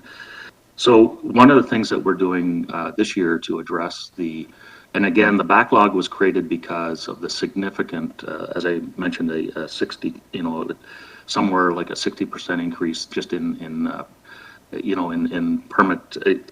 applications. One of the things that we are doing through Rick Kennard's shop, the CBO, is we have looked at a firm that can help us address some of the backlog needs so that we can catch up. And then through the 2022 budget, we are seeking additional resources in the building department that will help us to, keep ahead of the game. Because what we want to encourage is the public to use the process to make sure that things are safe from a building and fire perspective, and that's our goal. So we do have additional resource requests in the 2022 budget. So that's number one, and number two is today we're addressing the backlog through basically hiring additional external source to help us process some of these things. With those additional staff, what do you think realistically is the processing time that we can get to? Well, I'm going to bring I don't want to speak for the chief building official, but I'll bring him online, and I think I'm going to guess what his answer will be in terms of, right now we're going to see 6,100 new second unit permits this year. If we can get, if it doubles next year, then of course we may be into an issue. But I'll bring Mr. Kennard on the line to answer that one. Thank you, Richard. Mayor Brown, so there are two things, I guess, that we're proposing to do in the next year. 5 of our staff requests for 2022 are in plans review, and those staff requests will largely be responsible for reviewing the second units. As Richard mentioned, the other thing we did this year, and we weren't able to get through the process until about mid-October, but we have now started with a consultant to outsource some of the plans review for second units. Now, because of the procurement rules, we're limited to a spend in that regard for the next 3 years each year. But I will be coming forward with a report in 2022 to ask for your consideration to go through a full RFP and potentially raise that threshold for our consulting services. And the reason we'll be doing that is because it's hard to predict the level of activity that we will continue to see in that second unit area. Since 2015, we've doubled the volume annually every year. And as Richard mentioned, this year we've gone from just over 3,000 to just over 6,000, which is really hard to believe. And at some point, we are assuming that number is going to plateau a little bit. And so we'll be addressing this through a combination of additional full-time staff, but also through having the agility to go to a consulting service if needed to pick up the slack on that. So as I said, we've engaged that consultant now. About mid-October, we started with that consultant, and we'll have a limit of $100,000 in 2021 and in 2022, but I'll be coming back with a report to initiate a full RFP to expand the threshold on that service.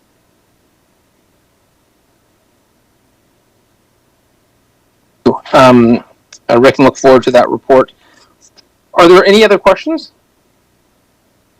Seeing none, I'll take a motion to receive the presentation from Richard Ford for the. Sorry, Mr. Mayor, I had a question. Okay, who is that? It's Jeff, Councillor Bowman. I didn't see you on the chat. No, I just jumped on because I thought we were going to have economic development together. So. Okay. Jeff, the floor is yours. Yeah, Richard, can I ask one question? And it's along the same vein as the mayor's question. What are we doing to speed up the process and get things going? But I'm approaching it from the other angle. And what I want to ask is, Richard, what are we doing to protect residents in single-family dwelling neighborhoods from every single house on their street becoming an apartment, which is creating a housing shortage? Drastic rise in the price of houses so that a small family can no longer afford a house. Are we doing anything about that? And do we have any plans to look at how neighborhoods are built, the type and affordability of homes in a neighborhood, and zoning? That's a good question, Councillor Bowman, and we've got Bob Bjork on the line who deals with some of our policies and deals with our policies, city building policies and strategies around that. But it's important to note, though, that the province has mandated that all cities are required to allow for second units. So we certainly want to make sure that our processes are not prohibited or not restricting folks from using that to do it in the right way. So, Bob, I'll turn it over to you if you have some thoughts. Thank you. And through the mayor, the issues you're touching on, I think everyone's recognized are challenging and certainly ones that aren't easily tackled. I think, as Richard indicated, the drive to include the second units is something that we need to support, as are the additional residential units, and that does allow for another unit to go in. In that, we're trying to make sure that the design approach and the approach to the review, ensures that these units are safe, and as far as we have the latitude to have some spacing there. Through the official plan and the subsequent work, and we're going to be doing, particularly in intensification areas. But also as we move forward through the zoning bylaw review and update, there'll be a public conversation around how these things are implemented. We're certainly monitoring and tracking and looking for any practices that we can identify that will help. And some of those relate to even things like parking. Some of those potential impacts that can cause concern for others on the street.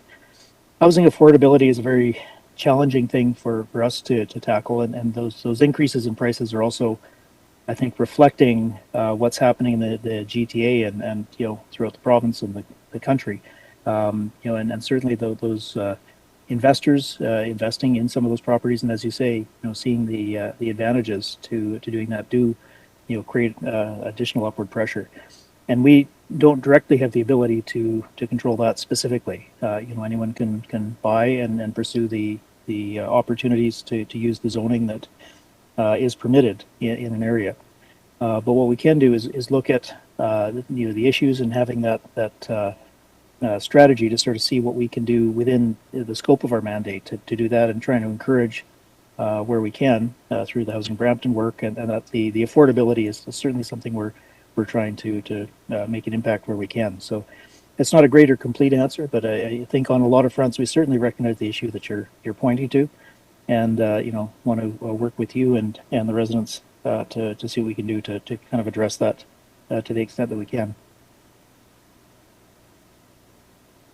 Okay, thanks, Bob, because what I was sort of getting at is, we're spending a lot of time working on livable, walkable neighborhoods, friendly neighborhoods. But I think that when we are allowing it to happen to every single house on a street, if that's permitted, we are defeating the purpose of all of that. So I think this somehow needs to be taken into account, and perhaps sometime in the future we can look at whether we can allow a certain number in certain areas, like we do boarding houses or rooming houses. But just I'll leave it at that, because that is one of the main things that I hear in my neighborhood. What are we doing about it? So thanks very much. Appreciate it. Thank you, Councillor Bowman. I think that's a fair question to ask. I know it's a little bit outside of a budget, but there is going to be a provincial housing symposium. And so when you talk about the type of communities we build to create different housing options, a Brampton submission in that provincial housing conference on accessibility and affordability would be relevant. And so hopefully we can have some offline conversations about how we can contribute to that discussion on housing affordability.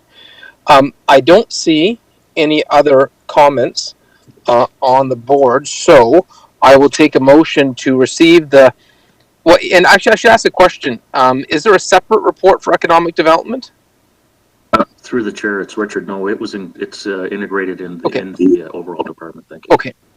Okay, then I'll take a motion to receive the planning, building, and economic development report, moved by Councillor Bowman and seconded by Councillor Vasante. Any objections? Hearing none, we can move to legislative services. And do we have Commissioner Marlin on the call? Yes, Mayor Brown. Okay, Marlin, welcome to your inaugural presentation of budget. Thank you, Mayor Brown, and good afternoon to you and members of council and all those who are listening virtually. As the Commissioner of Legislative Services, it's my pleasure to present the 2022 proposed operating and capital budget. Next slide, please. Legislative Services provides legal advice as well as strategic support to city departments and our residents on matters related to community safety, animal welfare, risk management, and city governance. We work as strategic partners that facilitates and enables operating department to achieve their goals. Our 2022 budget goals includes continuing to work as strategic partners, providing effective, efficient, and timely strategic support to assist departments on delivering term of council priorities. Continuing to reinforce the city's commitment to public safety, implementing protocols to deal with emerging risks such as cyber and ransomware attacks. We will continue to modernize and enhance our service delivery by implementation of new animals services bylaw, issuance of all small business licenses using an online tool to streamline the process, e-filing certificates of offense, expand the use of administrative monetary penalty systems with the addition of City of Brampton's bylaws, facilitate and support hybrid meetings, for example, or council meetings and advisory committees. Next slide, please. Our budget drivers, like everyone else, is growth. Brampton population will reach close to 717,000 in 2022, which is an increase of over 18,000 new residents.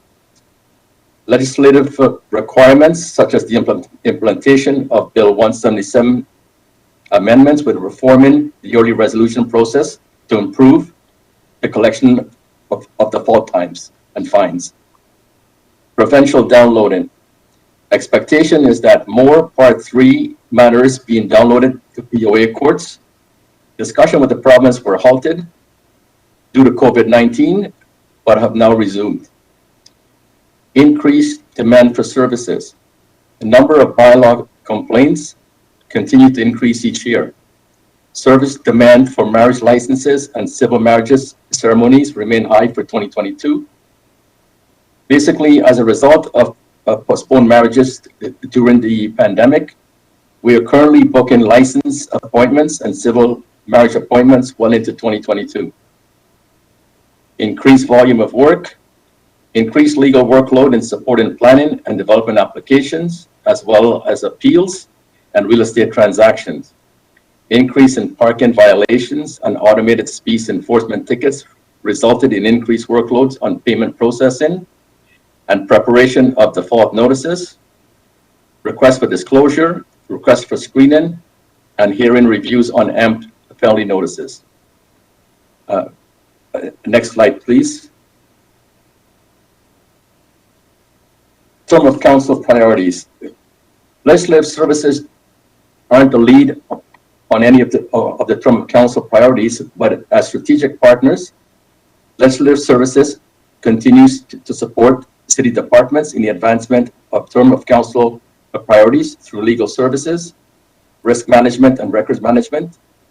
A few examples are listed on the slide. Next slide, please. Operating budget highlights include City Clerk Office continued to plan and deliver the 2022 municipal and school trustee elections.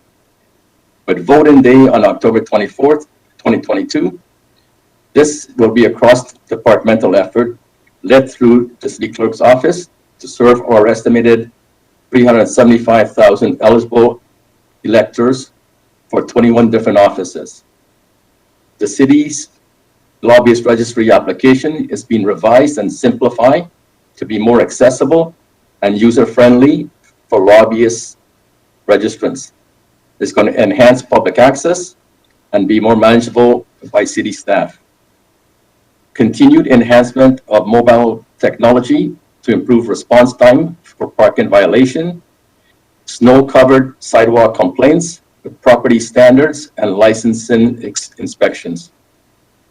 We are expanding the use of the AMPS program with other city bylaw infractions, including property standard offenses and animal services bylaw infractions. We will develop the RFP to procure an enterprise risk management system to better identify and mitigate risks and promote a culture of risk awareness throughout the organization.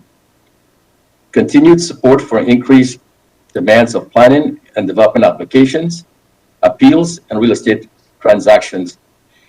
45 site plan agreements processed so far in 2022 compared to just 26 in 2020. Implementation of new technology will help to increase efficiencies, such as using video court appearances to allow for enhanced access, working with enforcement agencies to move to electronic filings of certificates of offense. Phase 1 includes joint processing centers for red light cameras and automated speed enforcement. Next slide, please.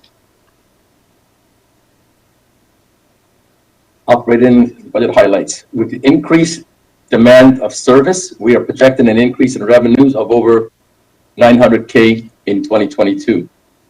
We have one additional staff request in court administration. It's a court and client representative. This staff person will be responsible for the expansion of the AMPS program, which will include non-parking bylaw changes.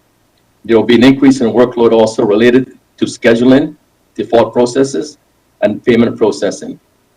From January to October 2021, there were over 33 charges were filed, and it is anticipated there will be another 30,000 ASE charges in 2022. The additional staff in court administration will work on payment processing, trial scheduling, early resolution scheduling, and default fine enforcement. They'll also be involved in the implementation of a video court, being a dedicated staff resource to be a meeting host, to admit parties and triage them to the appropriate virtual rooms. Currently, we have up to 2 virtual sessions per court day, and we anticipate an increase of up to 4 virtual sessions in 2022. Next slide, please. Our operating budget overview. We have a total expenditure in 2022 of $35.8 million, which is offset by $23.3 million in revenue, resulting in a net of $10.5 million, which is less than the 2021 operating budget by $178,000. Next slide, please.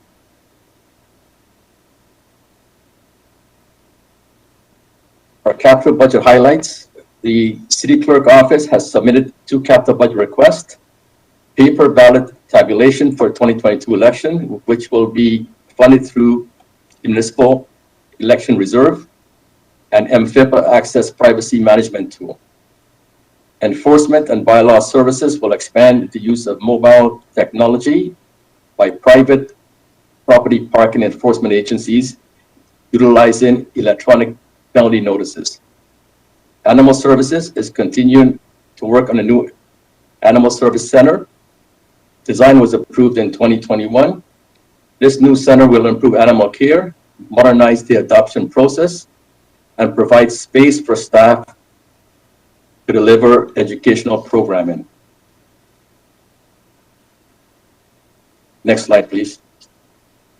Our capital budget review. Enforcement and bylaw services have submitted $40,000 in minor capital requests for parking enforcement hardware purchase, including mobile printers and mobile ticketing device for private parking enforcement contractors. On average, private enforcement agencies issued over 22,000 tickets per year. Moving from manual handwritten tickets to electronic penalty notices will reduce the number of voided tickets, improve speed of issuance, and streamline the process through AMPS. This is the end of my presentation. I'd like to thank the Mayor and members of Council and the CEO for their support and setting our vision. I also wanted to thank the Finance Department and the staff in Legislative Services for their assistance with my presentation and their ongoing commitment to customer service. I'm available for questions, and I also have staff online as well. Thank you. Okay, looking for if we have questions. We do have some questions. First question is Councillor Bowman, followed by Councillor Williams.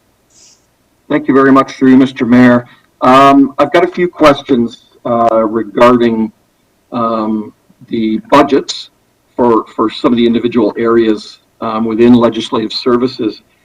We had last year $23 million budgeted right up to 2023 for a new animal shelter, but I do not see anything budgeted for a new animal shelter right up till 2024 now. So I'm just wondering what happened to that. Thank you for the question.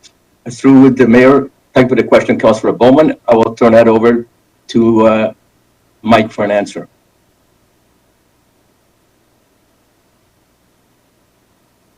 Hello, Councillor. Through the chair, my understanding is that that money was approved in 2021 for the 2023 construction. I'd have to go back and get that answer as to why it may have been moved to 2024. Oh, no, Mike, what I'm saying is it's not in, I don't see it anywhere in this budget. So I'm just hoping that we didn't cancel the project, because that's a much needed resource. Definitely, and as far as I know, that project is still on track, so I will definitely go back and look into that further. Okay, great. Thanks, Mike. Regarding the court administration, we had, I guess, an overage of operating last year. We had more money brought in than we thought we were going to in extra revenue. And that was during COVID. Do you have any idea what we might be expecting in 2022, hopefully a non-COVID year?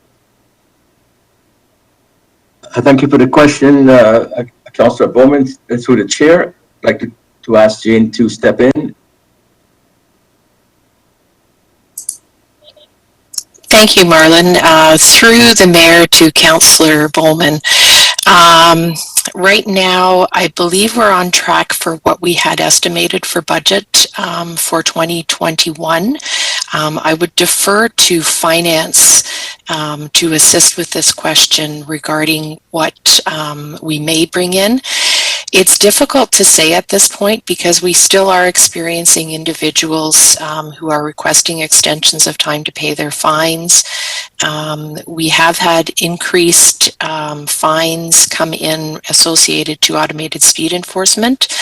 Some of our other agencies, it is lower revenues in terms of tickets being issued. So if there is anyone on the line from finance, I would ask for assistance in answering that question.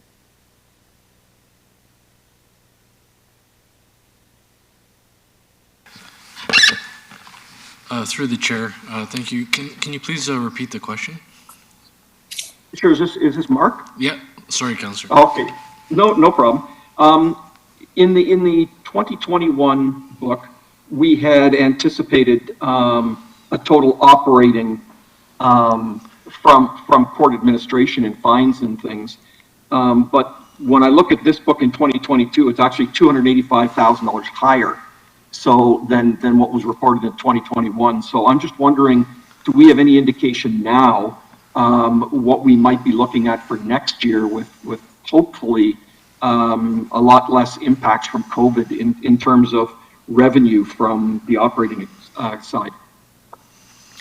Sure, Councillor. We can put something together to show the performance of the revenues over the last few years in COVID, including maybe the year prior, and then show what we're projecting for this budget, the 2022 budget, to give you kind of a holistic picture of what's happening with these revenues. Okay, that would be great because I see they're rising. So, I think that's something that we should be very happy with. Yeah. Thanks, Mark. In terms of enforcement and bylaw, I know that's Paul's area. Again, I harken back to the 2021 budget because the number we had in the 2021 budget for this year was $11,473,000 for labor expenditures, but the number we've got in this budget binder is actually $12,019,000, which is a difference of $546,000. So I'm just wondering where that extra labor expenditure came from, the $546,000.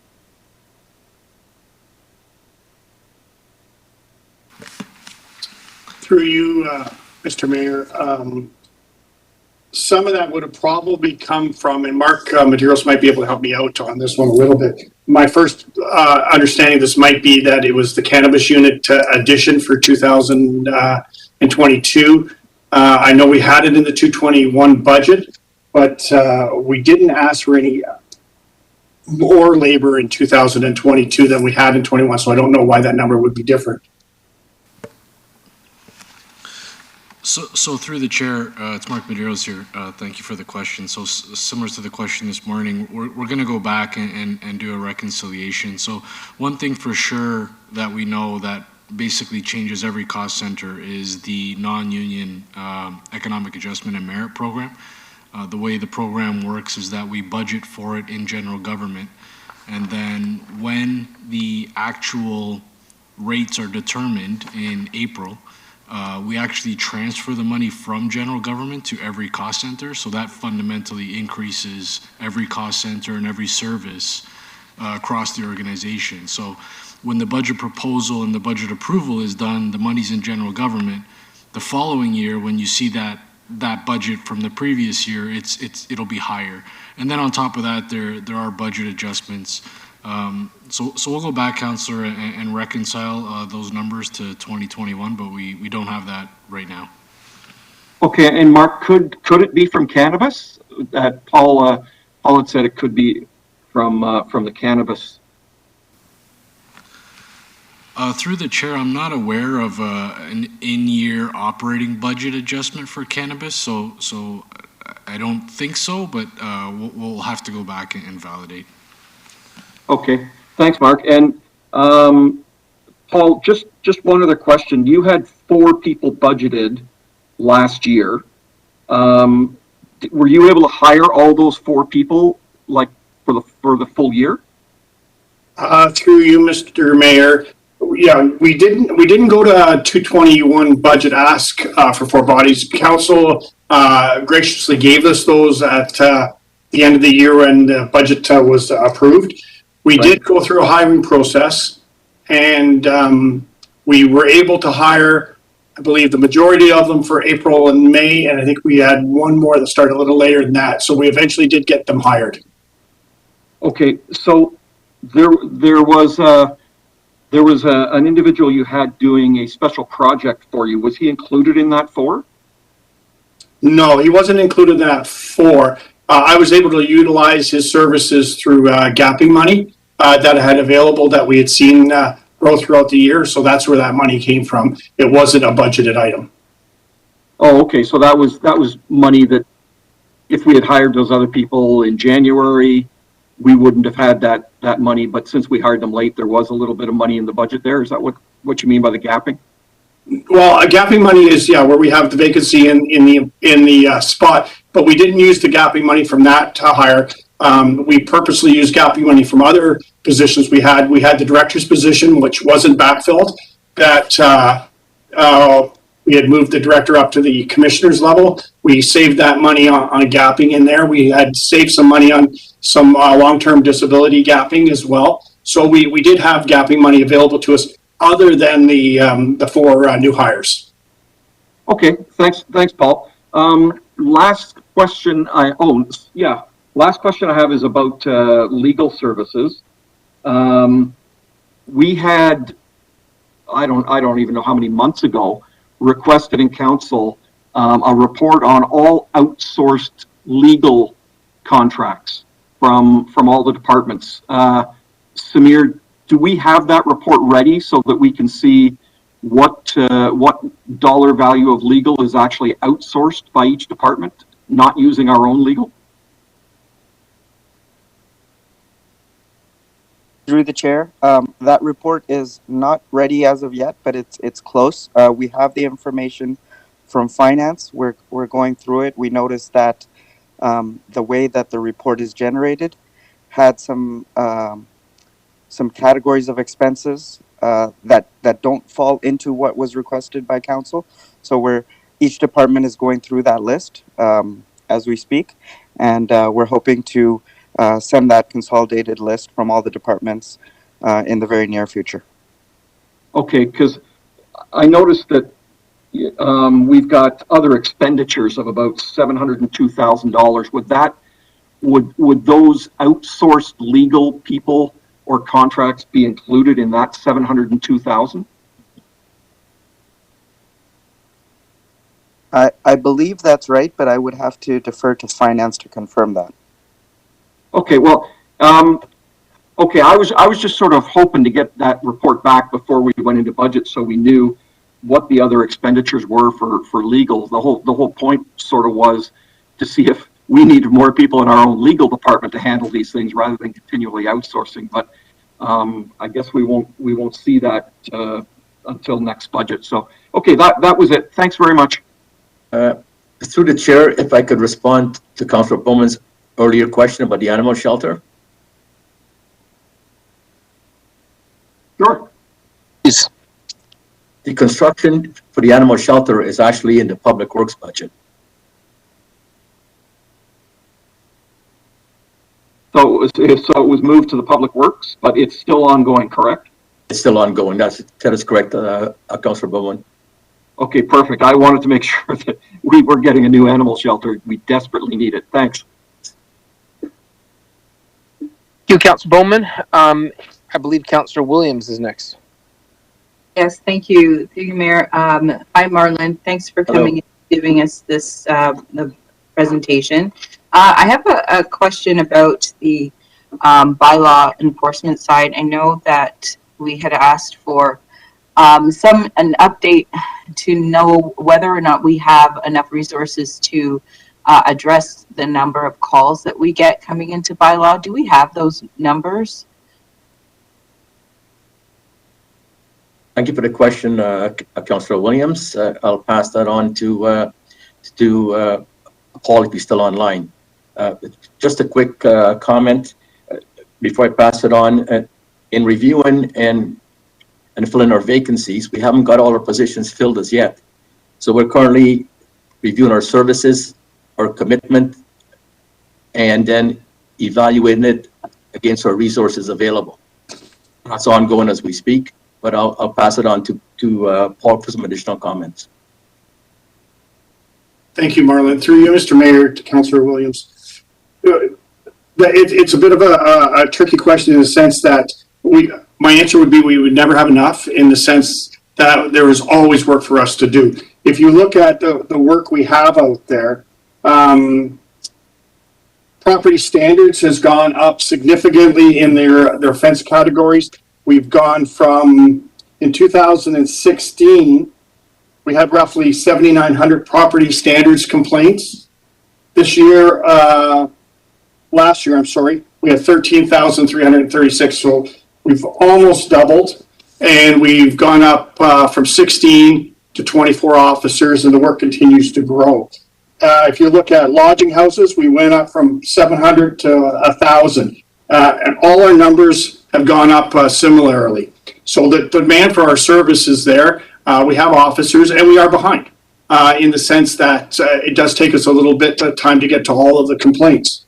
If you look at our enforcement piece, where JP Maurice looks after, that's an interesting statistic. In our parking enforcement, we had 17,000 complaints in 2016. In 2021, we had 37,000 complaints. So we've gone up 20,000 in that time. Our fines associated to that have also increased. But if you look at our other activity of removing illegal signs, in 2016, we had 1,545 complaints. In 2021, we had 658. So that's a significant downward trend for that. Almost 2/3 of a downward trend. But the explanation for that is in 2016, we removed 17,900 signs. In 2021, we removed 34,000 signs. So it seems the work we're doing out there in removing signs is lessening the complaints, which is exactly what we want. But to remove those signs, we've had bodies. The CAO and I had talks in the early part of the year, and we piloted, at his suggestion, we piloted some good work where we would bring in some additional part-time officers to see what the resulting action would be. And I can tell you, this removing of the illegal signs is directly a result of those extra 2 officers that we had brought on as part-timers. As well, I can tell you in parking tickets issuance, the 2,600,000 that we issued in 2016, in 2021, and this is with only 8 months because we didn't enforce for a couple months of COVID and we didn't have the officers on the street the first month, we've enforced $4,677,000 in parking fines, which was 108,000 tickets. So double that we did in 2016. So that was the addition of just a few part-time officers. And that pilot is coming to an end. We'll put a report in January on that. But there is proof that the more officers we have, the more work we can do. And I can tell you, there is work out there to do.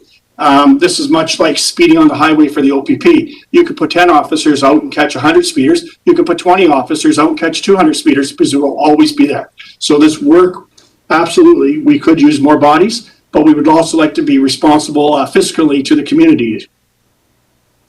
And so these numbers are staggering. And so it begs the question that when you have more bodies doing the work, the revenue that's generated from these charges, could those pay for those extra bodies? Yeah, we've worked it out. I worked it out this morning. And if I was to hire one part-time officer for a year, that's roughly $32,000.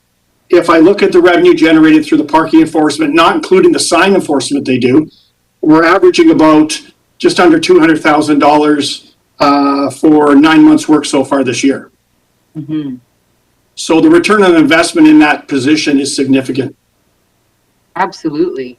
And so when we look at the numbers and the work that you've done, COVID has been interesting. It definitely has, you know, there's seemed to be a lot of bigger spotlight on some of the issues and the concerns that we're seeing. But when you look at COVID starting to wind down and people gearing up and getting busier, do you foresee us having more calls coming in that will need to be addressed?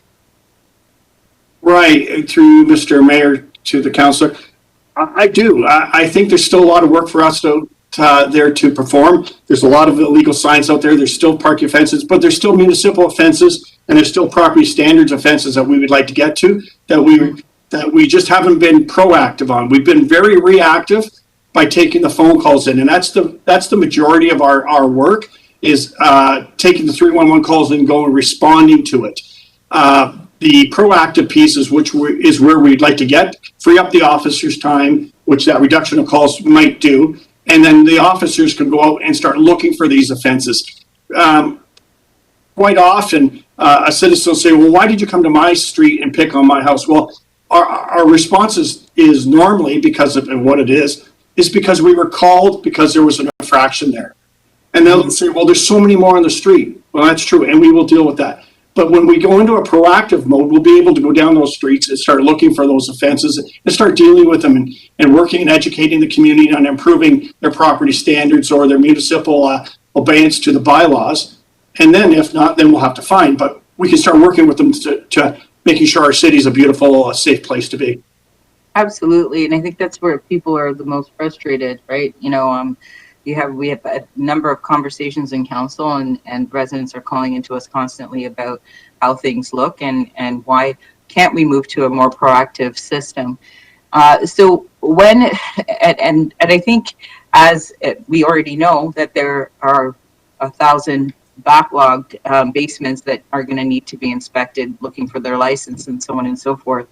And so there is going to be more work, and property standards I think is a major one.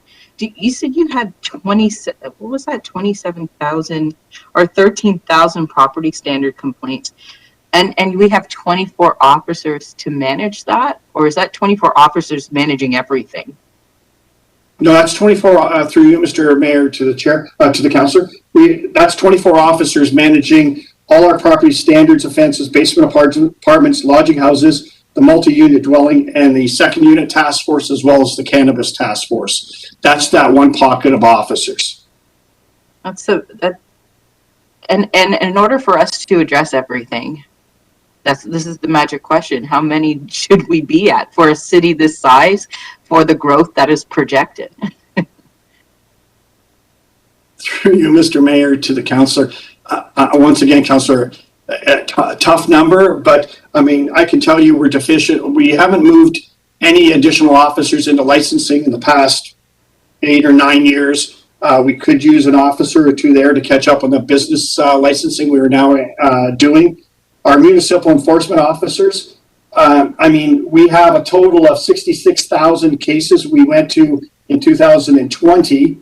And in 2015, we were 4,500. We've only moved up about 7 officers in that area since 2015. So the work has become significantly more. The problem with when you look at the municipal enforcement officers is, if I ask for a body, I'm asking for 4 bodies because I spread that across a 24/7 work period. So unlike the Monday to Friday 8 to 4 type of employment we have, which is a 7-hour workday, one body is in there is significant. But when we do our work, we have to look at that 24/7 period. So we actually need 4 bodies to fill 1 spot. So it's a little tough to give you a number, but certainly more is better. But once again, more costs significantly more. 10 officers is roughly $1 million. With benefits, wages, benefits, etc. Roughly $1 million, but considering the amount of complaints, 13,000 complaints, the amount of charges that could be laid, the return could be beneficial. Is it possible for you to come back with these numbers just to say where we could be at or we should be at? Because I'm concerned with COVID kind of slowing down. The backlog is just going to get bigger, and if we aren't realistic about how many people we need on the roads to address the situation, we're going to be chasing our tail all the time. So is it possible to come back as we proceed through budget with some more of an idea of how many officers ideally would be needed this year to address much of this backlog? Through you, Mr. Mayor, we can sit and take a look at the numbers. I just wanted to point out one more thing, and we did discuss proactive versus reactive. And just to bring to light, so if you give one of our full-time parking officer, our enforcement officers, a parking complaint, that usually involves travel time, they go across the city and they issue the ticket, et cetera. That could be a half an hour, 32 minutes, somewhere in there. That's a reactive situation when we go to a complaint. But if we use these part-timers in a proactive model, because all they do is parking and signs, they don't do all the other duties of the enforcement officer, they hand out a ticket probably one every 4 or 5 minutes on average. So that's that proactive versus reactive. Yes, and going back to your original question, I can come up with some more numbers to see if how we can meet the challenges of the complaint, the growing complaints.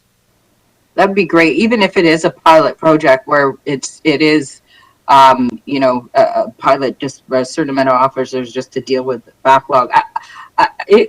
However you do it, you guys are the experts. You're great at what you do.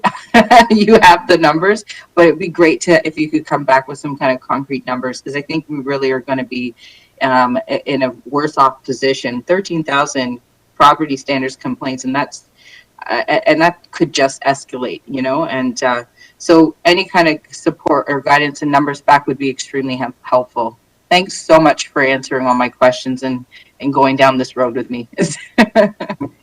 Thank you. Thank you. I don't see any other questions on our list unless I've missed anyone. Just double checking. Don't believe so. So, thank you, Marlon, for that presentation, and Paul Morrison for the update on your department. If I could have a motion to receive the Legislative Services presentation, moved by Councillor Williams, seconded by Councillor Bowman. Anyone opposed? Hearing none, the motion carries.